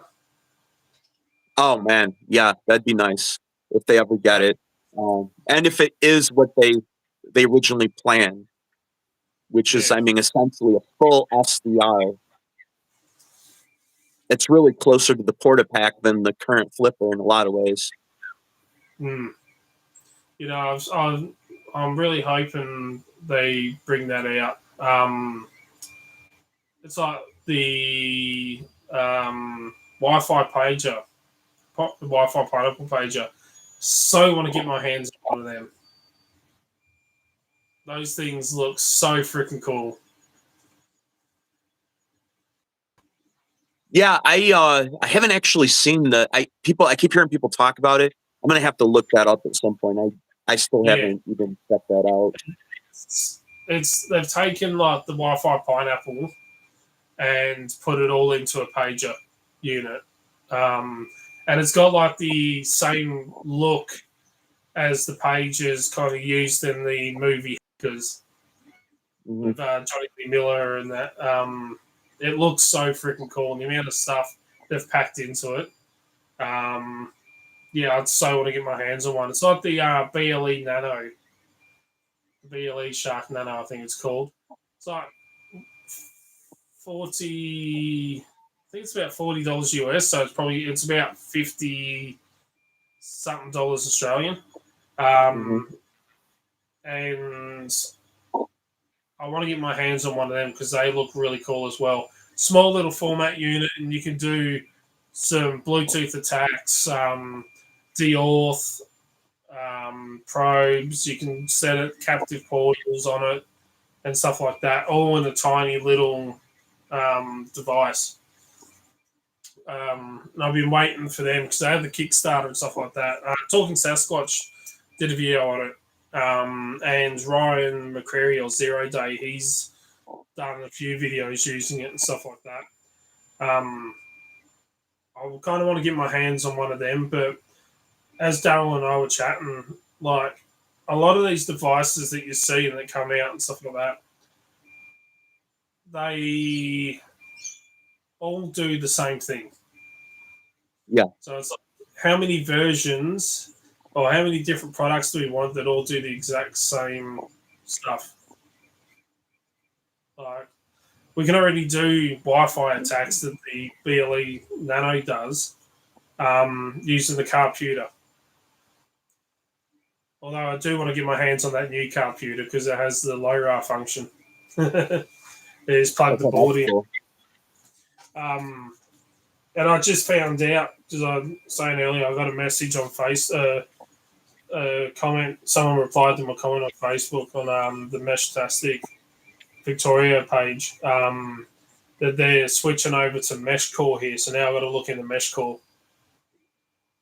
I've been following Mesh Core, just kind of not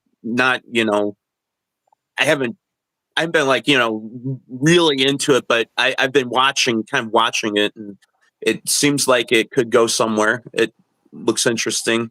They're trying to make it more towards the amateur kind of community. And yeah, I've got 3 nodes now. I've got the Liligo T-Deck Plus, and then I bought 2 Heltec V3s, which I've got set up in units. Well, GQ Man doesn't recognize me. It's because you never show your face on videos. I with him I have because I'm part of the. I've actually been on Discord with him. He just doesn't recognize me. Let's see. Who's the guest? We could really mess around with people and say it's Bosnian Bill. Yep, there we go. No one knew what Bosnian Bill looked like. It's me, GK James. There's 2 Jameses on the same video. Yeah, 2 James. Yeah. I think what happened with bloody Daryl. He was supposed to jump on today, but he said I'll be on soon, and then haven't heard any more from him. Maybe he got beat up by a kangaroo or something. Ate him. He's probably just bloody busy trying to sort stuff out. He's just come back from Canberra Wednesday night, and then had to work Thursday and Friday and stuff like that. And then he was in Melbourne yesterday. So because he was up in Canberra and met up with Bobick and stuff like that. He sent me That's cool. That's cool He to sent get me- to talk to Bobick. together, and I'm like, you bastard. Bobick, for those that don't know, maybe Bobick works with Deviant. Yeah. So he's a freaking awesome guy as well. I was texting him the other night, talking to him on the phone and stuff like that. When he called me up, he goes, I said, James speaking. He goes, James, it's Bobick. And I'm like, oh, hi. I had that split second where I'm like, holy shit. you kind of get that when you meet someone that you've seen them around, you've seen them in videos and stuff like that, but when you actually meet them or speak to them like over a phone call or something like that, like I've messaged Deviant a lot. Deviant and I message a lot in chat. I worked on projects with him and stuff like that, but it was completely different to when I was on a video call with him. It's a completely different thing. Like, I mean, it's like when people message me, or comment on videos or see me on live streams and stuff like that. But when you're in a video call with somebody and you actually see face to face and talk, it's a different feeling to when it's just like a video. And stuff like that. Or when like Pocket Woman, because they're always working together. I've known Pocket Woman for a long time. We've messaged, we text, comment on each other's videos and stuff like that. But when I actually met her in person, I'd never seen her face before. I'd never seen her, like I've seen her hands and stuff, but when you saw her face to face, it's not what I pictured in my head of what she would look like. And the first words out of her mouth was, "Holy shit, you are tall." You know what? PJ from CLK, I haven't met him in person or anything, but recently I always pictured him as being maybe about my height, but it turns out he's actually pretty tall. Probably not as tall as you, but he was, what is he, 5'11"? Is it 5'11"? Taller than I expected. I don't know. I'm down more at 5'7" myself. Well, I'm 6'2". Yeah. And he's not far behind you. 3 inches. Yeah, sometimes you hear like so Bosnia Bill, I always kind of wondered what Bosnia Bill would look like.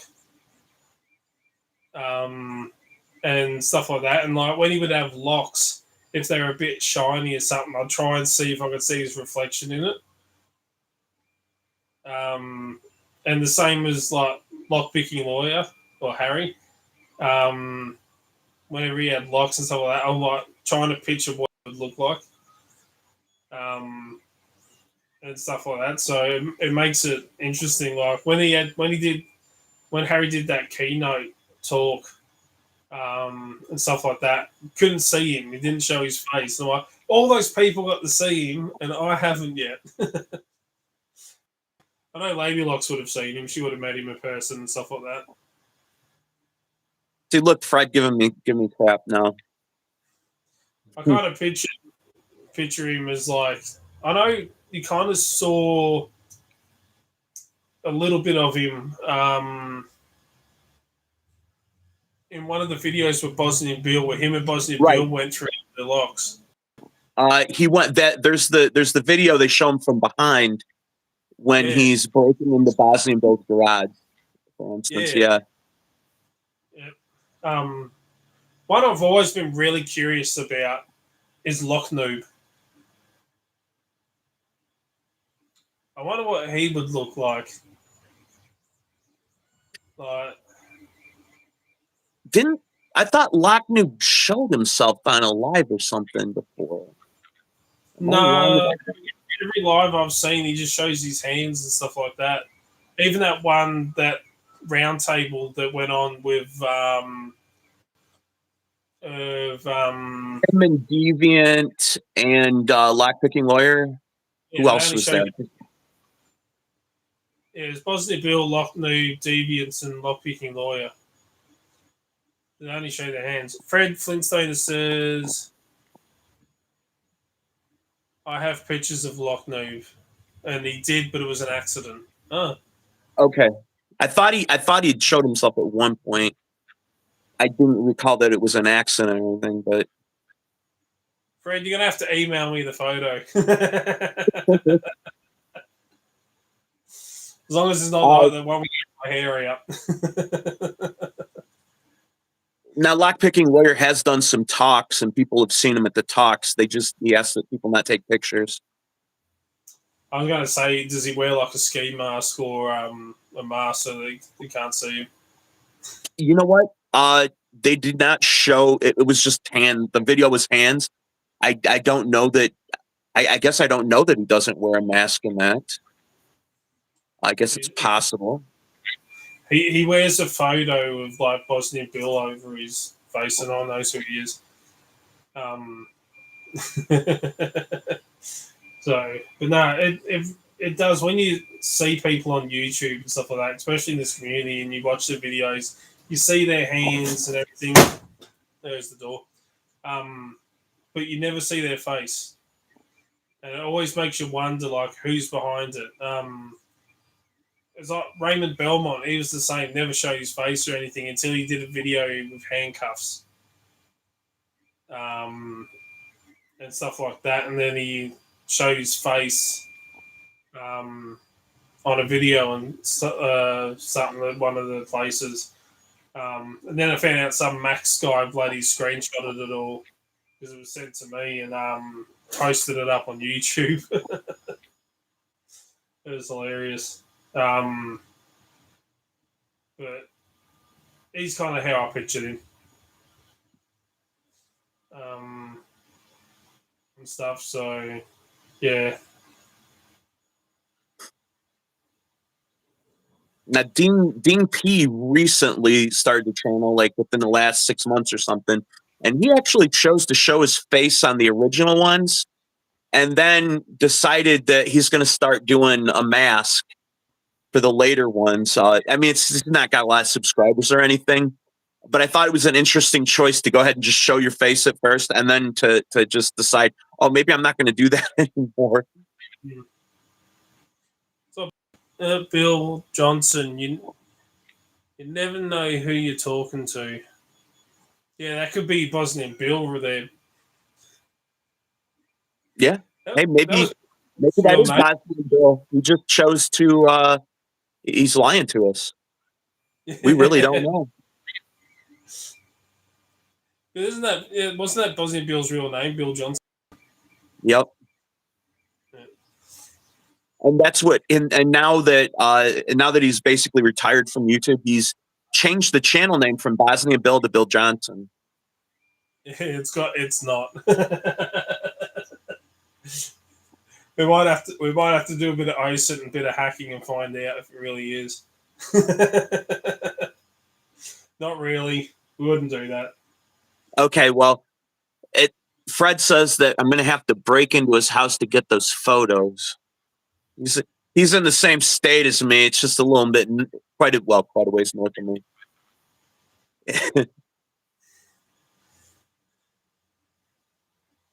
I respect it as well. That's a good thing about the internet and YouTube and stuff is you can be anonymous. You don't have to show your face and stuff like that. It's kind of different.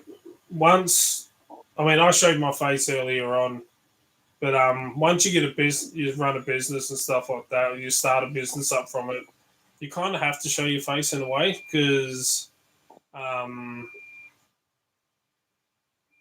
you become the face of it, so people are going to see you and stuff. So, yeah, it's different. But if you don't want to show your face, that's all well and fine. If you don't want to give your real name out, that's fine. I don't hide my name. I'd tell I look at it as like, if you really try and hide who you are, people are going to start digging around to try and find out. Whereas if you just turn around and you're like, oh, my name's James Gillette, I live in Ballarat in Victoria, Australia, they're like, okay, don't have to worry about it now. He's just said who he is. Like, you have nothing to hide, they won't go after anything. I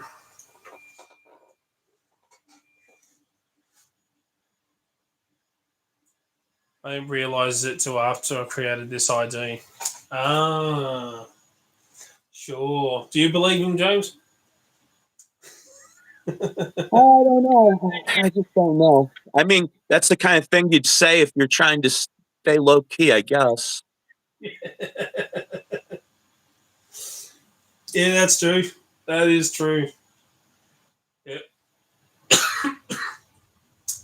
Yeah, I'm not. I'm not Bosnia Bill. I swear. Next time we see him on the chat, he's going to change his name from Bill Johnson to Bosnian Bill the Second. Twice Well, maybe removed. he can just use his initials. BJ. It took me a second to realise what you were saying then. There's a shirt that's really popular that people get when they go to Beijing because they do it. It's like the I love New York shirts, but then it says BJ for Beijing. They had one here in Australia for the Northern Territory, and they actually stopped producing the shirts because of it. To try and promote the Northern Territory and get people in there, they had shirts that said "See you in the NT."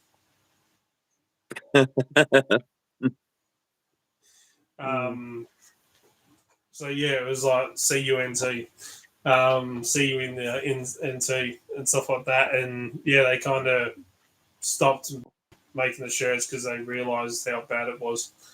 And I saw one the other day. It was a photo of a cup, and it was from some university. It was a white cup with black writing on it, and it was UNT. But the handle of the cup was black as well. So if you looked at it from the side, it said CUNT. So Nice. yeah, that one was funny. Do I need to get the buzzy photos? Hell no. That was the one where I took my hair out the ponytail and had it down the sides. That's shit scary. Oh yeah, I have. I think I might have saved that link from New Year where he had his hair down. Yeah, it was someone. Someone actually emailed me the photos of it, and I'm just like, oh my god, that is horrible, horrible as shit. Doesn't worry me though. I mean, there's probably more embarrassing shit of me out there. I don't hide it. So, but yeah, we're gonna have to organise some roundtable discussions. I think at some stage. Run a proper live, not a vertical live like this, but a proper live stream run off the laptop and get a round table going. Once Deviant's not so busy, I said to him about doing the live stream with me, and he said, yeah, he'd be up for that. He's just been absolutely hectic with work. He did sound burnt out like crazy, like in one of the recent videos he did. Yeah. Yeah, he's been flat out.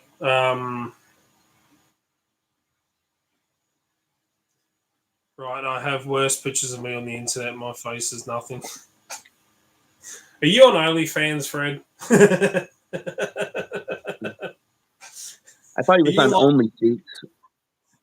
Yeah, you like picking naked. But I reckon it'll be good to get like a live round table discussion going where there's a few of us and we go over some topics and stuff like that. and a proper live stream setting, which would be a lot of fun. Because I know there's a couple of topics that you wanted to talk about as well. Yeah, like I don't know, there's all kinds of things to talk about there. Yeah. Especially the Obviously, radios, because yeah, there's all kinds of radio stuff we could talk about.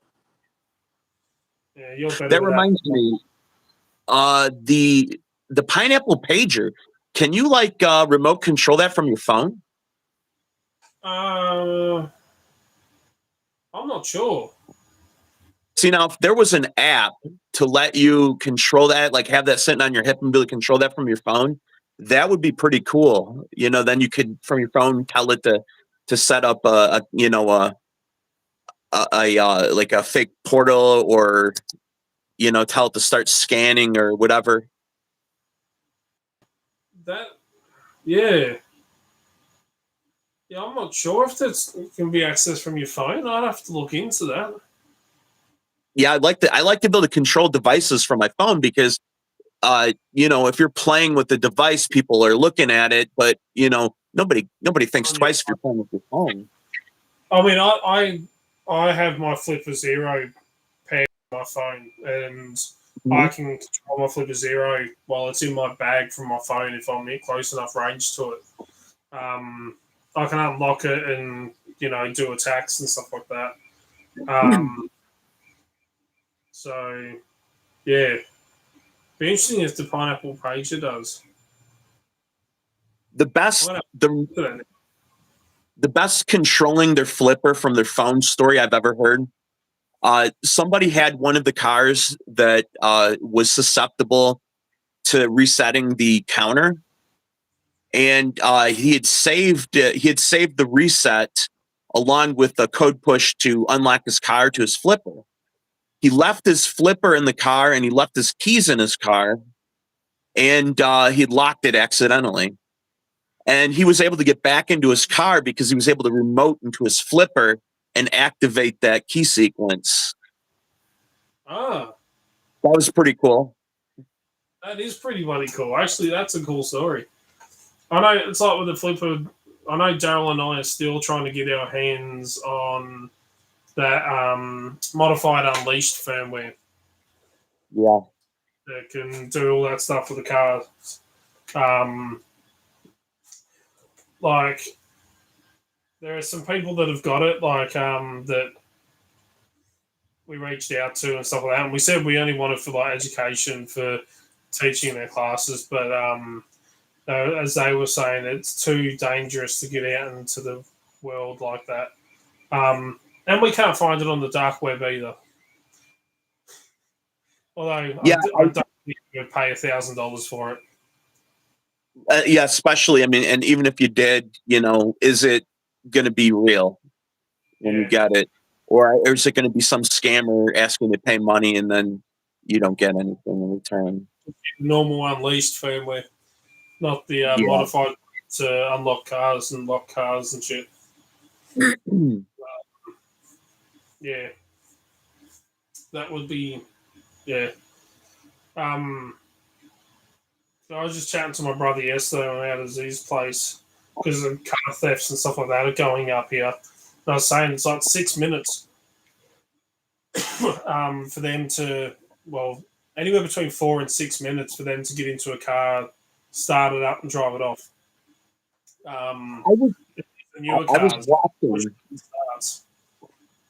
I was watching a guy do that. He was stealing cars, and he actually was calling the people it takes 6 minutes.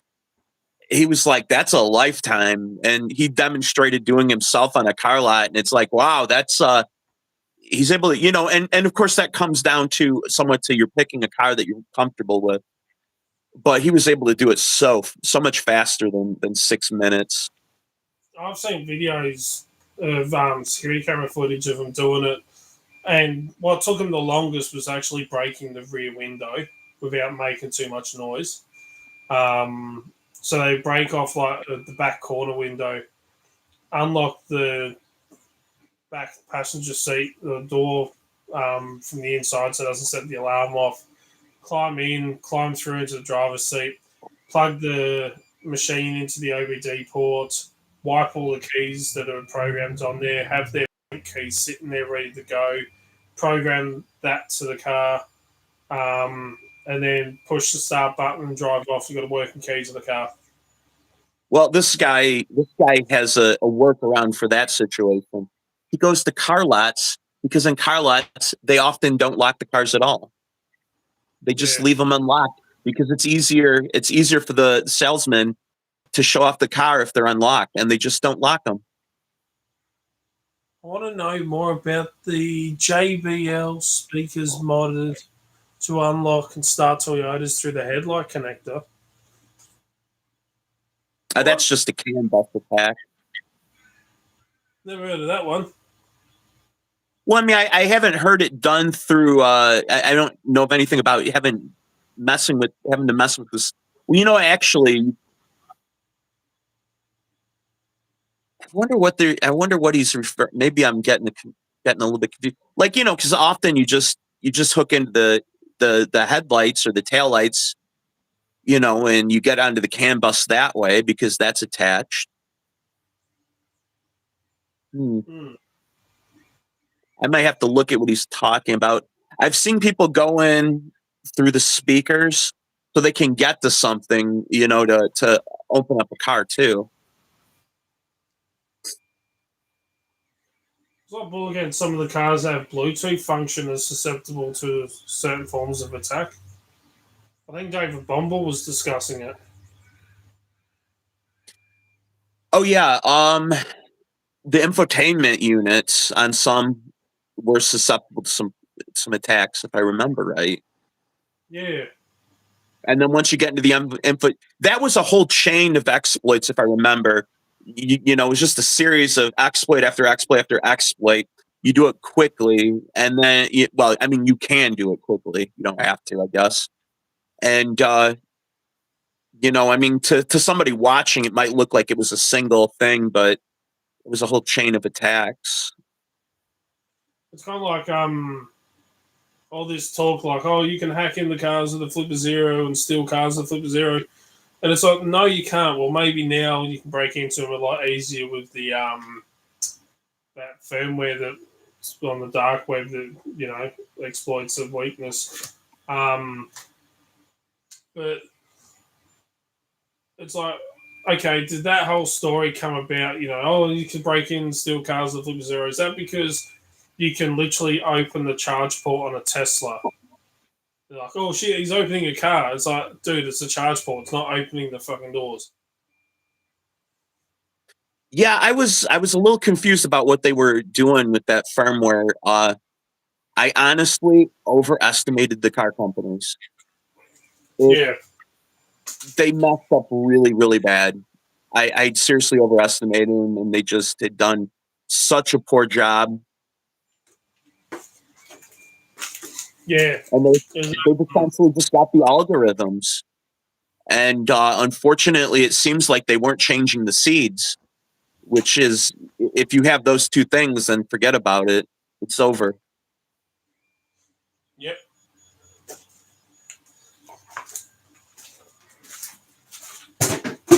Oh, there goes the rest of my last coffee. It's like people are like, oh, can you hack into cars with the and steal cars with the hack RF? And what you can probably copy a remote, but like a signal from a remote, but you can't start the car with it and drive off with it. Well, you can't. Yeah, you can't. Yeah, you can't drive off with it. There might be a situation. I'm trying to think how you would. There might be a few situations where you could actually drive away. Possibly, I'm not seeing what they would be though. Still, I mean, other than that, there's that satellite hack, but that was patched, so you probably can't do that anymore.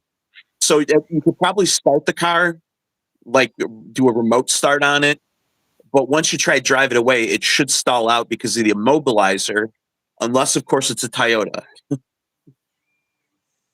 It's like the or a Honda. attack on garage doors. I got some garage door codes on the Flipper Zero and tried running them at my sister's house because she's got a remote control garage door, and I couldn't get any of them to work. Yeah, and she's probably got a rolling code one. It's probably newer. Yeah, oh, it is a new house, and stuff like that. So yeah, I got to try and find some more radio frequency files for the Flipper Zero, and stuff. And then I just realised that I was down at Costco a couple of months back. I had the Flipper Zero with me, and I'm like, I wonder if I've got any of. I wonder if any of the radio calls are working here. Because I had the files on the Flipper, and then I went to click on one of them, and it said, what was it, zone or location locked, Mm-hmm. geolocation locked, or something like that. So it wouldn't let me play them. So I probably have to unlock. It's got a setting so you can unlock geolocation on it. Yeah, you know what? Mine locked up too after I did one of the updates. So, yeah, I've seen that problem here too. Yeah, I thought about unlocking mine because it's the first time I've seen that come up because it never used to happen with the Unleashed firmware that I was running or the Extreme firmware that I was running. But now I'm using Momentum. It seems to be location locked as well, geolocated locked, which is kind of interesting how it knows where I am. So what happens there? The way that it gets your location is when you connect it to the phone, usually. Because I was going to say, because the Flipper doesn't have GPS. No, it usually uses the phone and you connect to it. Yes, it's not geo-locking as in like it only lets you use stuff that's in that area. It's some radio signals on it, like as I was saying, there's ones for speakers for Lowe's and Walgreens and stuff like that. That you can literally sometimes actually comes on the firmware that you download some of these. But there's all the files you can download, and it kind of locks them because they're not used here. Although I was wondering if I could actually get it to work and stuff like that. So, yeah, that was the first time I've seen it on the Flipper Zero geo-locked location. Yeah, so the Flipper ships with a very basic firmware that you really can't use for anything until you upgrade it. And when you upgrade it during the upgrade process, it sees where you're at and it goes ahead and it locks it to your region, your signals, so that you're not accidentally sending signals on frequencies that you can't. It doesn't actually have Wi-Fi, Fred. Not out of the box. That's a separate board. But if it did have Wi-Fi, that would be one of the things that would be locked down because there's like Japan has some extra channels. You'll see that when you set up when you set up a Raspberry Pi, you'll see that. Or maybe if you're setting up like an Arduino, anything with Wi-Fi, yeah, basically select a region. Either that, or it'll just leave off some of the bands that. So it's only the bands that are in every region, one of the two. Yeah. Although I was trying the Bjorn Cyber Viking with my Pi, I had to set the region. I still can't get that bloody thing to work, and I don't know why. Because it can't be the Pi itself, or the flasher, because the flasher worked to flash the SD card for the Pi 400. So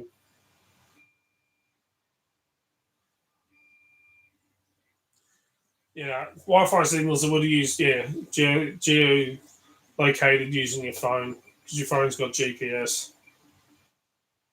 It could also just when you do it on a computer, it might just ask you your region there. I haven't. It's been so long, I don't remember if it asked me a region there on the computer. Out of all the firmwares I've used the Unleashed, I've used the Extreme, I used the Extreme Dev mode, and stuff like that, which had all this extra stuff in it, and all these things. But I think Momentum has probably been the best so far. I did like. I was really a fan of the Unleashed. The Momentum. It's nice, but yeah, I don't entirely like the menu. Probably just because I'm not used to it still. I haven't been playing with it enough. It's like all the dev boards you can get for it and stuff like that. I was chatting to Daryl the other day, and I was thinking about getting an IR blaster for mine, but it's like, do you really need it? Is it really worth it? And stuff like that. So the Wi-Fi dev board, definitely worth it. The 3-in-1 that I bought that has the NRF24, the Wi-Fi, and the radio frequency. The only downside to the RF on that one is you have to flick a switch between receiving and transmitting. It can't just automatically like the Randolph RF booster.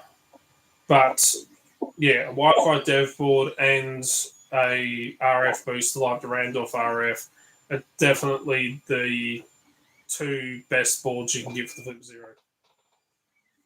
Yeah, I had a board that was being sent to me for review. I was super disappointed because Amazon lost it. So I'm probably never going to see it. It's actually allegedly it's sitting in a warehouse about 40 minutes, probably about 30 minutes from my house. And it's been sitting there for a month now, so I don't think it's coming. Shit. The only other board I've been thinking about is the multi-pass that Rabbit Labs does, which is the mag swipe board. But we don't really use a lot of, other than bank cards, we don't really use mag swipes here. I'm surprised you still have them in the bank cards.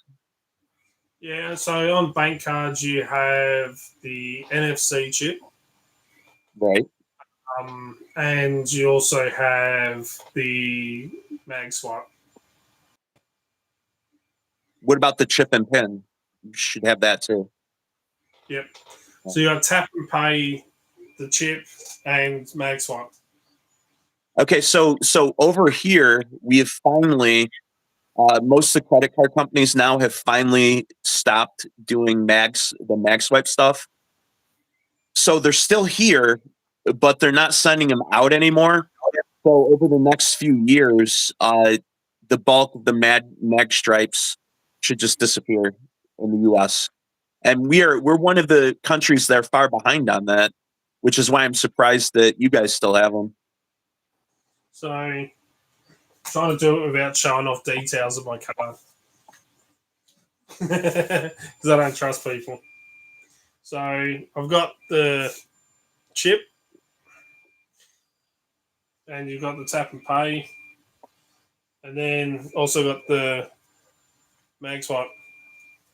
See, now on our cards, there's still something that looks like a magnetic stripe on the new cards. It just doesn't do anything anymore on the newer cards. I know And within like, because when it hasn't worked, I've swiped. yeah, within 4 or 5 years, the ones that are still out there in the U.S. should be gone. They should have expired, and they might actually still keep it on the debit cards. I don't know.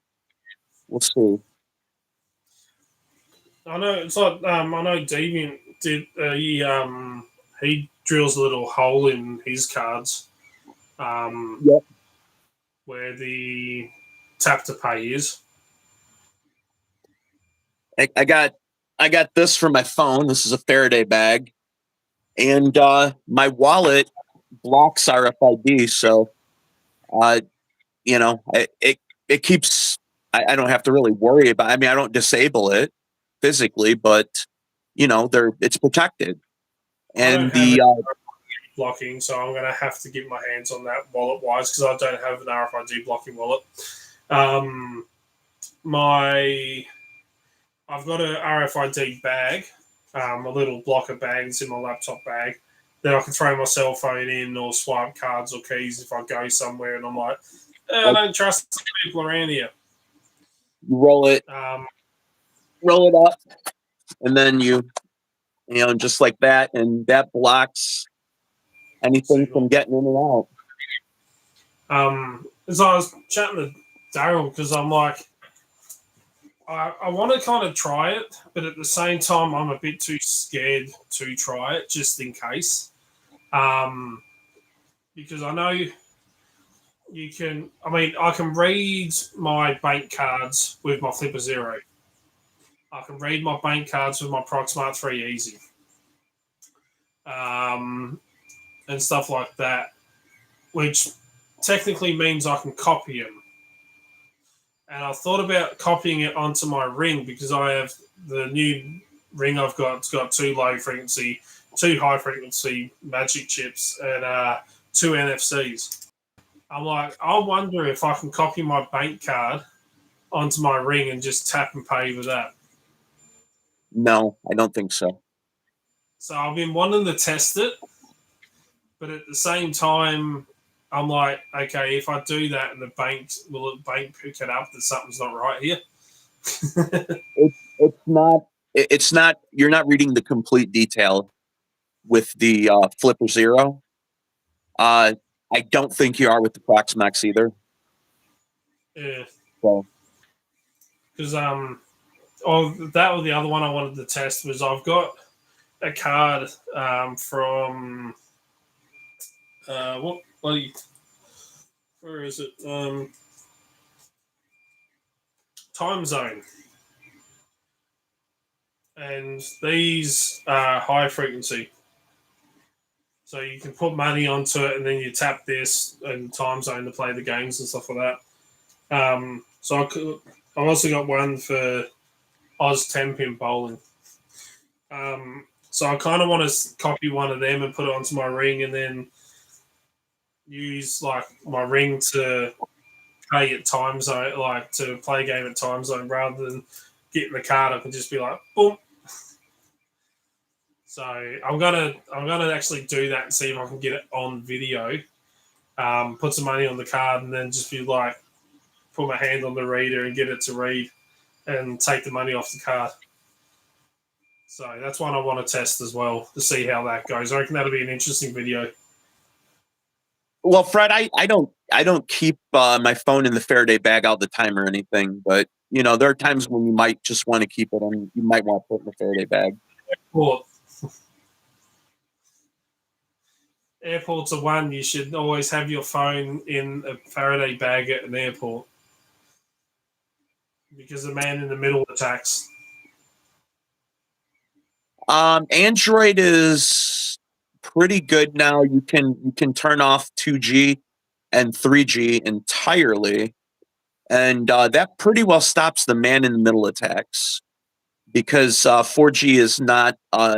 There's no known vulnerabilities in it. Nothing that is known to the public. It's always possible the governments have it. You never know. Yeah.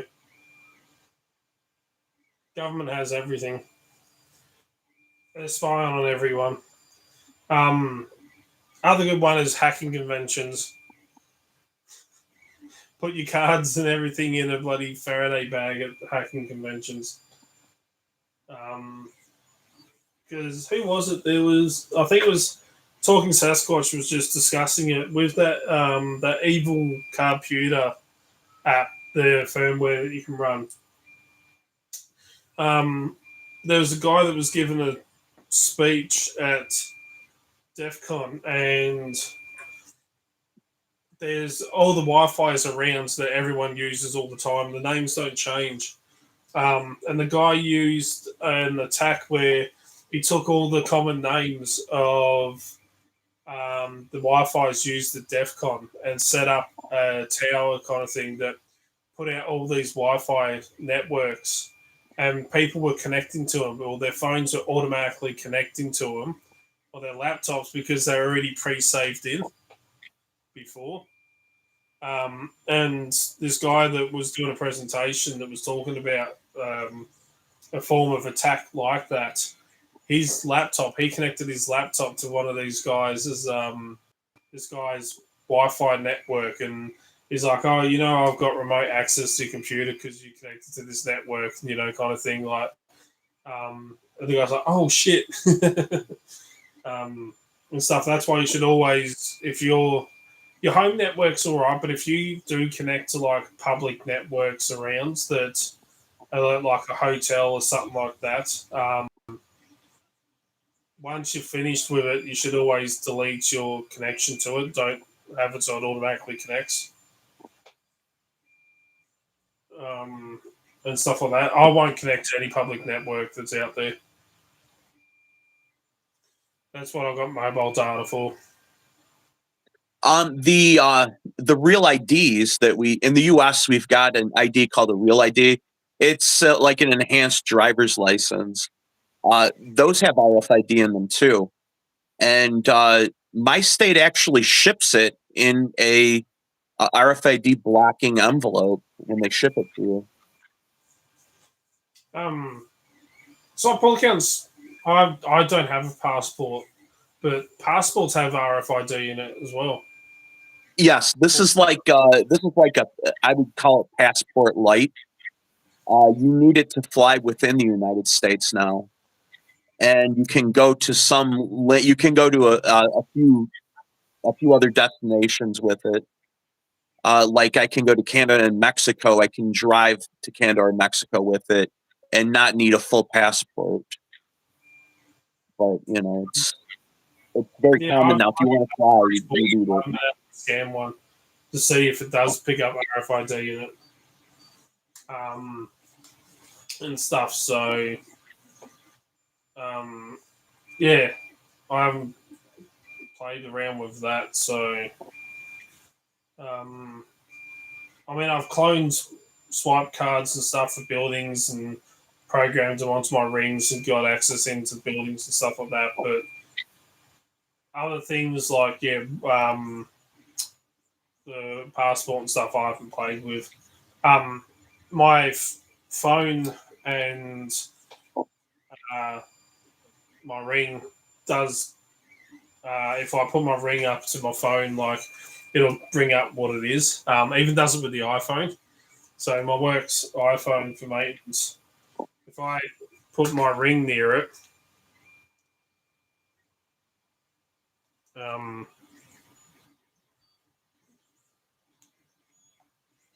and set it to the right one. Like I was wondering why I had hold of the phone, and it was like bringing up this message. And what the hell was that? And it was my ring. Yeah, the real ID is still optional here in Michigan, but it's if you're gonna fly, you have to have it. It's not optional to fly anymore. And the phone doesn't want to pick it up again. Yeah. So I know these have tap to pay. So yeah, we can read the rings. If you want a successful live demo, you have to make a sacrifice to the demo gods. So yes, and Delp forgot to do that. He should have sacrificed the goat. Normally he picks it up, my ring, but because I'm like, why is it every time I'm holding onto the phone, I'm like talking, what the hell? It's like comes up with this bloody notification across it, saying that about the brand of the ring and shit like that. I'm like, oh. Actually, I should go grab my Flipper Zero. I'll see if it's charged. Yeah, I actually have. I put an RFID tag by the bed that I can scan when I go to bed to enable bedtime type routines. But actually sometimes I accidentally swipe that, and I'm like, what the hell is that noise? And yeah, I'm gonna go grab my Flipper Zero. It's in my car. Just make sure my ring's still working.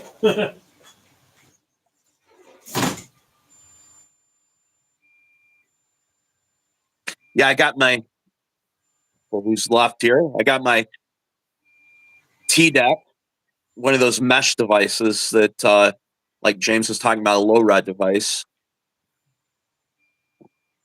which just stands for long range, low rod.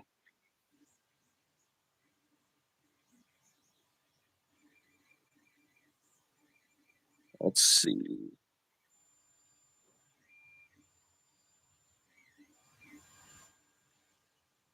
Yeah, it's a fun little device, GK man, but unfortunately there's not a lot of nodes around me. In fact, the only node around me right now is the my other node.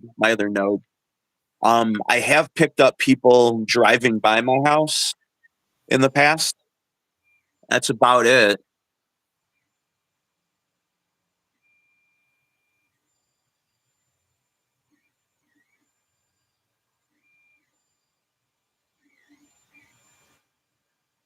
Okay, so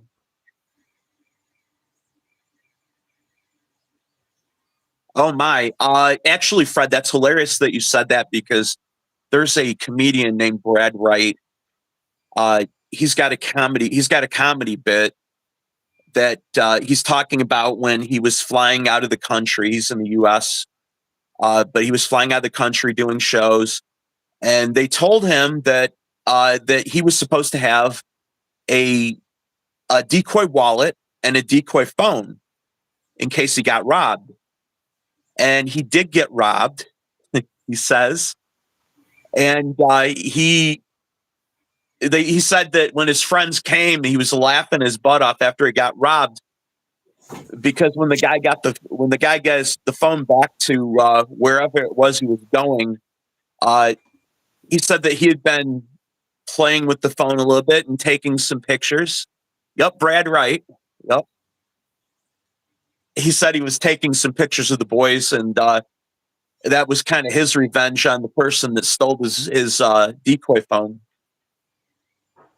On Android, though, now, if you can set up there's an entirely second account that you can set up on the new versions of Android that's protected by a second password.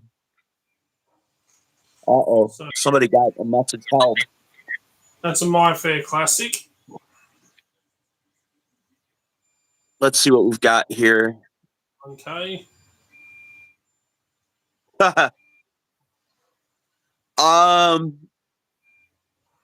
don't think that's the story there, Fred.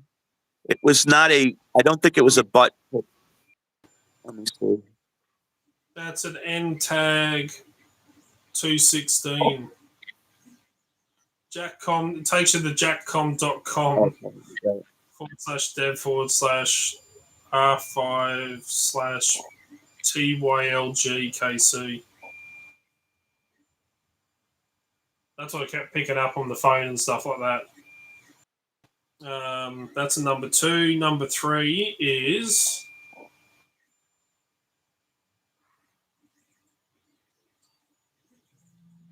come on, pick it up. This is My Fair Classic. And number 4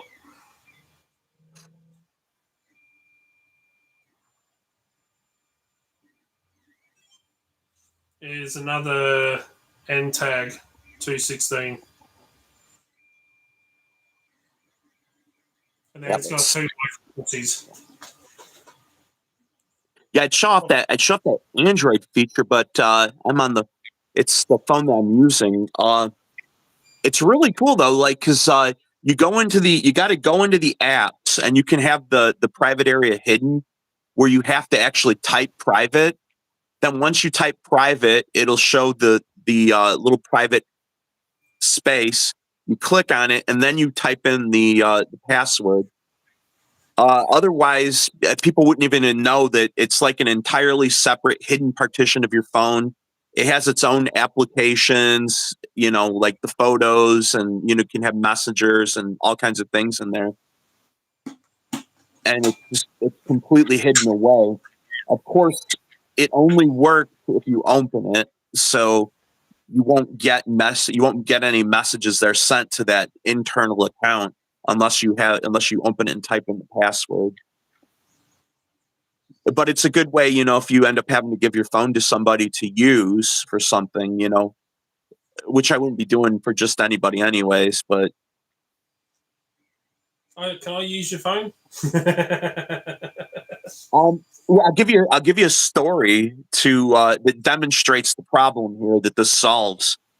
Some family members were having, I believe it was Christmas or Thanksgiving.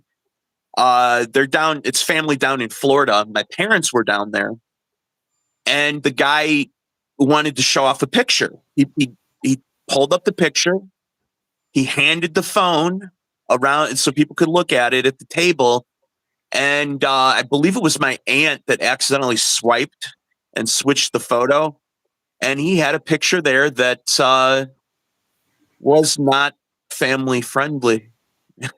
Put it that way. She got to see a lot more of him than she wanted to see. That's why you don't have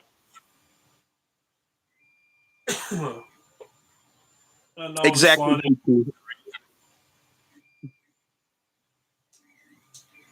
This thing's got so much stuff on it, it's not funny. So much to learn. There's a lot to learn. I mean, radio stuff can be very complicated. I mean, honestly, I've got like 11 years of experience as an amateur radio, at least an amateur, maybe longer. And I got the top license that's available in the States, and there's a lot I don't know. I haven't really done a whole lot with the Hack RF, only because there's so much to go through and learn and stuff like that. So I've tracked some airplanes and stuff. I haven't been down to the beach yet to track boats. That's one thing I want to go and do. You're absolutely right, GK man. Now the apps that do insurance and the apps that do like digital IDs, you can show those on the screen while the phone is locked, which is good. But still, wouldn't want to hand my phone over to the police, even with it, being on the lock screen. It's like with phones that one I was thinking about. There's some phones that, and I've seen people tap and pay with their phone while their phone's locked. That shouldn't be possible. That's not supposed to be possible. Oh, there's a guy I saw the other day that had his phone that was locked, and he went like that and tapped and paid. And it got me wondering, because I have one of the Square tap and go readers for taking car payments when I'm out. Only because I've got customers keep asking me like for lockouts and keys and like, oh, do you take card? And I'm like, sorry, cash only. Don't have any access to cards. Now I do with a Square reader, but I can also do it just with my phone. You can take payments with your phone using the Square. And it got me wondering, like, if people's phones, you can just tap and pay with your phone locked. I'm like, I wonder if you could set up like, let's say $70 because you got to keep it under 100 without a PIN code. and walked past someone's phone and just like bumped it with the square reader, would it pick it up and charge them $70? I don't know. You're not supposed to be able to pay with it locked. It's possible. My phone. I used to before I was using an NFC phone. I used to keep a credit card in my case, and I could pay like that. It's possible somebody's doing something like that, but I don't know. I don't use the tap and pay with my phone. I don't use my phone to pay for the internet banking stuff. I know you can. I don't use it. I have an NFC reader on my phone, an app, and I can actually copy NFC and a high frequency. It doesn't do low frequency, but it does high frequency in NFC. So, because Daryl and I were discussing the other day, like, if you go into like a courthouse or something like that, you got to go through the X-ray machines and they wand you down and everything. And as I was saying, trying to get like a Proxmart in. Flipper Zero, unless they know what it is, you can probably get away with it. Just say it's a little gaming thing because it's legally classified as a gaming device, not a hacking device, and stuff like that. So you can kind of get away with that. But because we're talking about stealing swipe cards. I'm like, well, you can get an NFC reader on your phone and you can read and write NFC and high frequency cards using your phone. So I said, and everyone takes phones in. So I do have Face Unlock on my phone. I have Face and PIN. But I use my face to unlock when I'm driving and if I've got to check something and stuff like that, instead of trying to, because my phone sits in the holder up the windshield, instead of trying to type in a PIN when you're driving and stuff like that, it just unlocks with my face and I swipe and it opens up the phone. I can see what's been sent through. The reason why it's really one of the reasons why people really don't like the Face ID and the fingerprint ID in the United States is because, in theory, they can't force you to enter your PIN number to unlock your phone, but they can use your finger to unlock your phone, or they can use your face to unlock your phone. So a lot of people don't like, just because of law enforcement don't like to do that. And of course, there's other potential things that could happen, I suppose.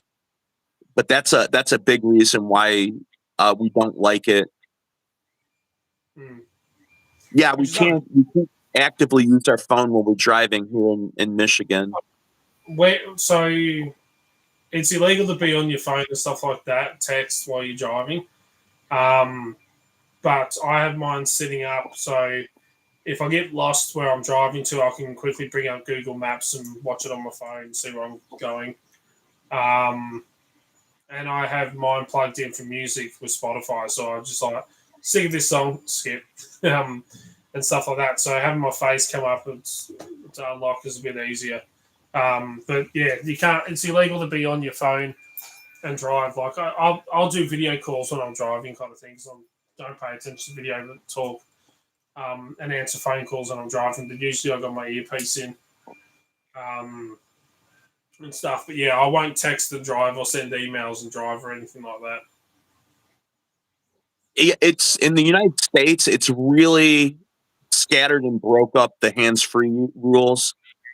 In some places, you can touch the phone one time, to use a navigation app.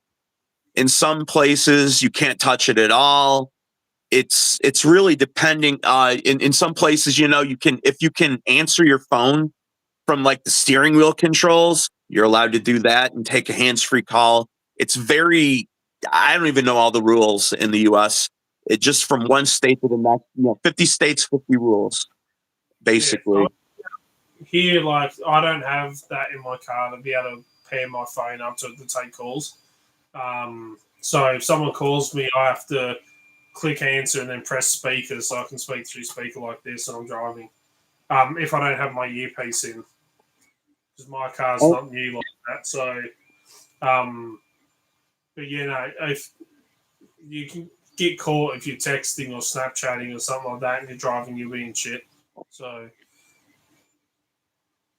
Yeah, in the states and in some states, it would be legal for you to just hit the answer button as long as it was like on speakerphone, and in some states it wouldn't be.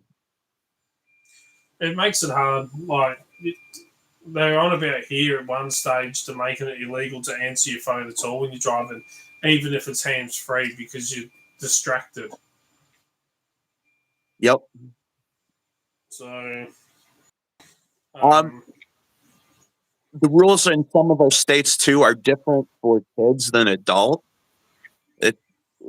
Kids, I believe in my state, kids are not permitted to even talk hands free, if I remember correctly. But it's been a long time. I don't know. That could have changed even. shit. It's not that strict here, I don't think. And stuff like that. But yeah, I wouldn't be holding my phone and driving, or texting and driving at the same time. And stuff. So, like, I'll click on my phone if I get like a text message as I'm driving, like I'm on the way to a job or something. They send me a text being like, "Oh, I'm running late" or something like that. It'll come up on my phone and I'll see it and I'll clear it. But yeah, I won't text and drive or anything. So my phone is always sitting in the holder, the hands-free holder on the windshield. Because I use it for Google Maps, and even though I've been living here in Ballarat since I was 14, 15, something like that. I still don't know my way around. I still don't know your streets and stuff like that. People are like, I live in, in Sutton Street and such and such. I'm like, okay, send me your address. I'll put it into the maps. Like, yeah. A lot of phones will offer voice, voice navigations of various types. Where you can say okay, and who it is with the G, the O's, and the L's and the E's, and they'll it'll pop up, and you can tell it to send a text. You can tell it to navigate to a certain place. Generally, that's perfectly legal. You're not touching it. Well, not text, speech to text or whatever it's called. Yeah, speech to text. I know mine can have, I think you can set driving mode on mine. Yep, that's a common feature. And stuff like that. I think mine kicks in every now and then. Depends on what I'm running on it. I think if I'm running Google Maps, it comes up in driving mode. Even if you do know your area really well, I find, at least here, if there's construction stuff like that, the traffic that Google Maps gets is really helpful. Can redirect you. Yeah, I like Google Maps because it tells you like, there's a traffic crash. There's a crash up ahead. 2 lanes are shut down or whatever it is. Time will be extended by 15 minutes, or serious crash ahead. We're diverting you to around the crash, to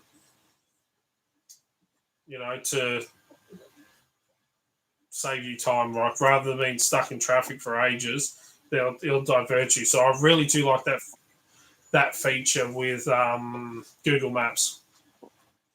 Compared to the old GPS systems, Google Maps is so much better. Although the only thing that really annoys me is like when it talks to you and tells you the same thing like 5 times. There was this little town that there was some kind of thing going on with the expressway, and a bunch of people were driving through their town.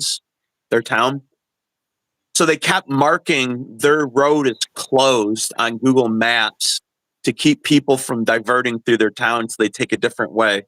Because I just didn't want the actual. Well, actually, it was not really a town so much as like a neighborhood, actually, and they didn't want it, so they kept lying about it. Mine annoys me. It's like at the roundabout, take the third exit, and it's like you get like 50 meters closer. At the roundabout, take the third exit, and you get about 100 meters away from the roundabout. At the roundabout, take the third. I'm like, you've just told me freaking multiple times. I know. Or it's like, turn left and veer slightly right. And I'm like, what? You want me to turn left and veer slightly right? What are you on about? Or take the third lane from the left-hand side. And it's like, okay, but there's actually 4 lanes here, and one of them goes off a completely different direction. Which one do you want me to take? Like, is it the third that's on this way, or is it like that slip road included? Sometimes it just doesn't make sense. But no, Google Maps is bloody awesome. It tells you where petrol stations are, where crashes are, how backed up traffic is. I was watching this reel. I was talking about something, and what the guy's like, it's like going onto Google Maps to get chicken nuggets, and it takes you 7 minutes to go and get chicken nuggets. Or it's like using Apple Maps and going to the same place to get chicken nuggets, but it takes you 17 minutes with Apple Maps. See, Fred read my mind here in the comments. This is exactly the thing I was going to say something about. This guy was going. I believe he was going home after dropping the kids off or something like that. And I think it was a little bit foggy and nasty out. And he was following Google Maps, and he was probably driving way too fast for the conditions. And this bridge had been closed down for years, and he drove right off of it. And the family's suing. Last I knew, that the lawsuit's still going on.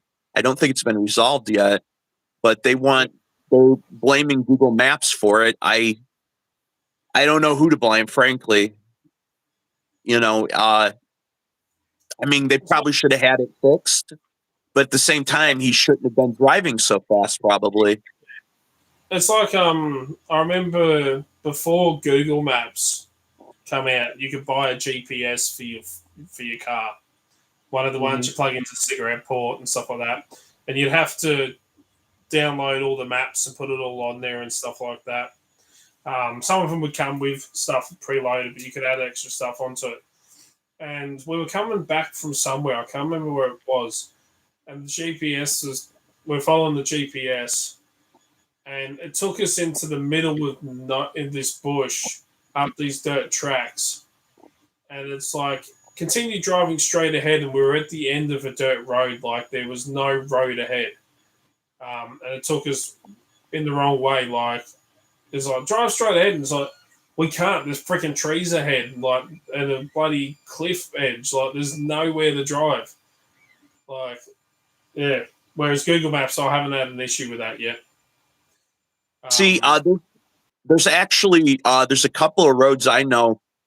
One of the roads had been shut off, and it's like private now. And in a different place, this road is just. It was essentially a trail. It was never really a road in my mind, kind of like a fire road type situation. That has grown over, and it's still on Google Maps. Both of those, it just hasn't been updated. Even though we've reported it to Google Maps, but it's still not fixed. Yeah. Brad, that crash detection is on Android too. I have it set up on my phone. That's a really good feature. I used to have an app. Can't remember what it was called now. There was an app, and you could add people's phones to the accounts with their name and stuff like that. So you go onto the app and you could see where that person was. Like it would access their GPS and you could see their location. And it had the option like press this button if you've been in a crash for emergency, and it sends a notification to every account that is connected to that account, and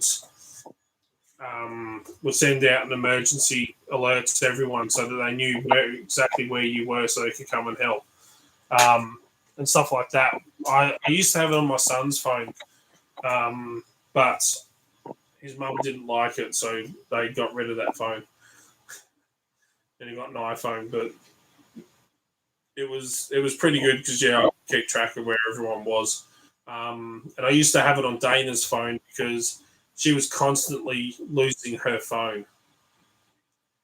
So I could track where it was. But most of the time, she used to have her GPS or her location and her bloody phone on silent. So she'd have the GPS turned off and the phone on silent. So it was always hard to try and track her phone because she used to just leave it in random places and lose it. But it was a free app that you could get, and it's actually quite useful.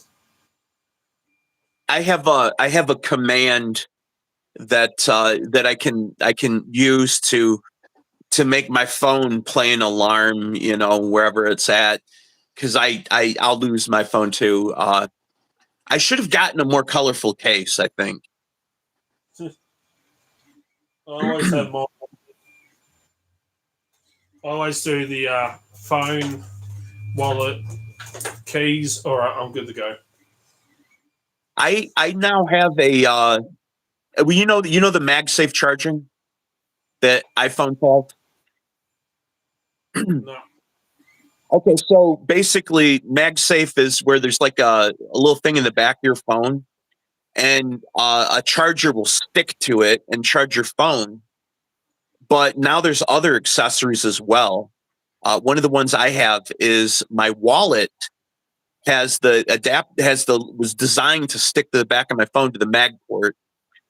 So so when I actually have my wallet attached to my phone when I go out, and then I pull it off because it's magnetic, and that's a great little feature. I really like that.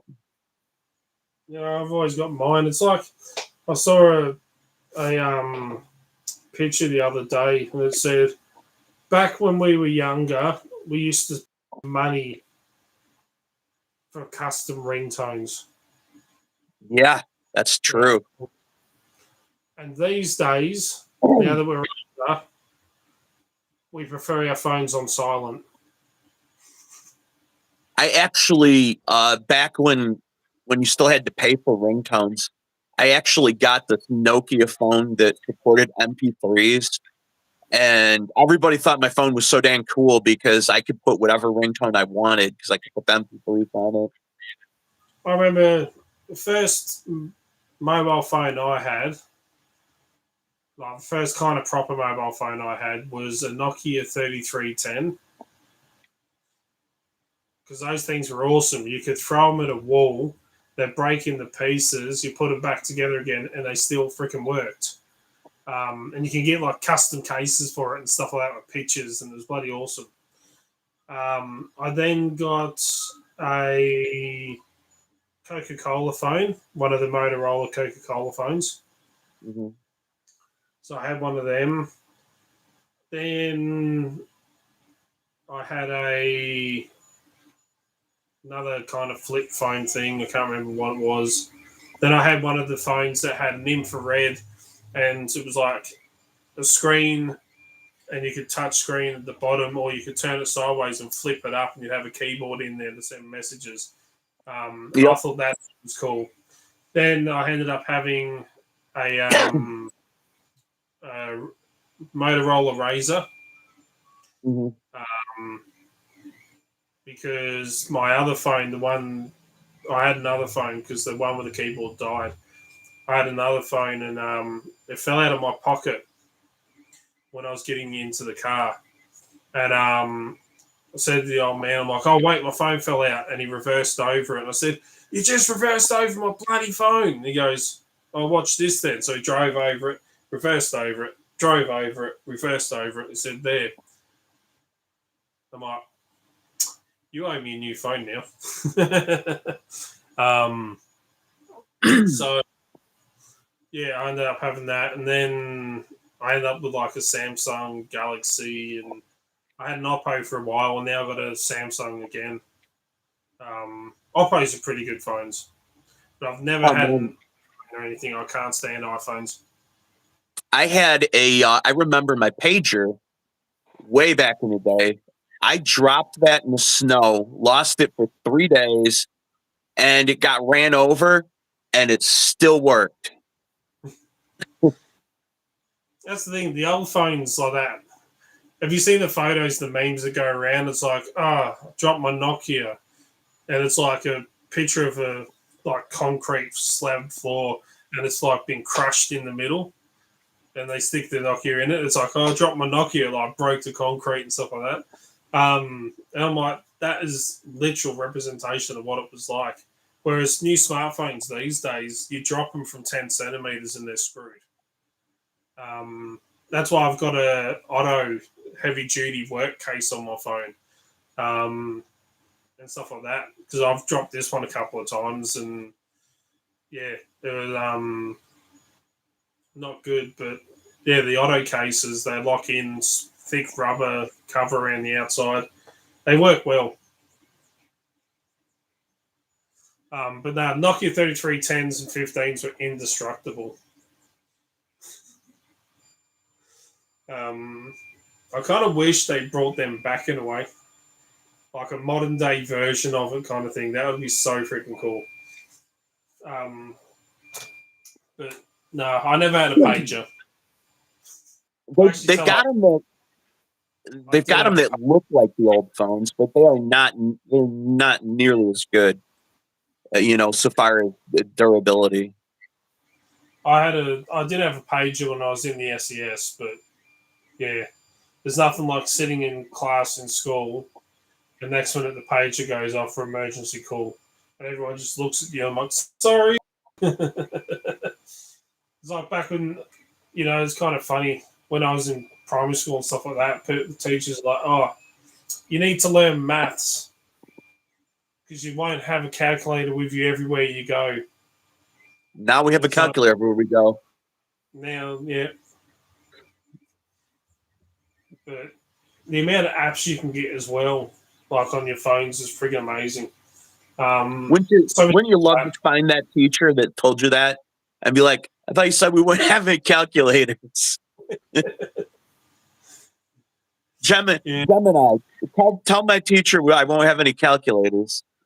I still remember, it's like with the Nokia 3310, I still remember playing Snake on that. Because that was the game to have. Like, Snake was friggin' awesome. And Snake 2.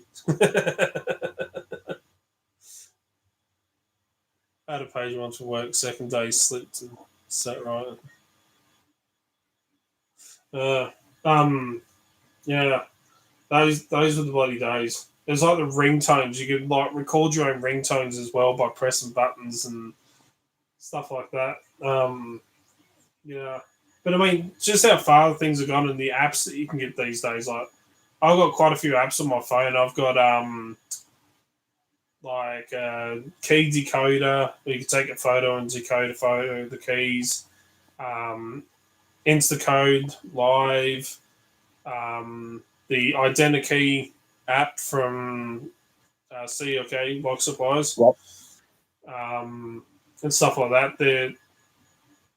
We've got the Flipper Zero app, all the social medias and stuff like that. So yeah, it's bloody awesome how good smartphones are, especially for physical entry kind of things, like in cybersecurity. Like, you can get if you've got a strong enough, powerful phone, you can run Kali Net Hunter off a bloody phone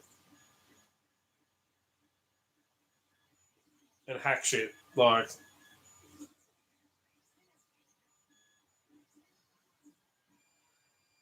phones were damaged. Yeah. Do you remember sticking the old Nokia 3310s and 15s when they stopped holding charge? for all that long, you used to put the battery in a plastic bag and stick it in the freezer. You know, I didn't do that. You know what I did though? What was really nice on those old phones is I would just have an extra battery around, and I had an external charger. And like if I was like out all day and I used up my battery, I just pop off the back and slip the other battery in. You know, there's like one of the it's like what was it? There's a photo. It's like Nokia 3315. It's like 9 o'clock in the morning, 100%, and it's like 9 o'clock at night, 99% on the battery. And it's like the new smartphones, 9 o'clock in the morning, 100%. By 10 o'clock, it's like flat. But no, I used to chuck the old batteries in the freezer. There.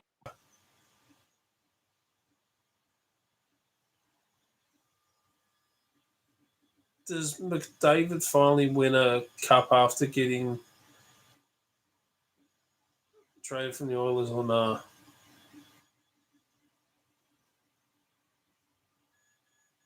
That sounds like sports ball. Probably because I'm wearing a Manchester United.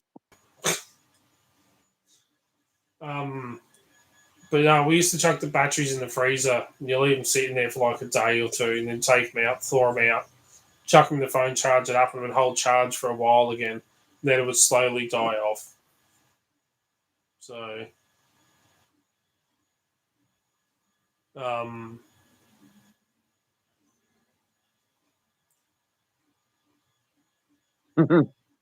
yeah, okay, so you can kind of do that, take pictures of your space and depth keys. But there is an app called Snap Decoder. It's an AP decoder. It's available on Android. It's free.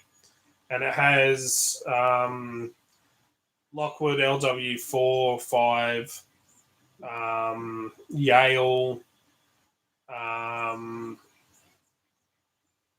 Quickset, Schlag, and a couple of others. And you literally just have the key you want to decode, take a photo of it. You can then adjust it so you can crop out the actual key in the photo, and then you align the tip of the key with the line, and then you align another line dot thing on the shoulder, and then you adjust the key to make sure that the bottom of the key lines up with a red line going across, and then you click again next, and it will put lines down. So you measure like the top of the keyblade, the bottom of the keyblade, and then the tip and the shoulder, and then it'll put lines going down to the cuts, and it'll have like flat spots on the bottom of these lines, and it'll have the numbers underneath. So if it looks like it's sitting a little bit higher than the actual cutout on the key, you can drop it down so the line sits right on the top of there, and then it'll give you the code to the key. And then you can just, it actually links up with Instacode Live as well if you use Instacode Live. Or you could use a flipper on some of them. I have a guy up in Queensland that sends me photos. It'll be like, this is a photo of a key. A mate of mine, he's like, can you do your thing? And I'm like, all right. So quickly decode it, a couple of seconds, screenshot it, send it back to him. And then he cuts the key and he's like, perfect, thank you. It works. It's a fantastic bloody app to get.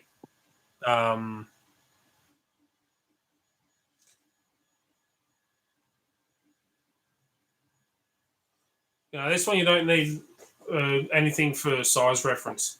It's straight out. It just measures the key, the photo of the key itself. Fantastic app. And as I say, it links with Instacode Live.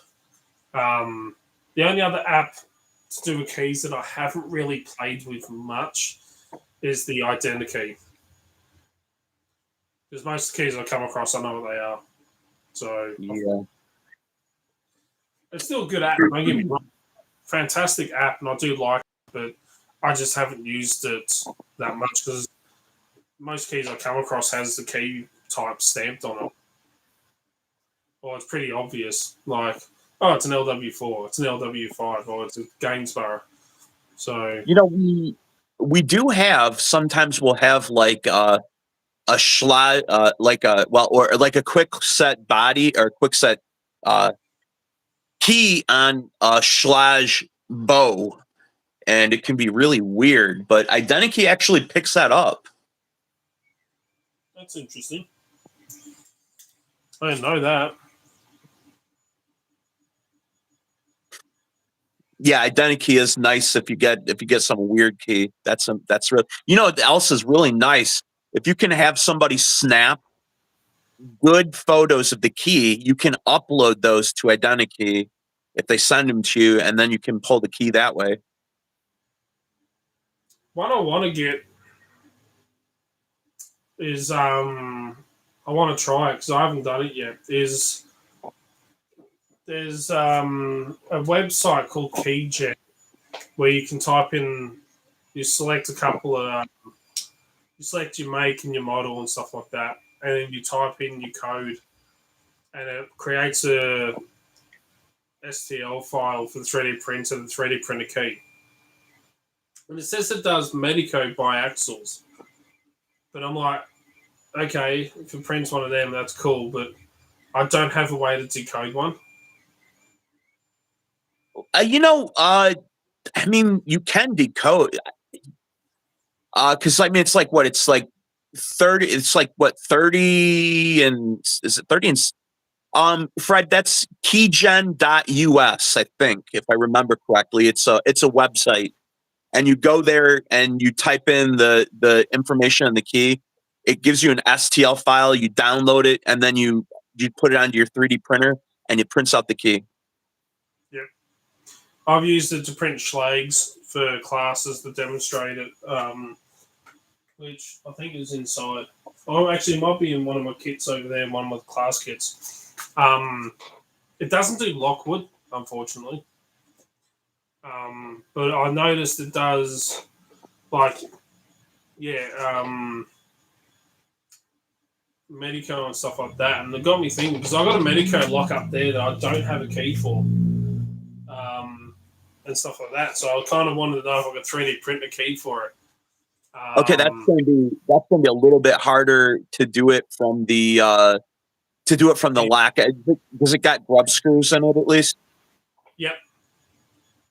Yeah, there'll be a little bit harder. I mean, but you can measure the pins, and then there's there are charts. I think there's a chart on GitHub will help you figure out the degrees. It's like, I think it's like 30 and 60 or something like that, but maybe there's more. I can't quite remember. But I thought that'd be bloody awesome to print and have one there. The other one I'd love to be able to print just to see what it would be like. It would be like a Tibby lock, Tibby key for a Ford. That would be an interesting one to do. Because I know you can also 3D print it. It's also got in that KeyGen is a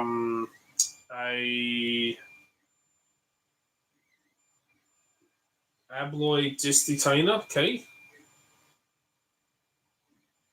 I think it is. I can't remember off the top of my head.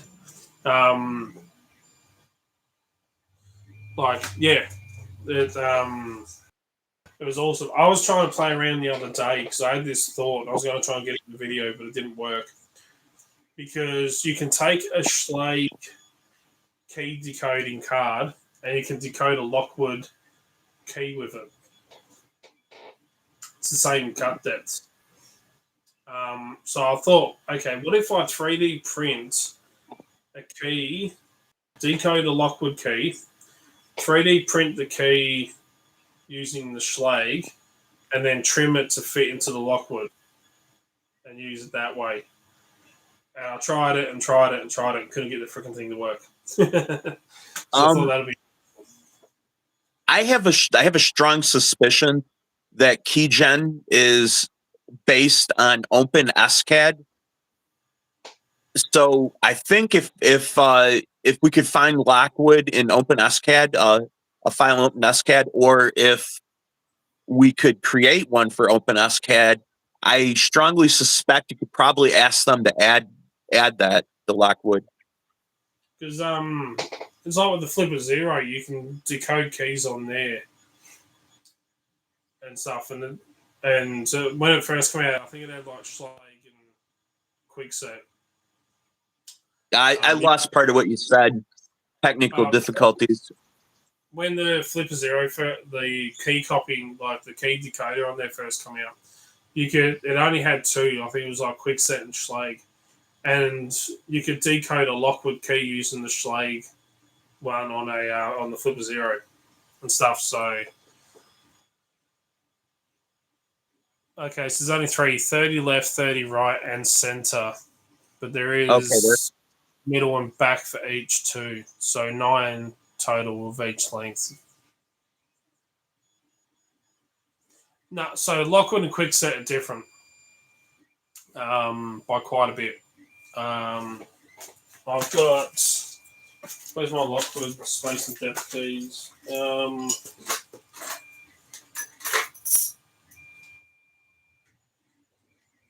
that sounds right, Fred. I only remember 3 positions, but I haven't looked at it in a long time. I need a. Is this code to have Quickset?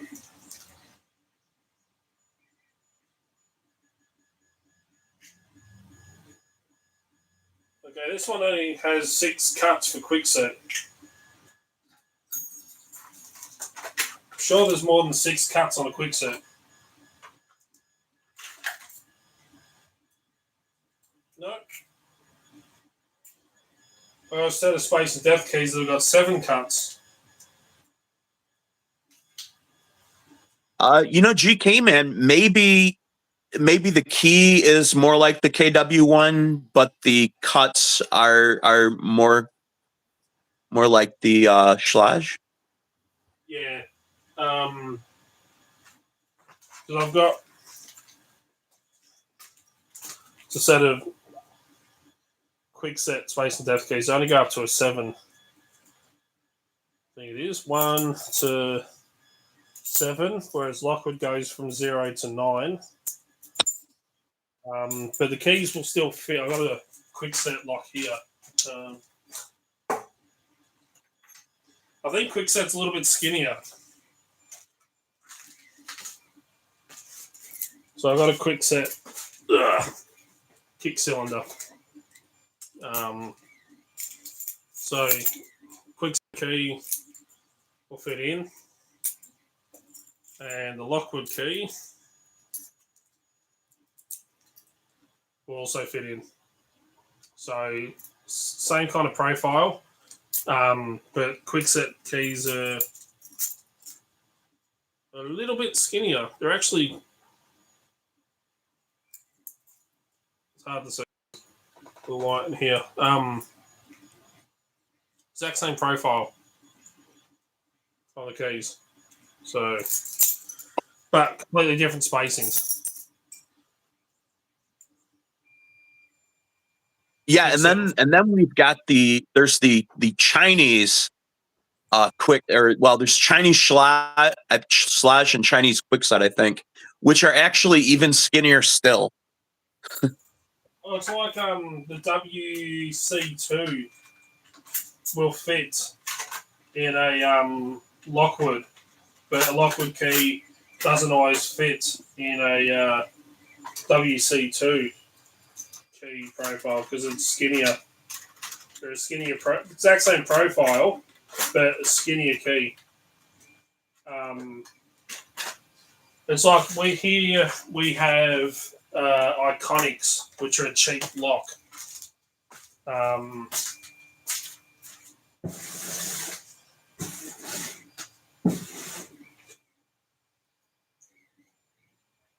an Iconic. That's a key for an Iconic. Looks very similar to like a Quickset key. But I have no idea what the spacings are for the depths are I don't know if they've only got 6 or 7 depths or if they've got 9 like a Lockwood. There's one that CLK Supplies calls the China Key. That is a master key reversed, and it's skinnier.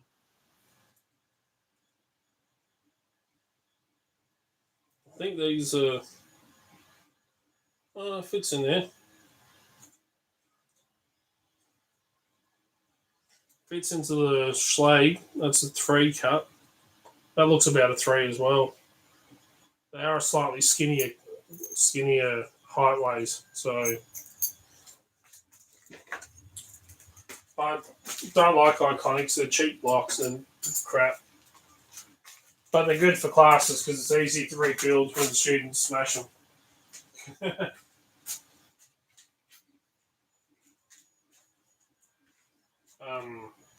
And stuff like that. So, but yeah, a lot of people don't realise that Lockwood and Schlags, you can decode a Lockwood key using the Schlag key decoder. But now you've got the DVC Oz, the DVC decoder card Oz version, which does the 3 most common ones here, which is Lockwoods, Gainsboroughs, and Yale. But there's two different measurements with Yale as well, especially with pins. There's Yale official, and then there's Lab Yale, which a lot of people don't actually know. There's 2 slight different sizes of pins. Yeah, too. Then we had there's the old decoder cards before the Deviant, even like some of the really old decoder cards that used to get like off of, I don't know, like whatever, AliExpress or whatever. They used to have a master decoder on them that was for a master door lock that frankly I've never actually even seen in person, I don't think. And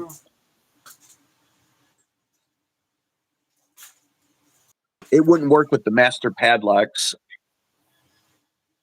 This is CLK Supplies,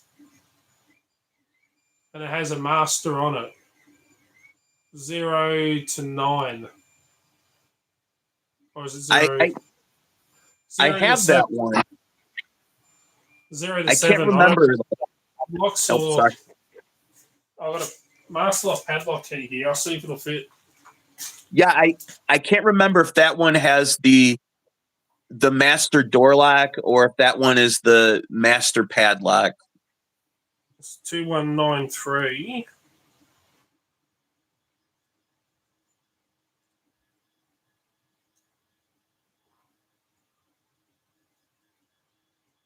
It'll be a 4 cut, 2 cut, 5. But it looks slightly. And then the 3. It might do padlocks. Although that 9 cut would be right down at the bottom there. So 7 cut, I should say, actually.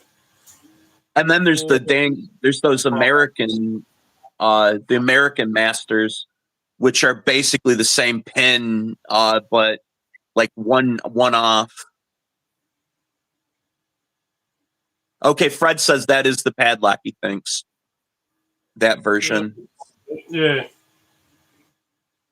7 cut would be trying to line up the 7 with the key.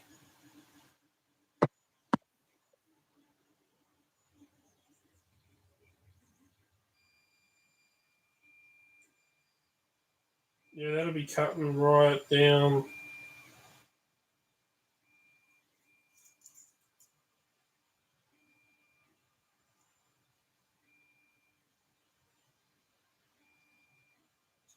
That'll be a really low cut. Not quite down to the bottom of it, but yeah. It might do padlocks, yeah.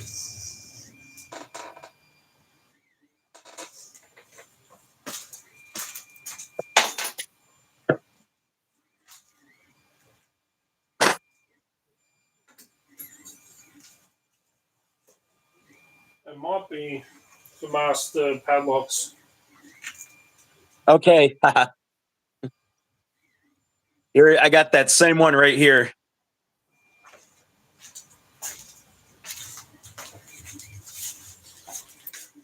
Oh, it's a bigger. Yeah, I've got one of them.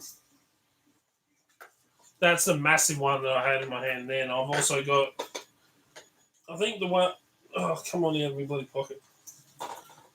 In my business wallet, I've got, that's an old one by Lab. And this does Westlock, Master. Yeah, this is a Master that does the house because it goes from 0 to 9.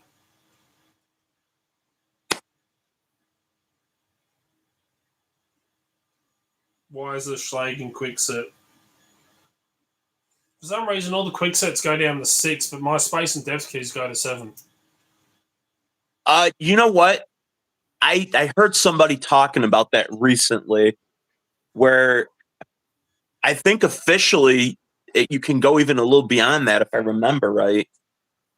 Beyond that 7. I've got Lockwoods. Lockwoods have 0 to 9, but some of the older ones and some of the key decoders and stuff like that, some of the older Lockwoods actually have a 10 cut. Oh, That's why you can't. He says it was only the Titans that used the 7, or when Master King.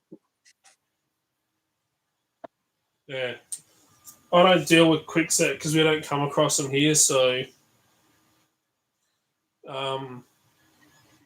our biggest ones here are Lockwoods and Lat 17 snap gun. I've got one of them. Yeah, you know where I got this one? I got mine off of, who was it? They shut down.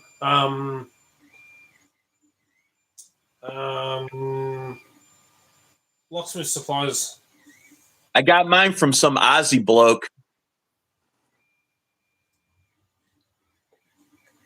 Can't read it. Southord. Yeah, I'm trying to read what's on the stick on the top. Southord USA pick gun. Yeah, this sucker. I think this sucker traveled from the US to down under, and then from maybe Ballarat to me. I think I got one of them and I got sent another one. This too. Yeah, I've got one of them sitting over there because locksmithsupplies.com used to bloody send me parcels all the time. He kept doubling up on everything.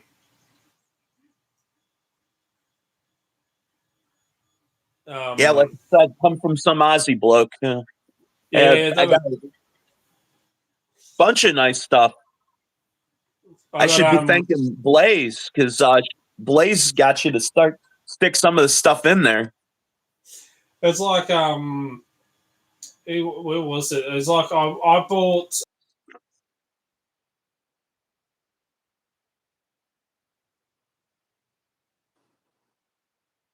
I bought a shit. It's 4:30 here already. I bought a Southhold electric pick gun that runs off D batteries or C's or whatever they were. I bought it off of Peak Pals because they had it on sale, and I got it, and then like 2 weeks later, Multipick sent me a message and they said I would like to send you a product to review, and I'm like, yeah, no problems, that'd be great. And a day later they sent it off and it arrived, and it was a Multipick Chronos. I'm like, I just bought a friggin' electric pick gun. I just paid $140 for it. I'm like, shit. So I gave it to Daryl, the Southall pick gun. My audio dropped lower. I lost internet connection for a second then as well. But I have to, like, I still use a snap gun. I've still got one. Snap guns work well. So do the electric pick guns. So yeah, I saw Blaze. When did I see Blaze? She popped into work a couple of weeks back. See if new uniforms are ready. She's walking around, only with one walking stick crutch thing at the moment. She broke her leg. Phew. Sounds like you. Yeah, so hers was with a horse because she asked if I still was she asked if I could organise a wheelchair through work for her, and stuff like that. So my brother just said to me yesterday, he goes, "Oh, I saw your ex." I'm like, I only got two exes. Like, who Dana? And you're like, yeah, Dana, that's right. And I'm like, yeah. So pick guns are good, but they're not like pick guns aren't the be all end all that people think. When they want to work, they'll work fast, but like the best things ever. They come in handy for some things. I've used them for lockouts and stuff like that. But yeah, don't think that if you get a pick gun that you're going to open up every freaking lock that's around. They're not, yeah, all that good. I mean, they are, but if it's for like residential lockout and stuff like that, yeah, more than likely that your pick gun's going to get you in seconds. But commercial wise, don't bet on it. And stuff. So the only other pick gun I've been interested in checking out is the new one from Multipick because it's a lot smaller format than the Chronos. Do you remember the one that people used to make out of bike spokes? Oh, the old fashioned snap gun where you like flick it down and it snap back up. CLK Supplies is selling one like that. I was like, damn, that's I haven't seen anything like that in a long time. I 3D printed one. Did you? Yeah. There's a if you go on the Thingiverse, there's a 1 to 3D printer snap gun. It comes in 3 parts. So you have the 2 sides of your case, then you have the slide in the middle, and stuff like that. And all you need is a couple of elastic bands, some nuts and screws, or nuts and bolts, the small ones, and a windshield wiper insert. Right.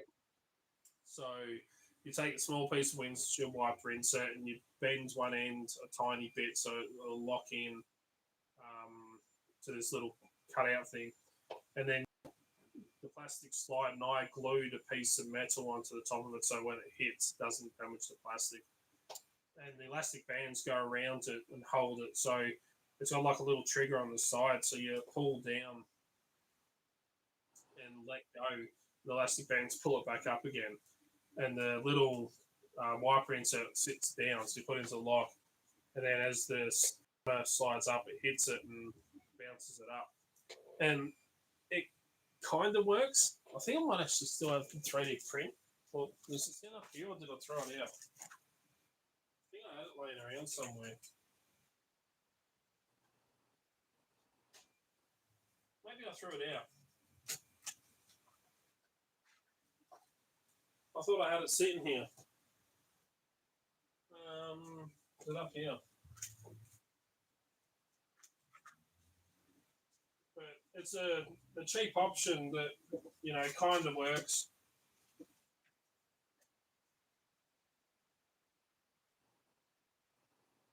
I just found a freaking cockroach. Maybe I threw it out.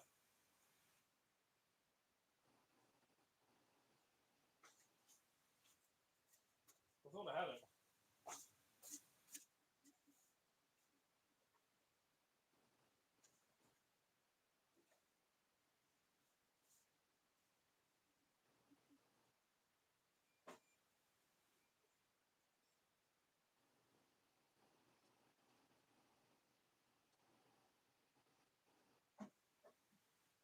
No, I must have thrown it out.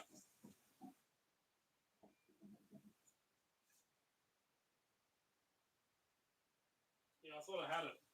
I must have thrown it out. It was pretty cool though. Like it kind of worked.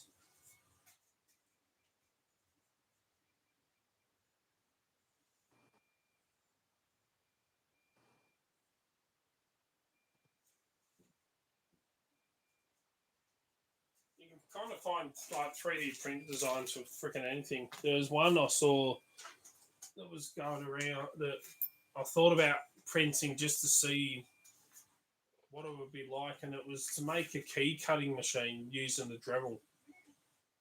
Oh, really? That's Yeah. interesting. You know, I was actually pondering that myself on how well that would work.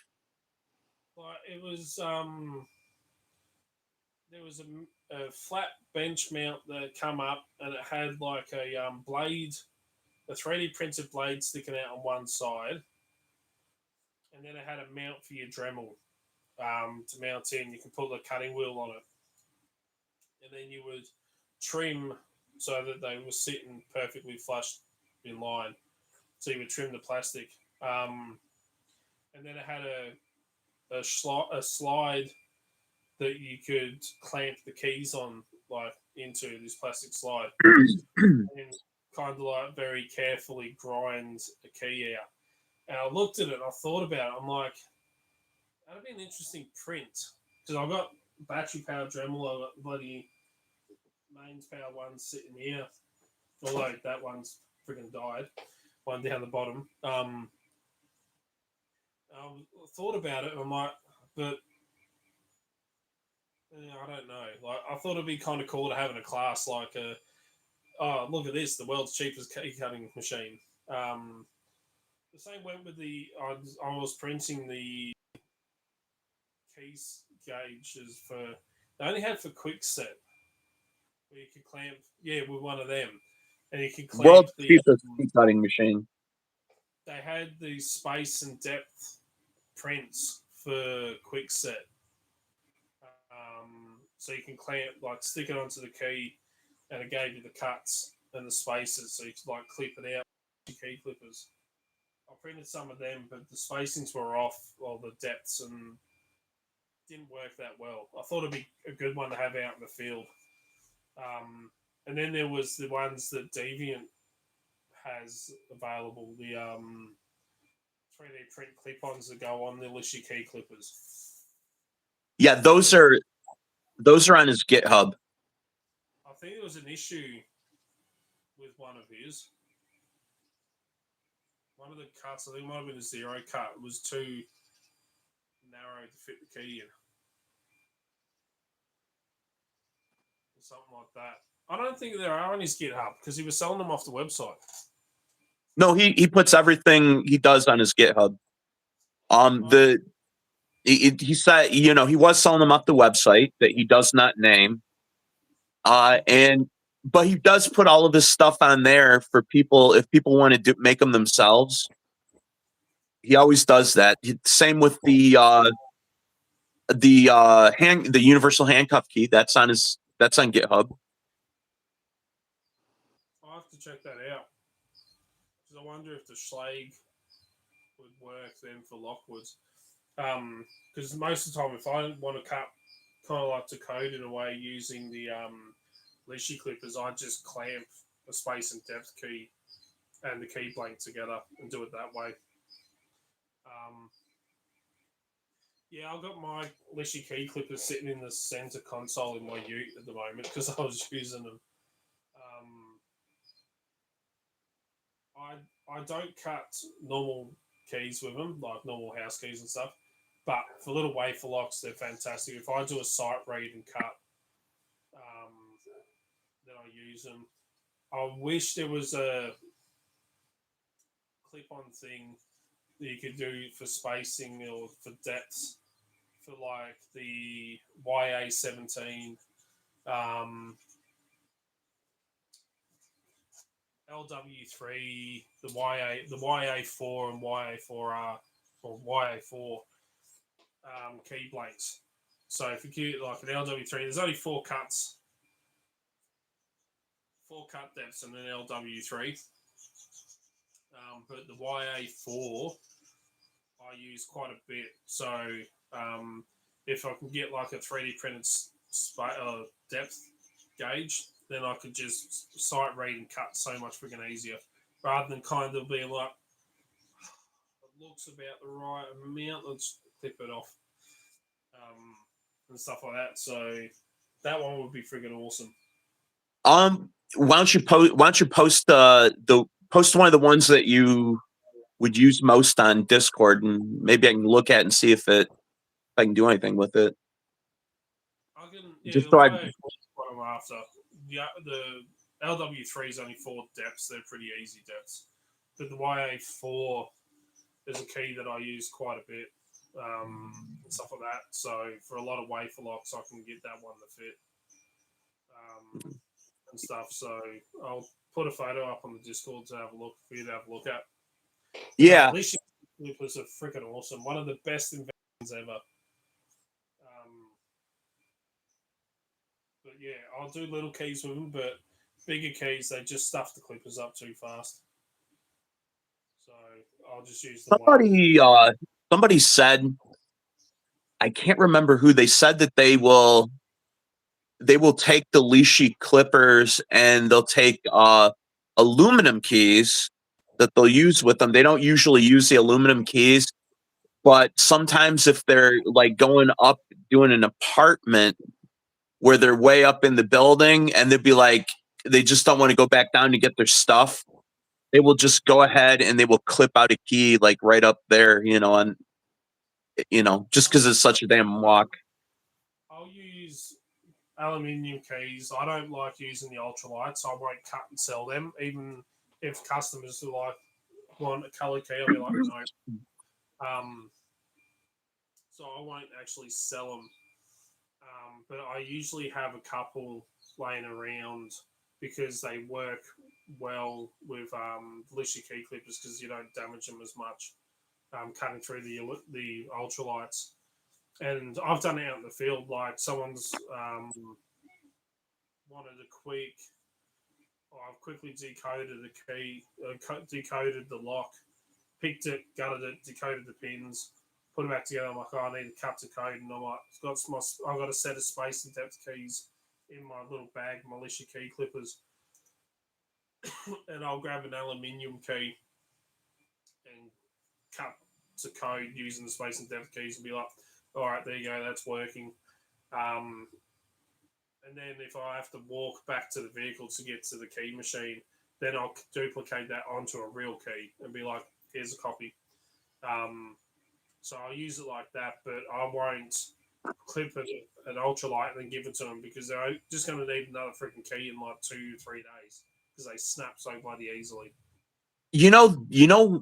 They might be all right to use an ultralight for people that have an electronic lock as maybe their mechanical bypass, because you rarely use that.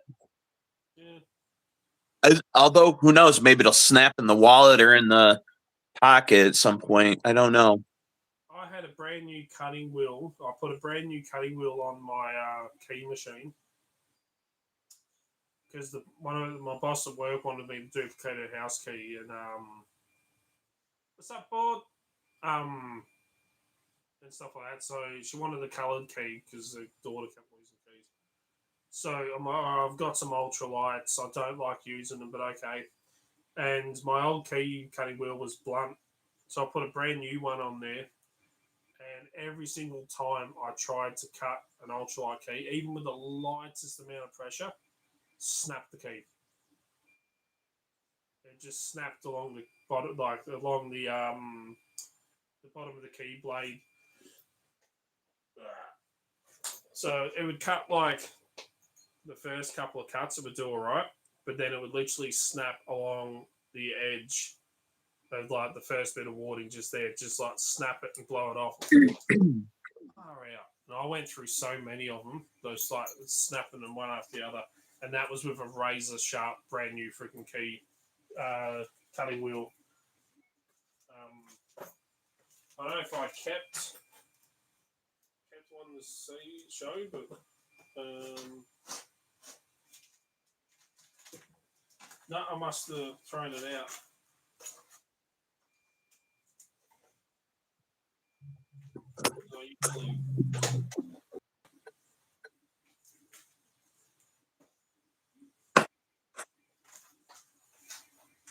I've got one ultralight left here,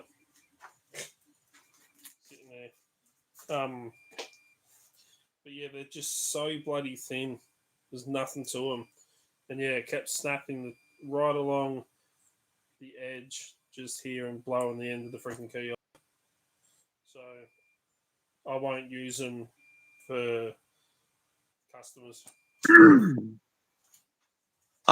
Board lockpicker. Wasn't there an upgrade to decode the newest generation smart lock? I don't know, or maybe it's a generation since that. I'm not sure. What smart lock's that?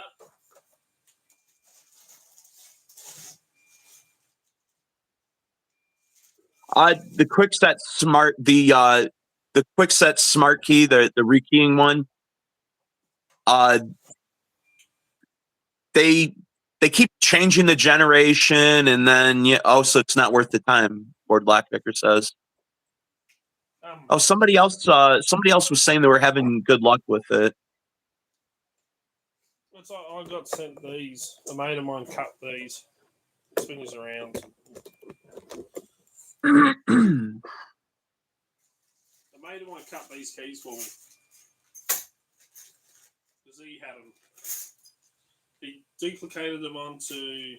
They were originally done for like Yale, I think it was, but he duplicated them onto Lockwood and Gainsborough's. Gainsborough's tolerances are shite. GK Man wants me to tell you that your audio is very low. I don't know why it's low. It shouldn't be.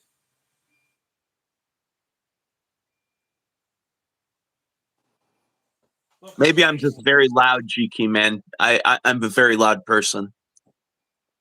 People hear me. Volume's up loud, so I don't know why. These I haven't been able to get to work. Because if I could get them to work, I'd put them up on the website. They'd be bloody expensive, though, because the amount of keys you got to cut. But similar to like the quickset tryout keys in a way,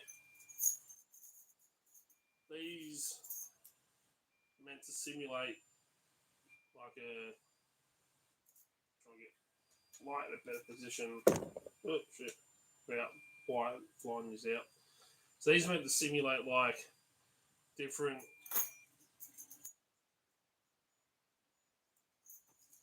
Trying to find a good one, show. So what are those? Would you do half spaces on them? These, I don't think they're half spaces. These are just designed to kind of simulate, like, that's a actual key for a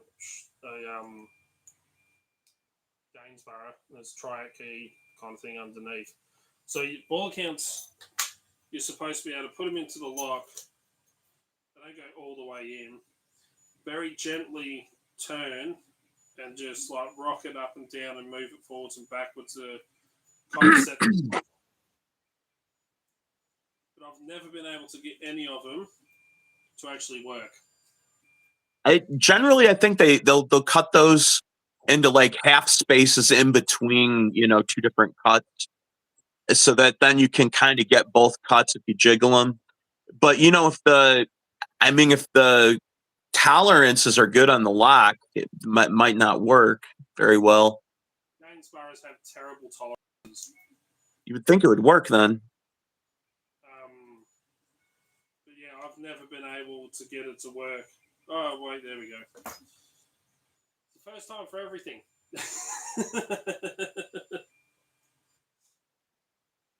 That's another demo fail then, just in reverse. Because yeah, I'm about putting them up on the website, but I mean, there's 2, 4, 6, 8, 10.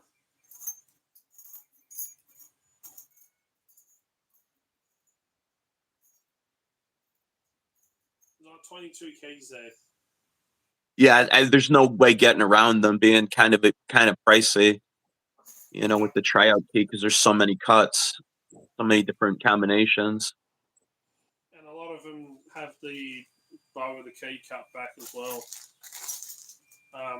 And it's exact same profiles being copied onto an LW6 for Lockwood. And again, bows have been cut off the keys. A couple of Lockwood rim cylinders here.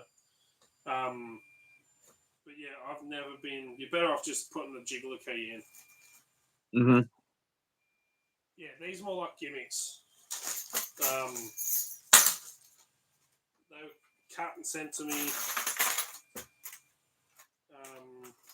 And I tried to get them to work regularly, like as much as I could, but I've had this one probably will not work at all because this is running small pins.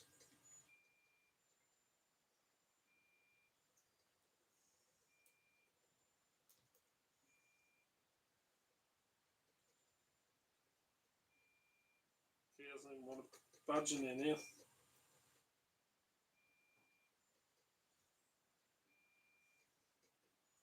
As soon as you even add the slightest bit of tension, you can't get the key to move in and out.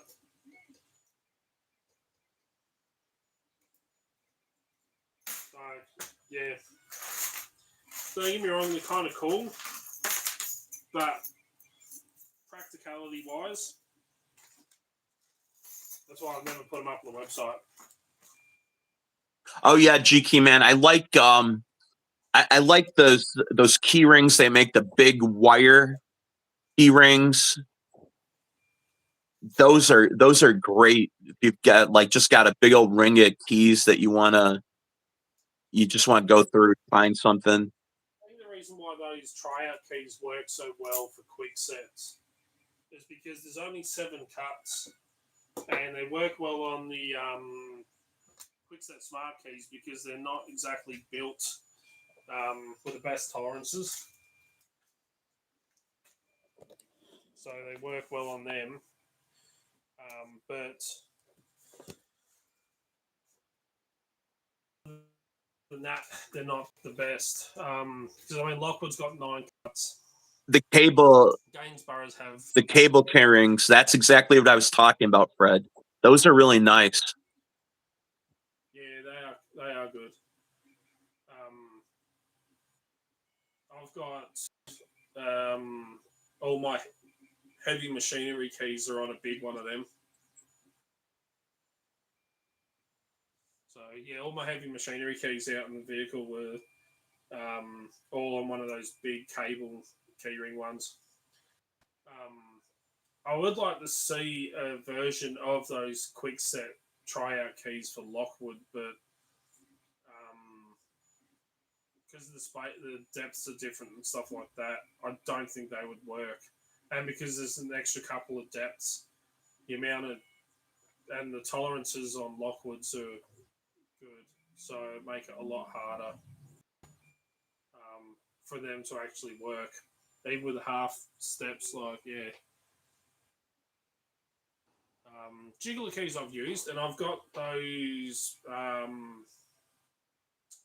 Southord pin tumbler jigglers. I've used them, playing around with them and stuff like that. I've got them to kind of work, but they're not the best thing in the world.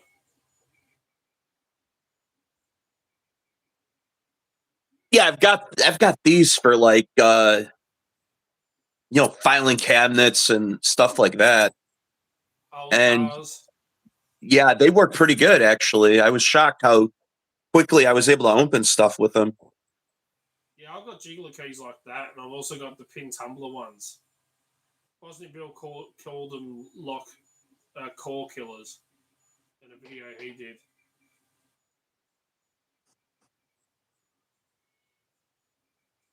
Yeah, smart key tryout keys. Yeah, and there's no point in me putting them here, selling them here because we don't use quickset smart key locks here. I got the impression that the smart keys that they improved the tolerances a bit in some of the later generations too. I know there was a massive set of keys you could get for them, and it was quite expensive. And then I know Uncensored Tactical brought out a version, and they actually went through it and made the keys even a smaller pack of keys for it. But it's like the smart key decoding tool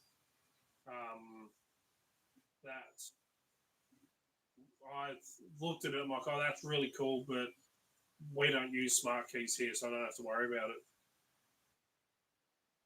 Rotary decoder tool.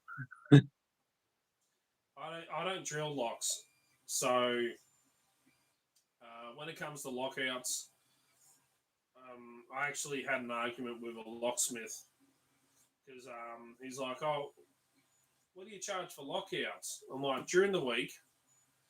I'm like, "During business hours during the week." I said it's $100 for a lockout. If I have to travel pretty far, then I charge for travel as well. But in town, it's $100.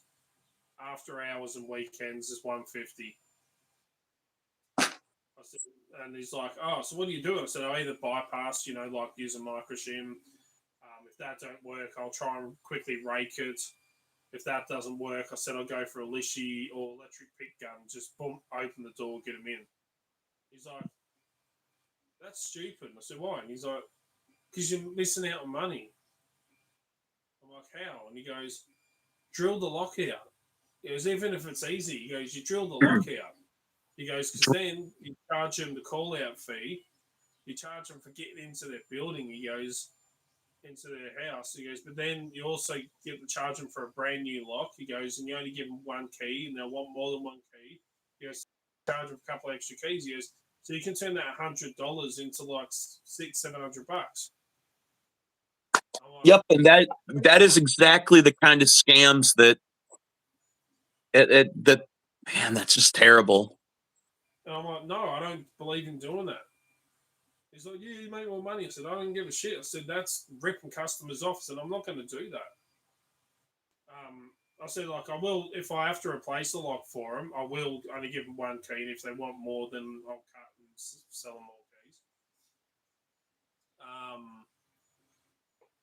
I said, I'm not doing something like that. I said, it's like if they call me up and say to me, it's like, "Oh, I moved into this house and I need the locks changed."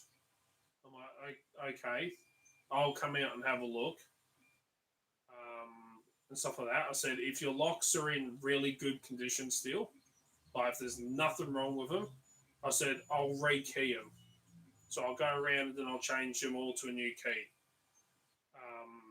I said, it's got to be a lot cheaper for you for me to do that than what it is for me to go and get all the new locks and install all new locks for you. Because that's where all the money's going to be, is in ordering locks, and depends on what kind of locks you want, stuff like that. I said, so it's a lot easier and cheaper for you. I said, for me just to rekey them. I said, so I can save you a lot of money. Like rekey a lock, I charge, like $10, whatever, for rekeying a lock compared to, $50 to $60, depending on what kind of lock they want installed, and stuff like that. I said, so big price difference. Yeah, the scammers don't care. They're just in it for the quick money. Yep.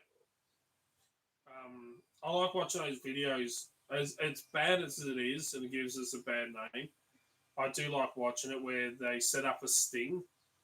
Oh yeah. I think one of the news people were, and it's like I had a really easy quick set on the front doors in America, and it's like I had a locksmith come around, the proper locksmith who put it on, and he goes, "Look how easy this is." He's like, boom, boom, boom, boom, boom, opens it. Are you talking about maybe Canada, there's a Canada reporter doing a lot of those videos.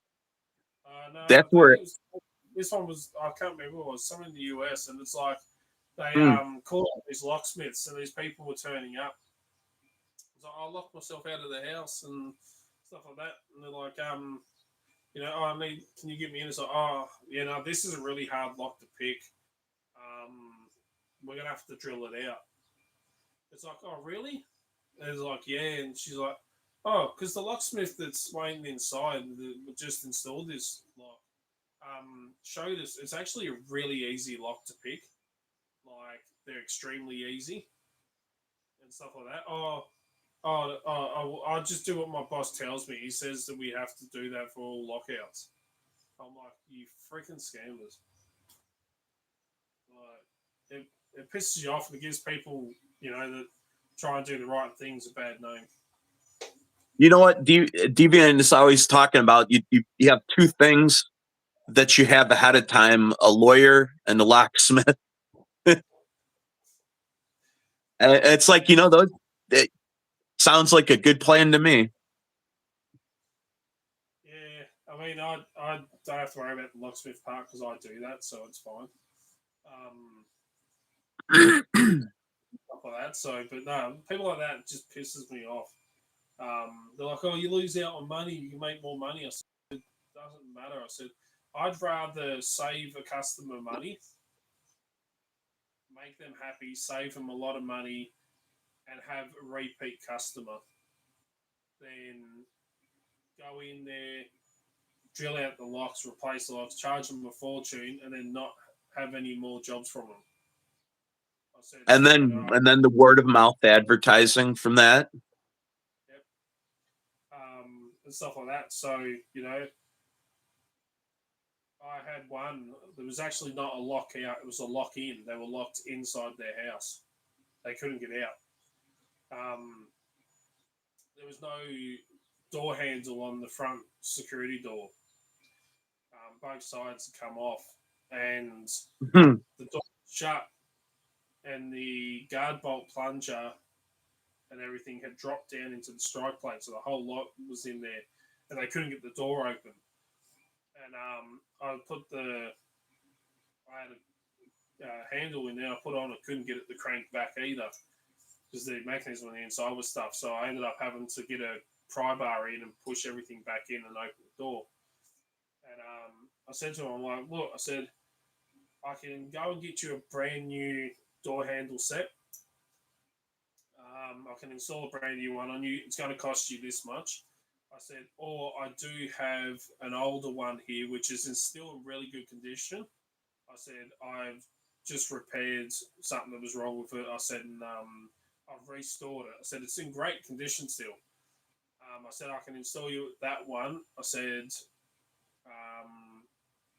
and a brand new lock with some new keys. I said, and it's going to be a lot cheaper for you. And they're like, oh, can you install that one? I said, no problem. I said, I'm just letting you know it is refurbished. I said, it's not brand new out of the packaging. I said, there's nothing wrong with it. I just have to repair something on it, and I restored it. Works great. Put it on. Have had zero issues with it, and over Facebook about how I come and helped him out, and I turned around and said, "Look, I can do it at a cheaper price if I do it this way for you," and stuff like that. And they were extremely happy, very happy. So there's always a cheaper option for them without ripping them off, and we're giving them something that's still really high quality and stuff like that. So it's all about keeping the customers happy at the end of the day. I don't care if I don't want to go. Well, I'm not going to make millions for a frigging locksmith, but I had some elderly people that I know don't have much money, and they're like, "Oh, I'll lock myself out." I'm like, "It's all right." So yeah, I'll give you a discount. Or I'm like, "Look, your lock needs servicing." I said, "I get them in." I'm like, "Yeah, your lock needs servicing, cleaning, and stuff like that." I said, "Look, I normally charge this for it, but I'll do it for free for you." And stuff like that. So just little bits and pieces to help people out. Yep. You can save one person some money. It's better than any advertising you could pay for. Exactly. Piss off, Ghost!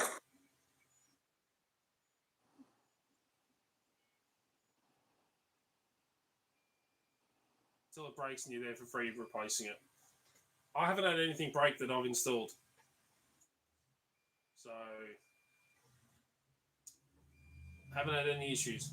Yeah, I think Jason from Messy Lock and Key does a lot of refurb locks where he'll sometimes some out of the shop, but it's if I remember right, he does them for landlords too. I mean, installing, like, if it's a part that, can't be replaced and it's damaged and stuff like that, I won't try and dodgy it up. But if it's a part where you can actually buy a new replacement part for it to refurbish and fix it up, then I'll do it. And stuff like that. So it depends on what it is that's broken and how it's broken and if it can be refurbished or not. I've had padlocks and never had keys. And I've restored them, put brand new keys in them, and sold them. You just drill out the plugs, put new pins, springs, and everything in, put new plugs in, knock them all down, and then just buff it all back, and you got a brand new or an older padlock, but it's fully rebuilt. Have better locks there. That's what I mean. It depends on what it is to whether it's worth restoring it to and stuff like that. I'll get like old. Example is old security door locks. So I've got like the Euro style locks that go in security doors, and I've taken some off that are pretty beat up, absolute, like not shiny and stuff like that. There's nothing wrong with the internals. It's just a little bit, grotty on the outside. I'll clean them up, repin them to brand new working keys, and I'll stick them in my kit. Just if you got someone who's on a pension, doesn't have a whole lot of money and stuff like that, I'm like, look, I can install a secondhand one that's been cleaned up and buffed up, and it's not brand spanking new and sparkly. I said, but it's going to do the job for you. They're like, yes, please. Board lock stuff like picker's that. right though. We have some really crap locks here. More crap locks than good locks. I wouldn't go restoring a friggin'. I wouldn't go restoring and fixing up a bloody iconic like that. Because these things are friggin' shit. Absolute shit. I think these got like fishbone core. I think they got like fishbone cores. Their key pins are double-sided. So they're like curved on both sides. Oh, beveled on both ends. Yeah, that's the Quickset does the bevel on both ends, I think. So, I mean, something like this, I wouldn't restore and replace. I do carry a couple in the back of my vehicle because I'll be like, if something like the handle's smashed and broken off, I'm like, look, I don't have any expensive ones because I don't stock every single type of friggin' lock. I'm like, look, I can install this. It'll last you like 2 days until I get the lock into the handle set that they want.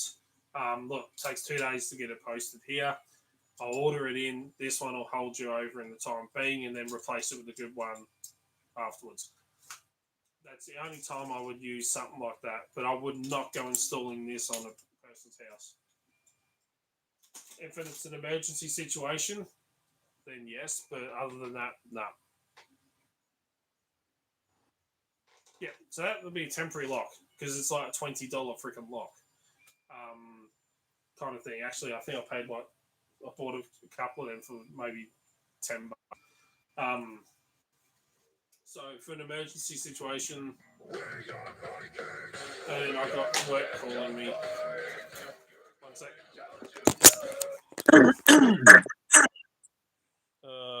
Don't tell me they hung up. Yep.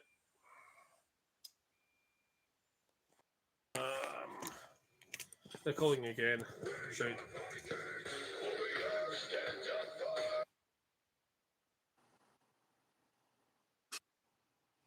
Yeah, alternately, some of those used locks can make great cannonballs too. You got yourself a nice, you got yourself a nice potato gun, I guess, lock gun. I guess I'm left here to entertain you for a few here. I wasn't prepared for that. Well, yeah, the lock launcher. Regrets.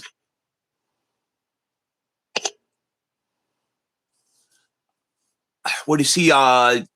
Is it 5? It can't be 5 a.m. there. Because he's 10 hours off from where I'm at, so I can't think it's 5 a.m.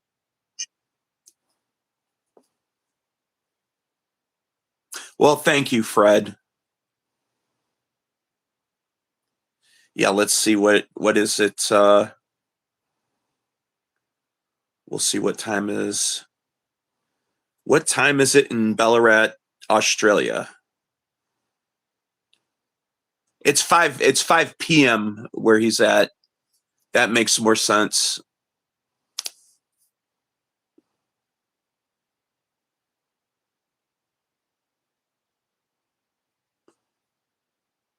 Pool in Vietnam.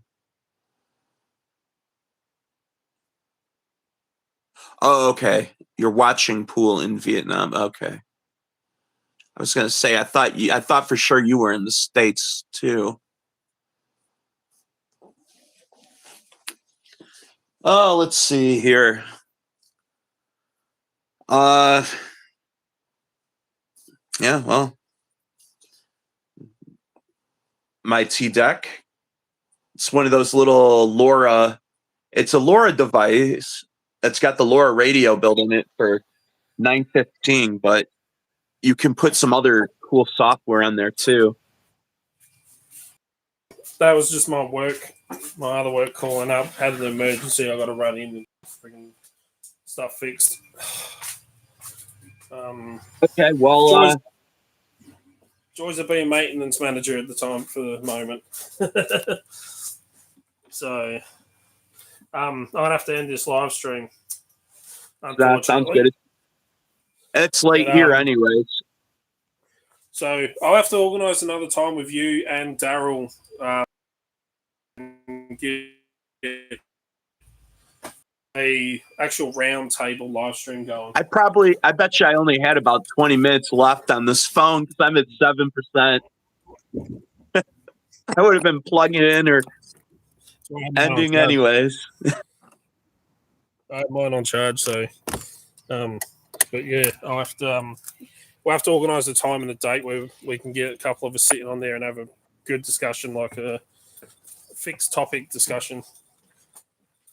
So yeah, and hopefully next time I'll be like more prepared. Well, Daryl's meant to join, he never did, so I thought I'd send you an invite. So right. We'll get a roundtable discussion going at some point. But thanks for jumping on anyway and having a chat. It's always fun.